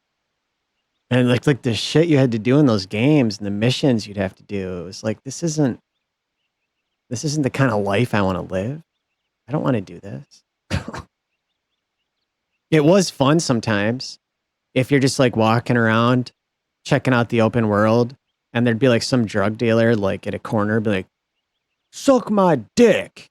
And he pulls out a gun and you can just fucking shoot him in the face first and then pick up his money and be like, yeah, I got you, bitch. Like sometimes that was fun. I remember being surprised when it happened. I was like, whoa, I can't believe he said that to me. And then I could take his cash after. That's fucking cool. Sometimes I'd like just walk around and look for like some scummy street trash and just fucking kill them and take their money. But like, you know, I can only do that for so long before like the novelty wears off. It's like, all right, I'm kind of done with this now. And they're basically exactly the same. Like those games are the same game still. Just like slightly better looking. I don't know why they're so fucking overhyped. They're so fucking overhyped. You know, the fact that every fucking website, like they're like parasites. These gaming websites and these game journalists. It's like whatever seems to be getting a lot of traffic, whatever is hot on social media, they probably spend a lot of time looking on places like TikTok. Like, dude, what is next? Like, what's going to be the next big social media site? Is it going to be like Candy Cane or Gumdrop or like fucking Seesaw, Popcorn, Shoelace? We all are going to be going to Shoelace. And it's like, dude, if you're not on Shoelace, you're a fucking loser, dude. That's where all the shit fucking money is now. You got to be on Shoelace, you know? We've got to report on Pogo Stick. We're all on Pogo Stick now. And we're in like, I don't know, like fucking like ass rod and dongle jacker. I mean, like what fucking dongle? We're on dongle jacker now. The fuck kind of sites are these? Who fucking goes to this shit? Who the fuck goes to like bubblegum and fucking TikTok, dude? I remember when that shit came out. I remember when it started getting kind of hot, like years ago. And like immediately I saw it for what it was. I was like, yuck. I'm like, okay, it's this like Chinese founded and run site that is designed to like scam Americans out of their fucking money. And it's designed to scam them. It's stealing their time and their energy, the two most fundamental resources that any human being possesses, right? Like every living thing that exists has a finite amount of time and a finite amount of energy. And you could look at it as like a gift from God. If you're a religious person, you could view it like that. Or you could just think of it as a sort of a concept and not take it literally. It's like this gift from God. You alone were given during your creation and manifestation into reality this finite resource that is yours and only yours. And every person has a slightly different amount and a different balance, but it's fairly evenly distributed. And you've got all these parasitic fucks that want more than they were given. And so they're finding ways to manipulate us to steal it from us. They're taking my time and my energy, and they're taking your time and your energy. And that energy could be converted into like a monetary value. You had to put in time and energy, transfer it to get that fucking cash resource, whatever the fuck kind of currency it is. But at some point, right, that was your time and your personal energy that went into that. And that's what you got in return. You got a couple of fucking greenbacks or something. You got fucking a credit card with a couple bucks on it. It's not even real. And they stole it from you. They got it. These fucking cocksuckers stole it. And you can't get it back. That's the thing. You can't get it back now.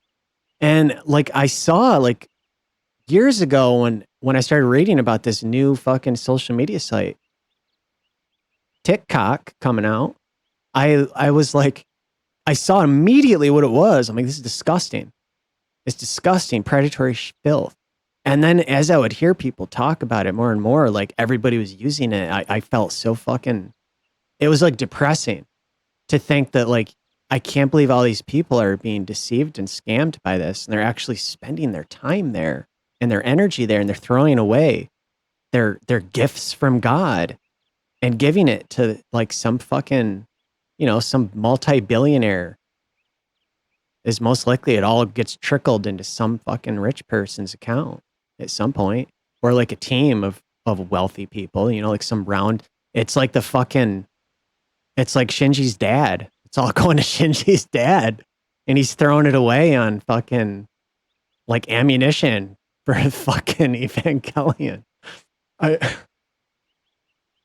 Except he's not. They're throwing it away on like fucking mansions and hookers and drugs, yachts and data centers. Stop going to those places. What are you doing?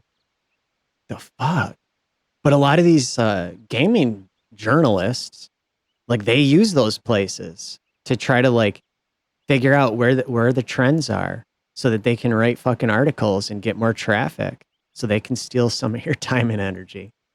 And they're all reporting on fucking GTA, whatever, because it's for some reason. I don't even know how it happened.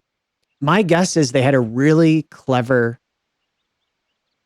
social media campaign.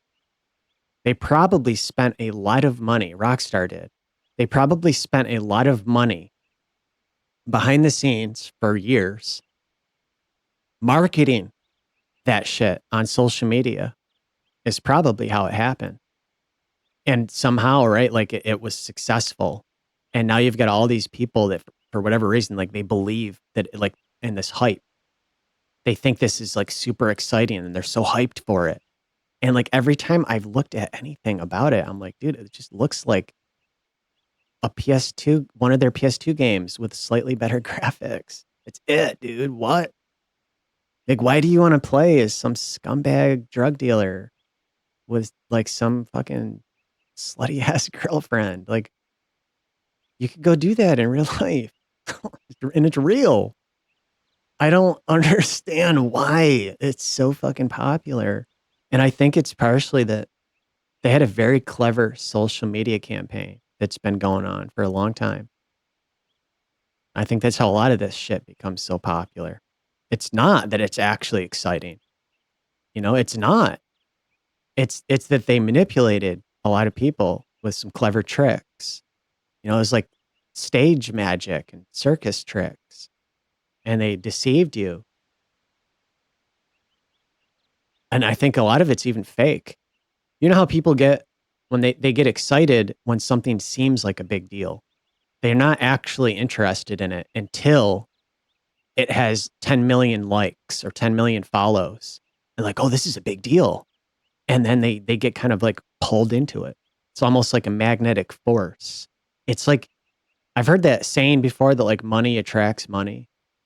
And it's like, that must be why I don't have any. I don't have any to attract it. But I think it's like numbers attract numbers. It's kind of like that.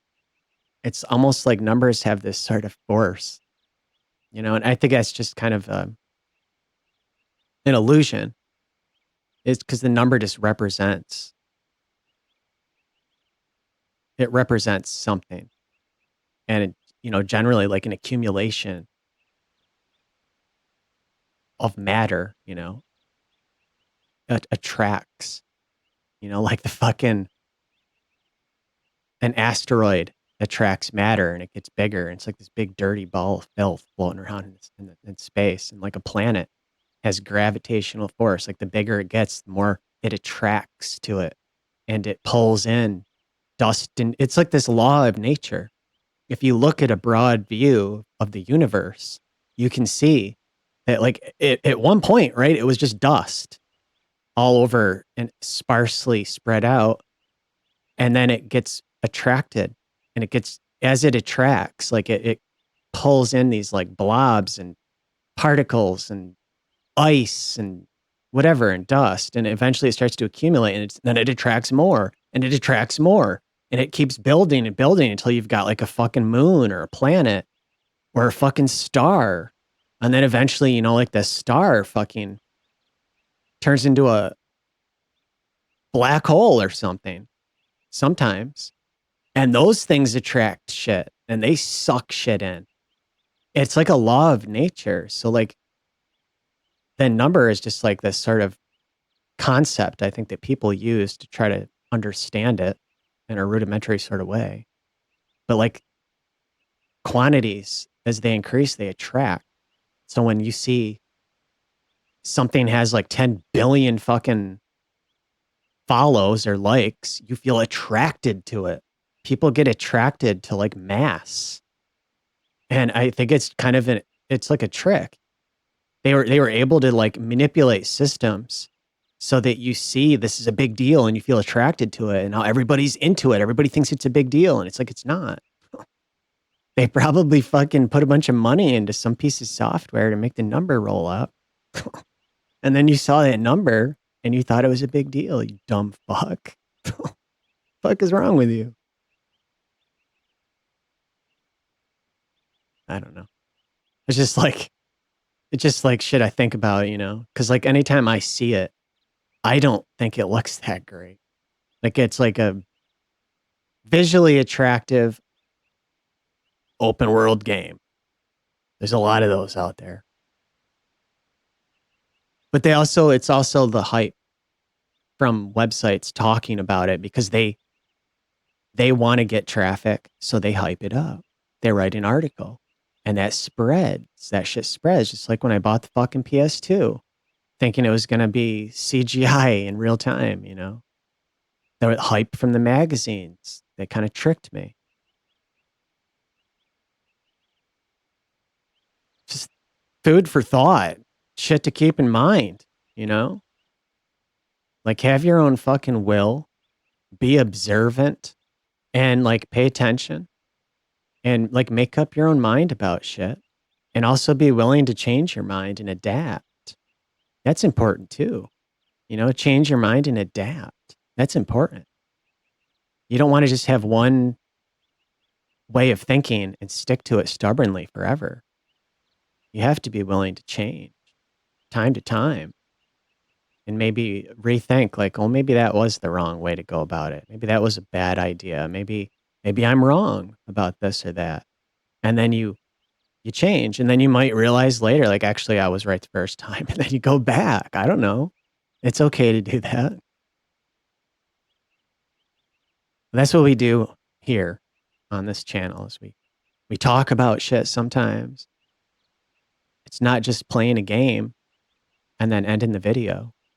You know, we talk about things in the beginning, talk about things during gameplay. Sometimes we don't even play games on here. And sometimes we just have ideas and discuss them. You know, I've had all sorts of stuff I've thought about discussing on here, but like formulating my thoughts on the fly while I have the camera going is often difficult because I don't write scripts. I don't write shit down. I don't have a reference to look down at to remind myself of a topic or what I wanted to say. And that makes it difficult. And I've thought about doing it, but I don't like scripts. I'm probably getting too close to this mic again, but there's some channels I used to watch on YouTube. And I remember thinking I liked them. And I've gone back and watched some of their videos over the last few months.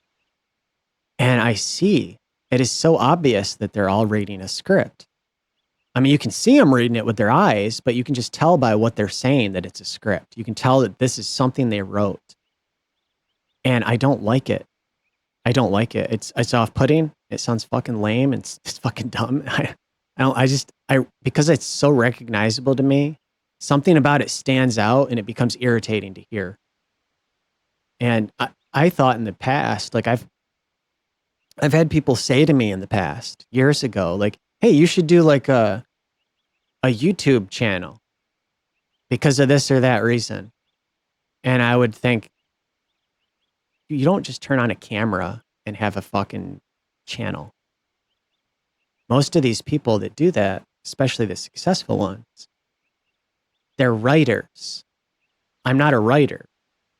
And you don't just fucking talk into a camera. You have to write. You have to be a storyteller and a writer to do that successfully. That's always been my way of thinking. And I recognize that I don't have that skill set and I don't have the desire to be that person. If it was something I really wanted to pursue, I could go and I could study and take classes and learn how to follow the rules to be a successful writer. But I don't want to. I don't like it.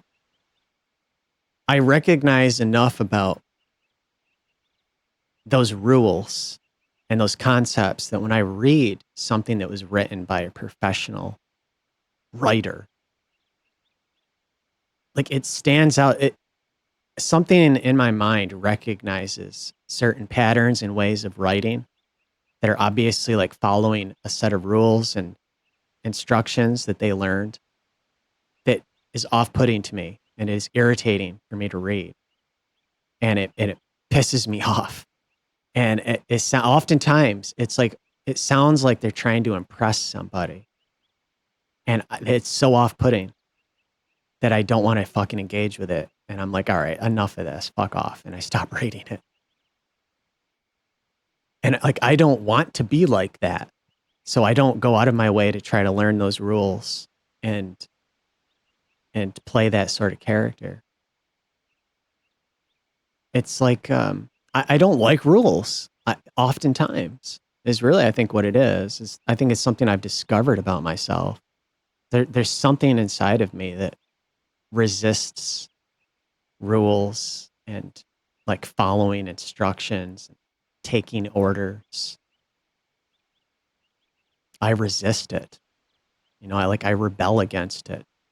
Even now, to this day in my life, I've recognized that when I think back on my character and the interactions I've had in my life and how I feel about things. That's just like in my nature. It's my personality. It's like a character trait.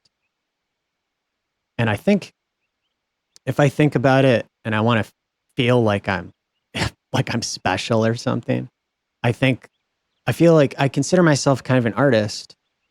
I'm a creative person, but because I'm not a rule follower, at least not a great one, the things I create are often considered like poorly made or not interesting to most people.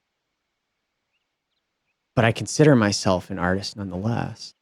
And I like the idea that like an artist doesn't follow the rules. A creator creates. And sometimes the things they create catch on with certain people and other times they don't. And there's a difference in my mind from an artist and an artisan, like someone who has a skill set, someone who follows a very strict set of rules and instructions and pursues that path and spends a great deal of time in their life refining, following orders and getting very good at following those orders very clearly with a high level of accuracy and reproducing it, than someone who just like taps into something and creates. There's that whole concept of the Akashic field. That's like this field of consciousness that exists and permeates all of reality throughout the entire universe. And it contains within it information of all that has ever existed at any point in any time in any part of the universe. And there's this like concept of that. And that some people have this sort of innate ability to somehow channel bits, like a little bit of it. Like you kind of can channel a small amount of this field. It influences you. It influences your thoughts and your way of thinking, and it can inspire a creative person to make something. And it's why sometimes like a creative person might say like, I don't know, it just came to me. The idea for the song just came to me one day. And so then I recorded it. I don't know how I thought of it. It just came to me. Or an artist, someone who drew or painted or sculpted. It just came to them one day and they did it. They weren't like, well, I took a lot of classes in school and I got really good at following the rules. And now I'm really good at copying the thing this teacher taught me how to copy. It's completely different. And I don't know if I actually believe that because I can't prove it. And that's something like that I have personally, that I create my own worldviews, that I have the freedom to change and adjust as I see fit based on new information as I move forwards in time.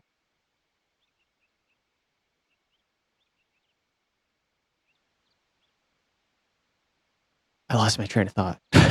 I was going to go somewhere with that. Fuck. There was something materializing there that I wanted to pursue. But I like that idea of being able to create your own worldview and have like a unique perspective, because nobody has the answers. Nobody knows. Nobody does. That's worth keeping in mind. There's plenty of people that think they've got everything figured out. And I think that's such a naive way to look at things. I sometimes wonder if it's even possible to actually know anything, because maybe nature can't be known. Maybe nature is unknowable. And as soon as you think you've got it all figured out, it changes. And now like all the rules have changed and you don't really know anything, because like what you thought you knew it's not even real now. Doesn't exist anymore. Sometimes I wonder if that's actually the case. I'm sure there's a lot of people out there that would laugh at that. They think that we're right there. We're so close to having the code cracked, that like nature is this like fixed thing that we're understanding. But I question that.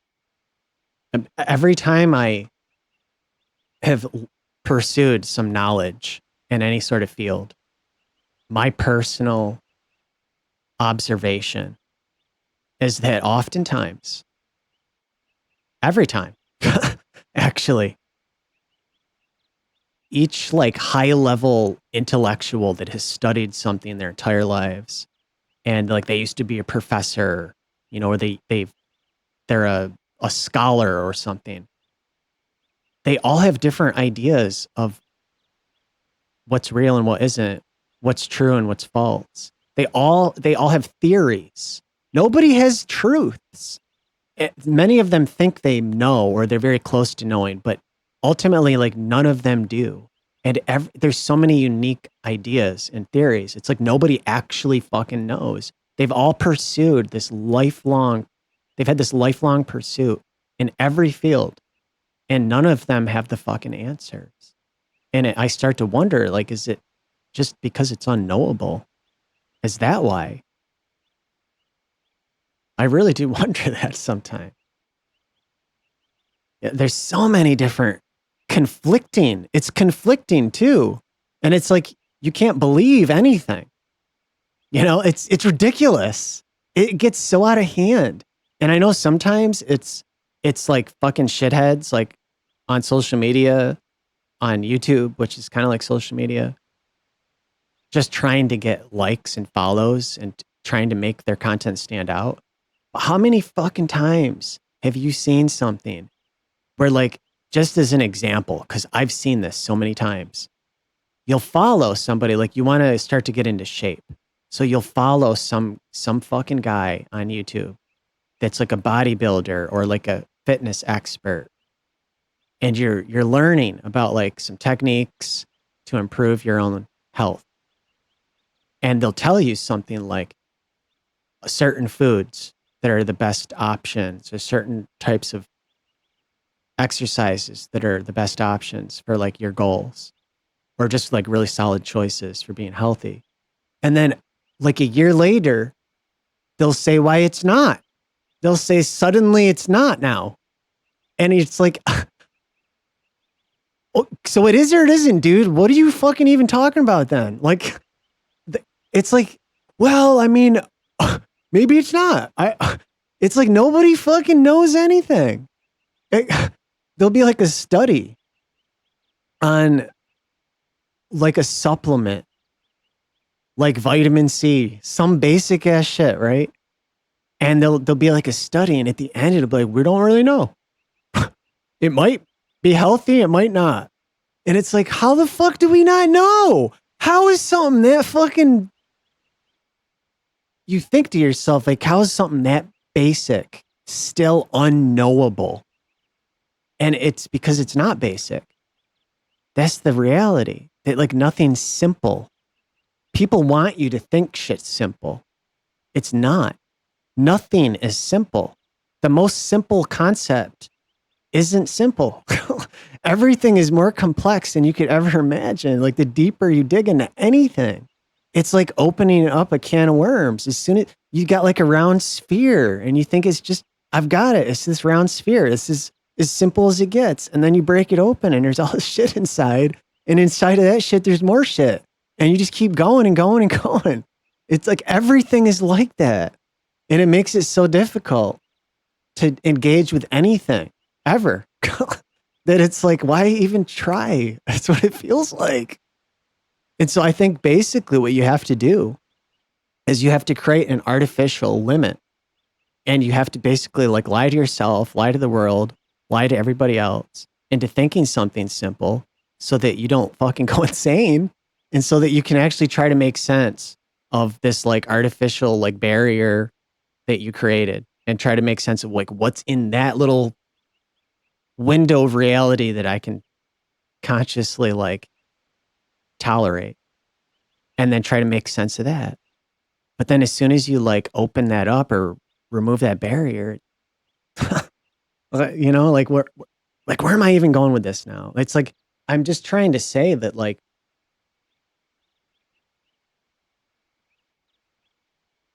Nothing's knowable. Maybe that's what I'm trying to get at. See, if I just start having thoughts and things just start coming to me, this is kind of where it starts to go. This is kind of shit that I think about when I'm not keeping myself stimulated with something stupid like playing a video game. And I allow my mind to start thinking about things. And sometimes it becomes overwhelming. And it makes it difficult to pursue something. Like I spent years trying to learn audio production. And there's a set of rules that you've got to learn to be successful there, like in any skill set, like learning art. I used to want to be like the sort of artist that would draw or paint. And there are some rules that you can follow to have more success doing that. But you don't have to follow them. And I think it's why I like an artistic sort of medium, is because you don't have to. You have the freedom to do what feels right. And you have the freedom to change and adapt and create your own rules and then break them if you wish. And I like that. But like learning audio, to me, it was like an art form, is how I saw it. It was kind of like, it's kind of like drawing or painting, but with sound. But then as I pursued it, I realized like I didn't really know how to do it. And so I had to start learning rules. But the deeper I got into it and the more I learned about it, I learned that every professional in the industry is giving me different advice. Some people are saying to do it this way. Other people are saying to do it that way. Some people are saying you can do this. Other people are saying you can't. And I realized that at the end of the day, none of these fuckers actually know what they're doing. They've just all believed in something so hard that they think that it's true. But the truth is that none of it is. Like there's that idea that you'll hear that like you don't want to ever clip your audio. You don't ever want your level to get so hot that it clips a certain threshold. You've failed if you've done that. And you need to go back to school and learn the craft, And then you'll learn a completely different school of thought of like, no, you want to clip it. I clip every single track I make. And here's how to do it. And here's why. And it's like everybody has a different fucking process and a different way of thinking and a different way of believing in things. And it's how the whole fucking world works. It's how everything is. And it's difficult too to know, like, is this something that's inherent in nature and it like totality? Or is it something that's inherent to people and the way our minds work? But then if that were true, shouldn't it apply to nature? Because we're part of nature. We're not really unique to nature. We're part of it. And we're related to all of it. So it must be some sort of phenomenon that permeates all existence in some way. It's unknowable. And if you believe that it is knowable, I think you're fucking dipshit. You're a fucking moron. You stupid fuck, dude. Fuck you. So, that's, what game was I playing? That's Suikoden 3 on the PlayStation 2. So, we'll play some more games and talk about some more shit in another video. And until next time, goodbye.